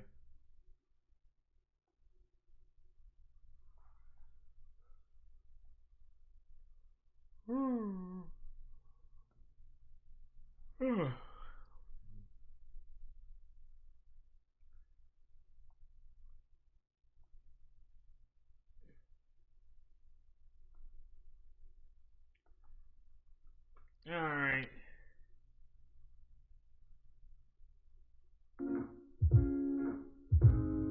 Guys, what I'm holding in my hands right here in some countries would land me in jail for years. And in others, this could mean a death sentence. But I just arrived to a place where this is not only legal for medical purposes, it's legal for recreational use. Say hello to Colorado, America's highest state. Here, cannabis is a medicine, a hobby, a career, and even a food. This is gonna blow your mind. This is a weed dispensary, but it's more like a weed grocery store. You wanna see the inside? Welcome to the herb shop, man, where we have all different kinds, types, and flavors of weed. We got the sour garden cookies, got the golden goat, got the garlic crash, got the mint smash, Pablo cake, London pound mint, and a couple of goodies as well, man. You need some Z's at night? This stuff will knock you out. If you're looking for drinks, we got some THC-infused beverages. We even got that THC cream for your aches and pains. And for your experienced smokers only, we got extracts. Weed is everywhere here. You can even get weed at a gas station. Gas and grass, they call it. But here's what's interesting. While you would think that everyone in Colorado would be acting crazy, this place seems very normal. In fact, this state feels much like my home state, where weed is still very illegal. The question is, should weed be legal? No way, Jose. No way. Yeah. To find out, I did some research, and what I found was shocking. Since weed became legal, drug-related crimes have been decreasing. This means fewer drug cartels and less black markets, which also means much safer cities. It's a whole lot safer without those street dealers. The cannabis industry is booming. 25% of tourists coming to Colorado are coming for weed. Instead of going on bar crawls, they're going on weed bus tours. For every dollar spent on weed, Colorado generates over $2 in economic activity. This stuff is like green gold. It will revolutionize our economy. Colorado uses its money to build better schools, provide better health care and welfare, which gives citizens a much brighter future.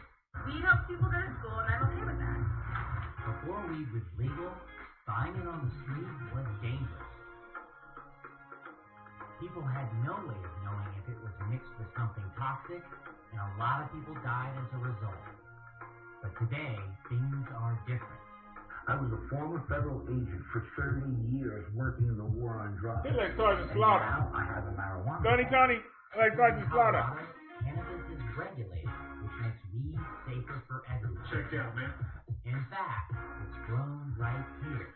Because of the new marijuana industry, so many people now have jobs. It's given me a great life. I'm able to provide for my family. We're always constantly hiring, and the job is basically recession proof. People always want to get high. And you can have it delivered just like a pizza. Hey, got the delivery here. 2 animals, 2 joints. Thank you. Except it arrives by a licensed medical professional. No thanks. And while weed is still not my thing, legalizing it may not be a bad thing. Maybe we could all take after our neighbors in Canada and nationally legalize it. Or the Netherlands. Or Uruguay. It helps the economy. That boy went to the bathroom. Nia said hi, Davey. Tony says, see if I can't find the link of the baby in Kenya being devoured by the hippo. Somebody told me about that, Tony. I don't know where the link is. I don't know. I saw that.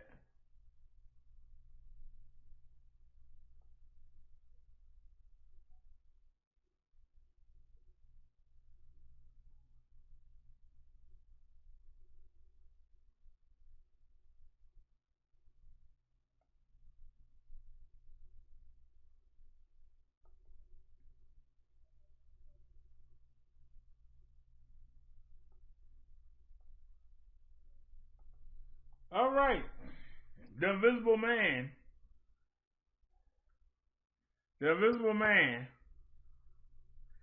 is going to pop up. I call him the Invisible Man.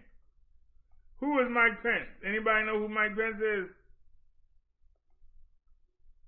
Anybody know who Mike Pence is? Believe it or not, y'all, that's the vice president. He's so invisible, everybody call Biden vice president because this guy is just in the weeds. They say that Trump be in the basement. Biden being in the bunker in the basement. What do we know about this daggone Pence? I don't know absolutely nothing about this man. Vice President Mike Pence will travel to Boone, North Carolina on Sunday, according to White House officials. Officials said Pence will begin his visit in Boone at a Sunday service with Reverend Franklin Graham at an Alliance Bible Fellowship. Later Sunday, he'll return to Washington, D.C., according to the White House. That's it. Well, Mike Pence is going to hang out. He's going to hang out with the rich tycoons in Boone.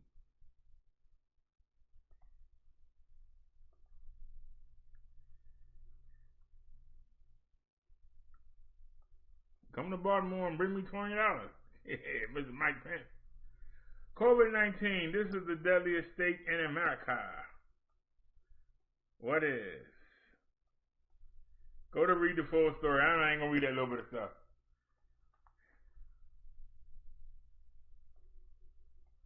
Block. COVID-19 confirmed cases in America rose over 90,000 yesterday, which is a record, to 9,110,791 confirmed cases. Many experts expect that figure could routinely move above 100,000 a day. Deaths in the United States rose to 229,239, up 1,004. There's a worry that the fatal case per day figure could move back above 2,000, which it topped several days in April. The deaths by state vary widely. In some parts of the country, there are several times the national average. The hardest state hit by far now is North Dakota. Deaths per 100,000 people stand at 1.3. By the way of contrast, the numbers for the states where the rate is the lowest are below 1 per 100,000. Several states in North Dakota have unusually high rates.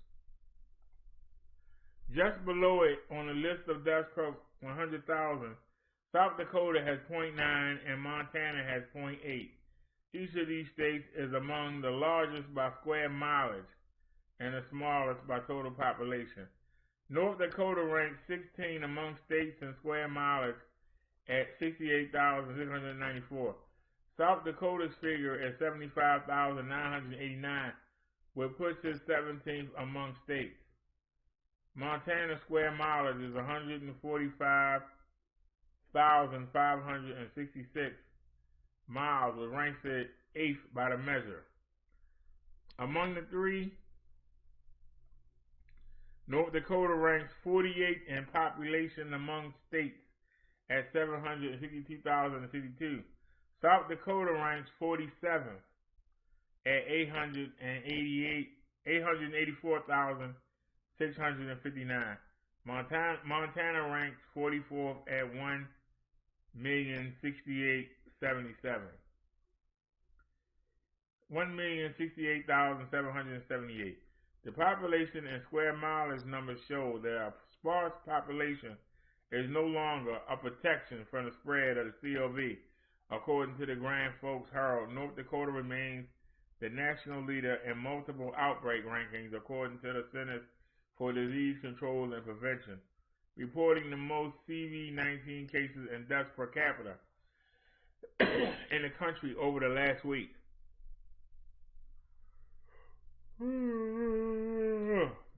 There's a consensus about what went wrong in North Dakota. The state was never effectively shut down to slow the spread. Social distancing rules and regulations, enforcement of mask wearing rules were rare or did not exist. The state government took what most other states would view as inadequate action to protect its own population. When raw totals are the primary measure, U.S. confirmed cases are concentrated in the largest states of population. Texas has 941,851 cases. California has 928,000 cases, 240.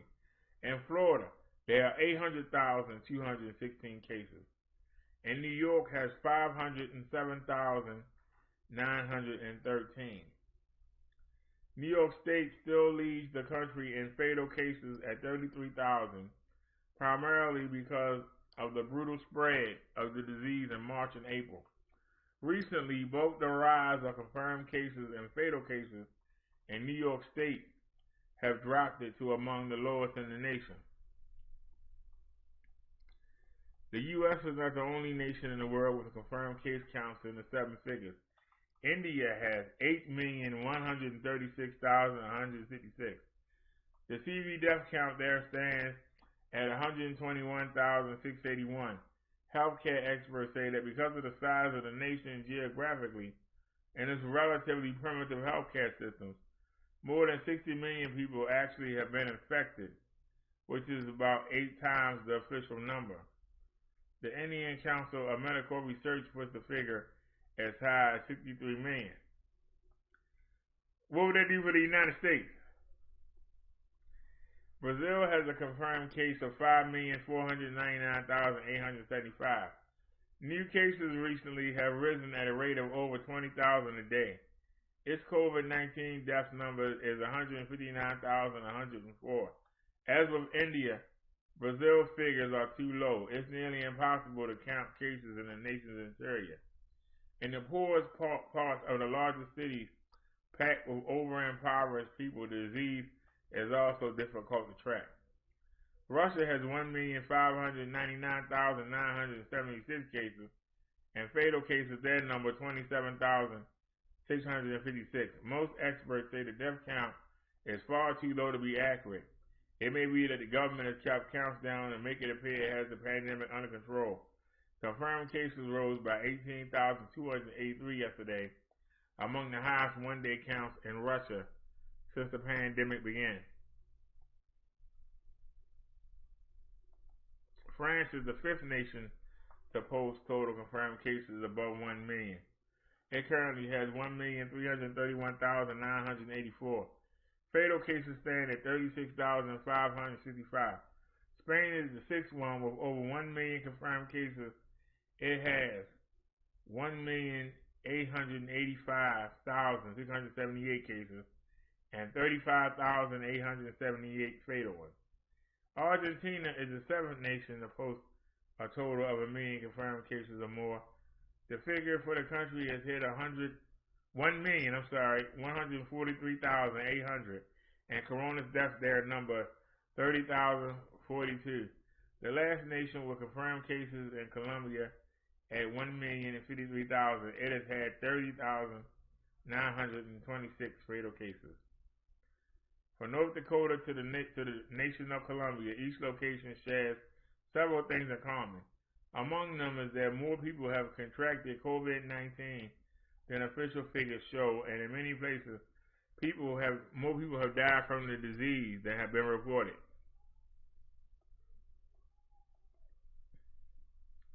Well, that's not good news. That's not good news by any standard.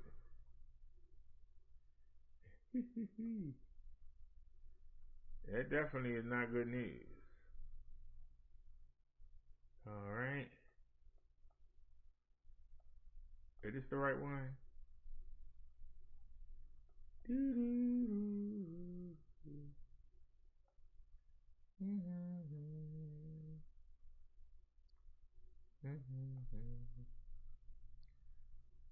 Okay, so that's the wrong one.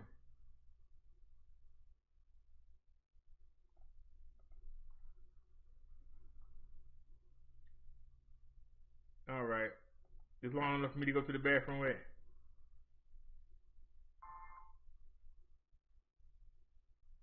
Yeah, y'all can say it.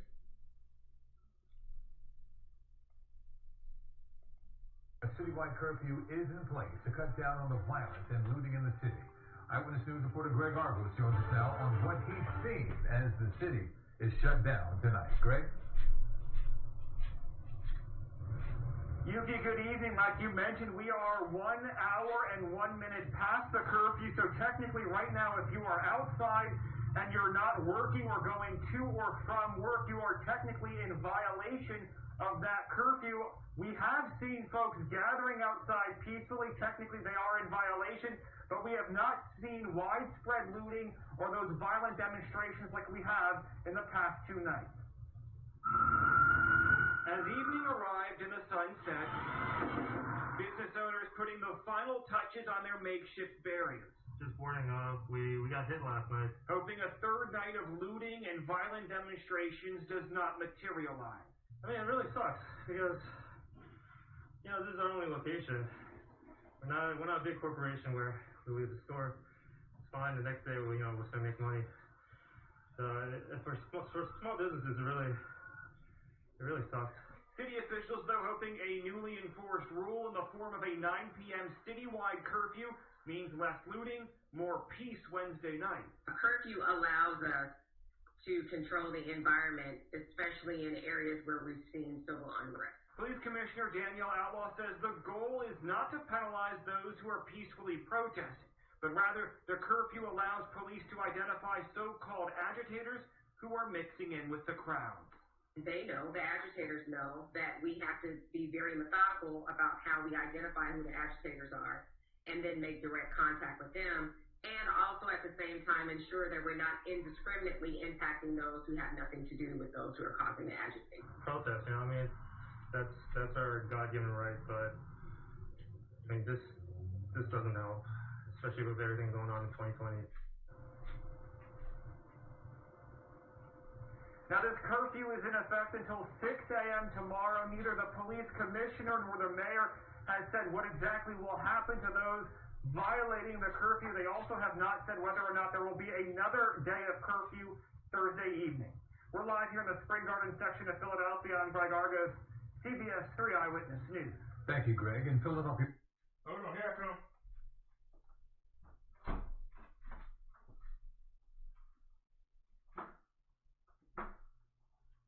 Certainly hoping to avoid a repeat performance of last night when looters took over in Port Richmond. Joe Holden is on hard-hit Aramingo Avenue, where police who were outnumbered last night are hoping to flip the script tonight. Joe, good evening. That's right, Yuki. Good evening. These stores out here resemble a battening down of the hatches. It is like a storm had come through this section of the city of Philadelphia.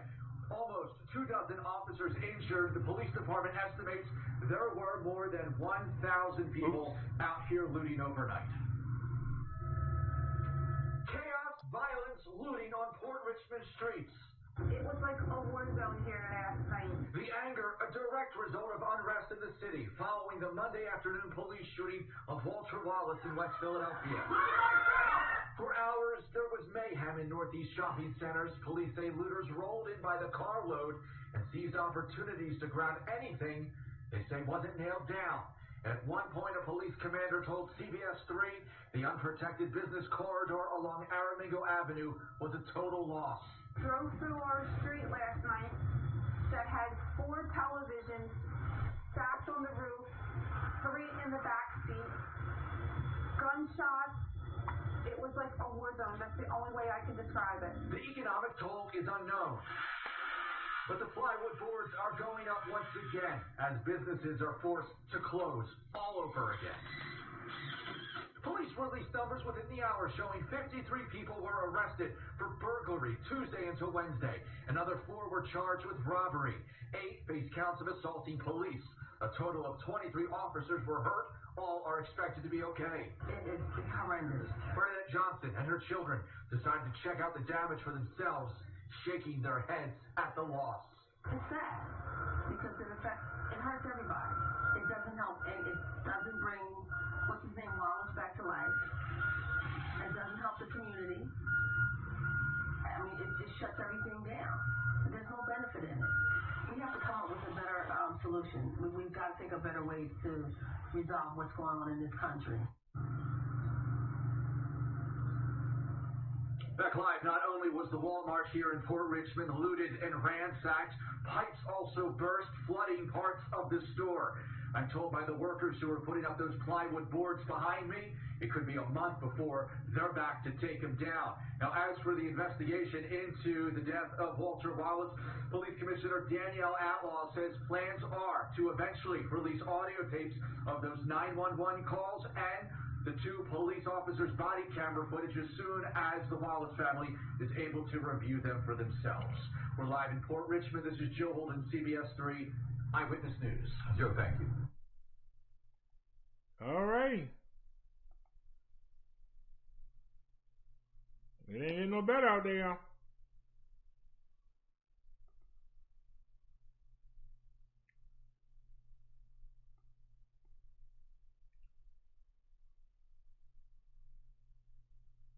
This man got something different to say every time you see him. Come on, y'all. Let's check in with It's Jimmy. But first, can you hit the subscribe button? Me and my wife, we spent an hour looking up information. It's a concise video. Here with your second stimulus check update, and watch to the end for some special guests that will be joining us at the end of this video.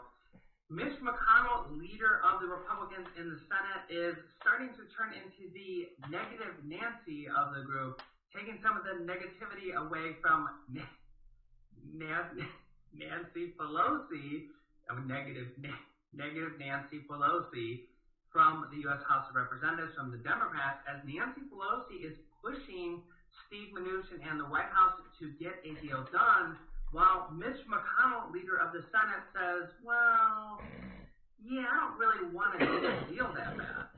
Some are suggesting this might lead President Donald Trump to actually accept Nancy Pelosi's deal in full with exactly what she wants after the election, which is now only 2 days away.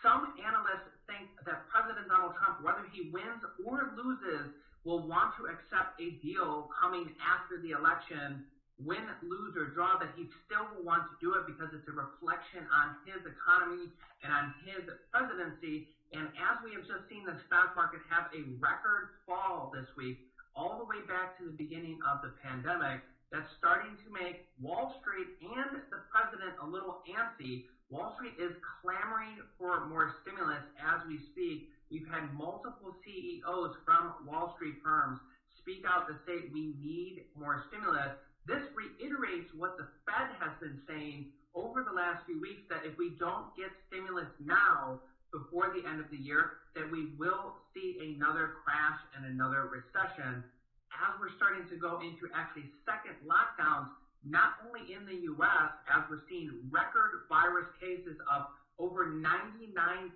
new virus cases just yesterday, and they're spiking exponentially. We're also starting to see lockdowns across the entire world as this is getting worse going into the colder temperatures. Hey, what happened to your turtle outfit? I thought you were going to wear turtle. Yeah, Amazon couldn't ship it to me in 12 hours, so my Turtle Man outfit was a little delayed. Boo. You think you can make me one? No. Don't make me a turtle outfit real quick. I'll find yourself. I wish some of these congressmen and congresswomen would find a shell to crawl in and just go away so we could pass more stimulus.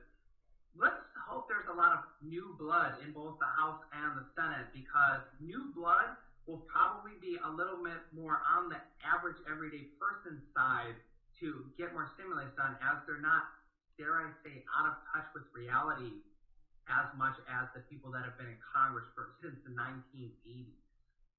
That's right, I said the 80s. England and the United Kingdom are now entering a second lockdown. And hey, look, man, we supposed to hear about the stimulus. You doing my job now. My job to cover the news, sir. My job to cover the news. All right?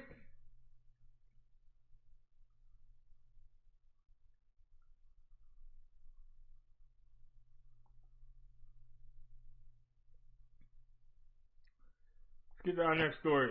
We're talking about voting. Voting, an option or obligation. To vote or not to vote, that is the question. Let me blow this up some. See y'all can see it? Can you see it? To vote or not to vote, that is the question. If one may paraphrase a renewed English writer, this is a serious question for many people as the election season approaches.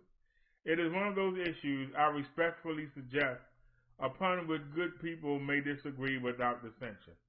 A recent article by a devout Christian took the position that voting is a privilege and a responsibility. One can argue reasonably that voting is a privilege under our government. To declare it is a responsibility is to go beyond what is justified. It is equivalent of suggesting that it is a sin not to vote. There is no biblical teaching that necessitates such a conclusion. Some contend that voting is a way to exert one's influence for good. Hence, to neglect such would be morally irresponsible. What then would be the case if one votes, but one votes for a different candidate than your preference? Has she or she sinned? Also, must one choose your mode of operation as the exclusive avenue of exerting his influence? These are serious questions. One of the great Christian leaders of the 19th century was David Lipscomb. Lipscomb wrote a book titled Civil Government. This highly respected gentleman took the position that Christians ought not to vote. He contended that since the Bible teaches that God rules in the kingdoms of men and puts in the office those he chooses, Daniel 2:21-4:17, Christian people ought to leave the matter to him and remain aloof from the political process. Others argued similarly long before he lived. Noted historian Edward Gibbon declared that the early Christians refused to take any active part in the civil administration of the empire.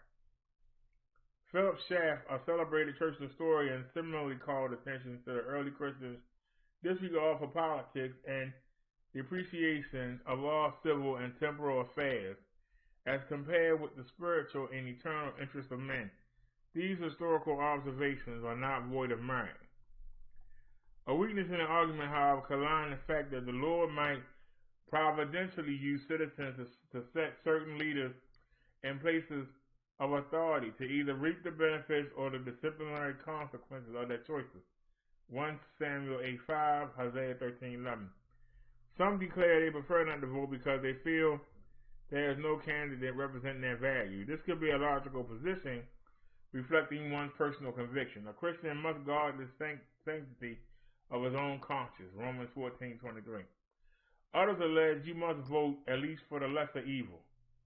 This is a fallacious argument. No one should be coerced into voting for a candidate with who or she is not comfortable. A lesser evil could still be an evil in the mind of a devout person. Some guiding principles. If one chooses to vote or speak out regarding candidates, even if deciding not to vote, there are principles that should guide the Christian thinking. 1. One's political preference should not be grounded in superficial basis, e.g. race. For example, there are highly qualified people of various races who might serve with distinction. To discriminate because of ethnicity, either for or against, reflects a superficial mentality. The character of the person is important. Does the candidate have any level of spirituality? If he professes faith in God, does he have a significant pattern of life that is consistent with true morality and spirituality? It is one thing to say God bless America, yet in his next breath be spewing the vilest profanity. Jesus taught what proceeds from the mouth is an index to his heart, Matthew 12:34. Moral issues are far more crucial than economic factors. It is much better to be poor and good than prosperous and wicked. This is an ideal many Americans seem to have forgotten or choose to ignore. Currently, there are terribly important ethical issues that challenge the very foundation of this nation. One of these is the slaughter of the unborn via legalized abortion, a heinous practice in vogue for the past third of a century. How could a Christian possibly vote for a person who supports baby murder under the guise of pro-choice? The choice to do what? Another malignancy gnawing at the vitals of this nation is the scandalous attack upon the institution of marriage, the very foundation of civilization, legitimizing by means of law illicit sexual unions. This corruption has been promoted incrementally for several decades. First, there was the granting of equal legal privileges to domestic heterosexual partners apart from marriage. Then came the equal under the law provisions for homosexual couples. Finally, there is now the legalization of sodomy under the facade of marriage, both in Massachusetts and in California. How in the name of common sense could a Christian ignore these vital issues in deference to less important considerations? 6. There should be serious consideration considering how the next president will fill the vacancies on the Supreme Court, thus affecting the flow of law for decades to come. It only took one rogue swing vote in 1973, Roe v. Wade, to shift the court toward the bloody carnage of legalized abortion. It will be a travesty indeed to contribute to the further disintegration of the nation's moral fiber. While Christians may disagree on some political options, each person must plumb the depth of his conscience, hopefully one educated by the scriptures, and act consistent with his own judgment. Ultimately, peace should prevail among the people of God.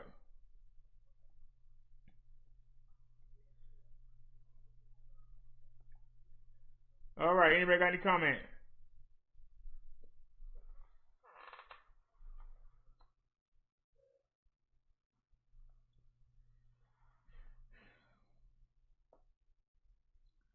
Naya said, should voting be made a civic duty like jury duty? Well, Naya, it's things to consider. We learned a lot today. I don't even know if I want to vote now. It was like when you suggested we do the story of Job, and it changed my whole outlook on Christianity. Or like when we did the story on what does the mark of the beast mean, and we kept finding articles saying that people who follow the Sunday Sabbath, that was the mark of the beast.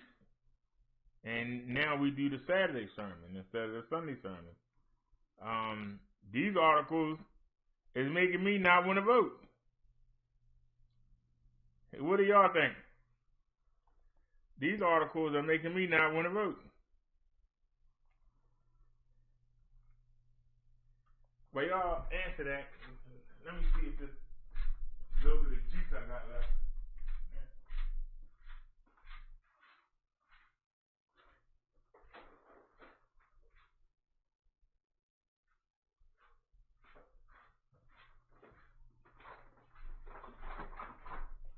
Man, this thing ain't melted. Not a bit. I think I can get a tip out of it now. This is the last of the powder mix.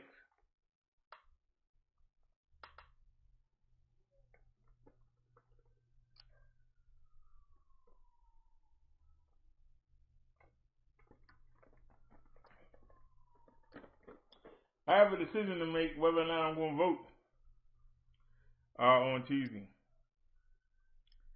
after these articles. What do y'all think?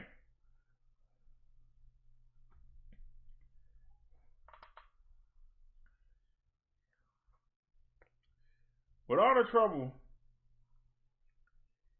that our forefathers went through to be able to vote, it seems like a bad thing not to vote. But if God's going to put the people in who he wants to put in, it doesn't make sense to vote, if you think about it.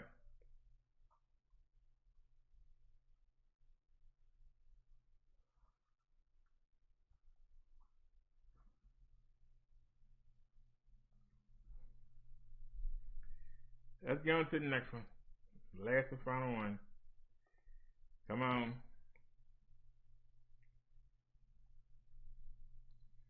When is it a sin to vote for a political candidate?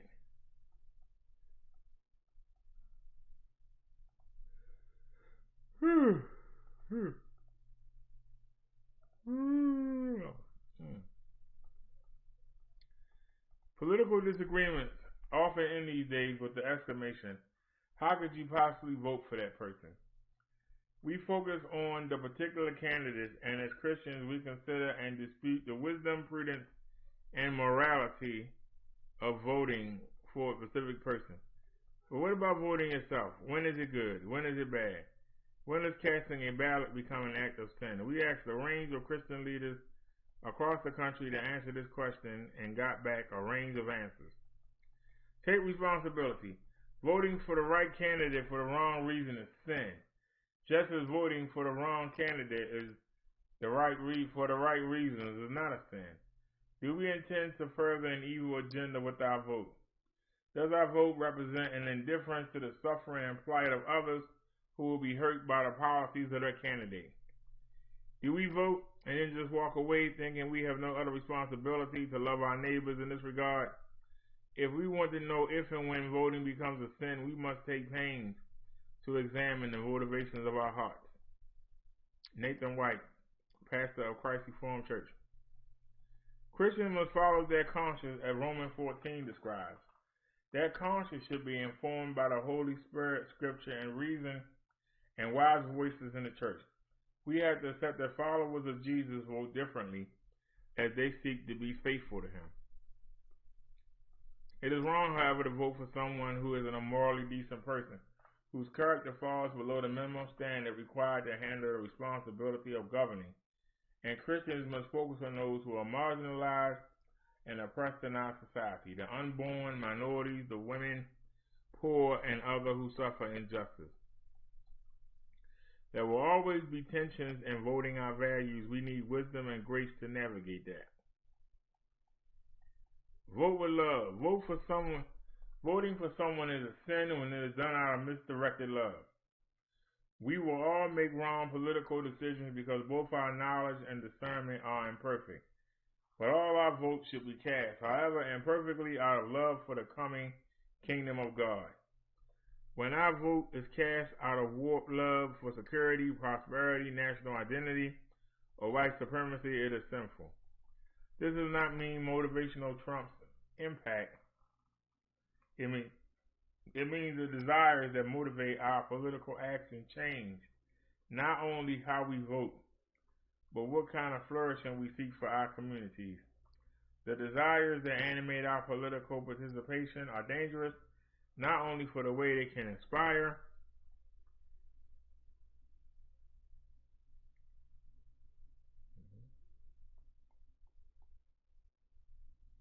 they can inspire wrong political action, but for the way they can corrupt our communities and our own souls. Misdirected love results in policies and people that harm our neighbors. That's Caitlin Shice. Consider what the Bible calls sin. I am uncomfortable calling any vote a sin since the Bible never mentions voting. It does warn that when the wicked rule, the people groan. So if I were voting, I might consider first God's concern for the people groaning. Scripture offers this instruction from beginning to end. The wisdom tradition tells us to open your mouth for the mute, for the rights of all who are destitute. Open your mouth, judge righteously, defend the rights of the poor and needy. And our King Jesus said that His rule is good news because it sets the oppressed free and proclaims justice for the poor. As we follow Jesus, that seems like it should be our priority.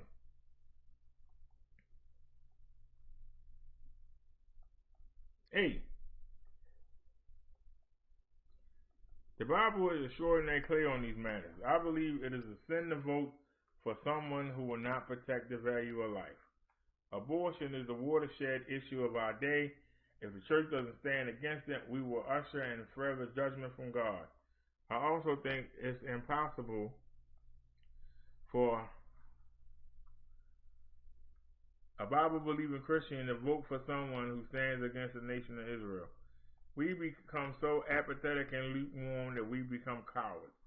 For far too long, we have been told that the church must remain silent on the issues because we have done just that.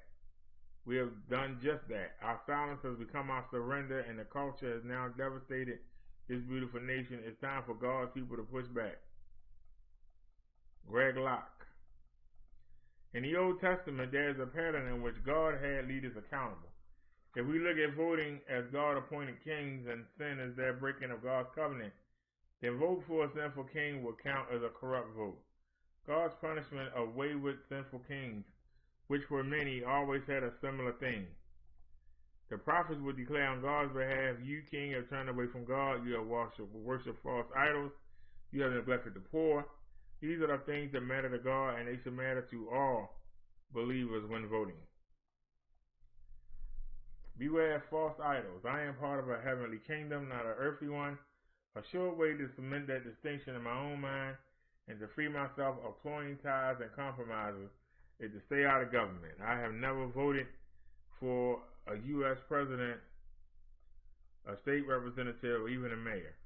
I asked my dad, a wise Mennonite minister, when is it a sin to vote? He said it becomes a sin when people place their trust in government and human system and lose their trust in God and his ability to control the affairs of men. I couldn't say it better than that. As Daniel told Nebuchadnezzar, the most high is ruler over human kingdoms and gives them whoever he wishes. Lucinda J. Kinzinger. The sin arises when we idolize a particular party or candidate to the extent that we deify ideals and use them as a litmus test of love. In a democratic nation, it is permissible and welcome to have a wide variety of opinions. When we elevate one candidate as the only godly choice, we can veer toward making anyone who differs into an enemy. The gospel is undergirded by the twin principles of loving God and loving others. If our politics makes brothers and sisters into enemies, we can fail to love and thus fall into sin.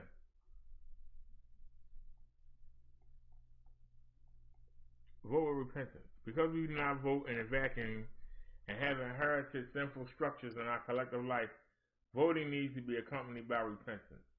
Unless we repent of our shared guilt as Christians and structural injustices, we will continue to turn a blind eye to America's church-sanctioned sins of racism, xenophobia, homophobia, misogyny, and other inequities. There is no doubt Christians in every generation have pressed a dissenting critique against the sins of their age, but the church has never been truly free of worldly entanglements. Exercising our vote to clarify, repair, and seek the common good should be our primary focus, rather than pursuing what is personally beneficial. Voting not bought by repentance of these sins is doomed to perpetuate injustice and is therefore sinful. Peter Troy. All right.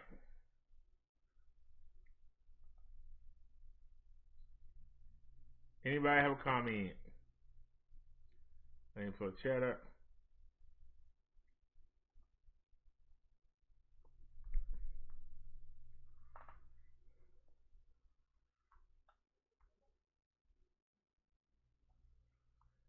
All right, y'all. I'm going to get out of here. I'm going to go ahead and make these last 4 eggs. I'll see y'all tomorrow. Y'all have a great night. And thanks for watching the Saturday Sabbath. Like I said, this is the last one. If Donald Trump doesn't get reelected, this is the last one of the Trump administration. This is the last Sabbath sermon. And we did it on the elections. I'm going to have to decide whether or not I'm going to vote. But my stomach is growing, so I need to go ahead and make these eggs. I'll see y'all later on. Y'all have a great night. Peace, everybody. Thanks for watching. And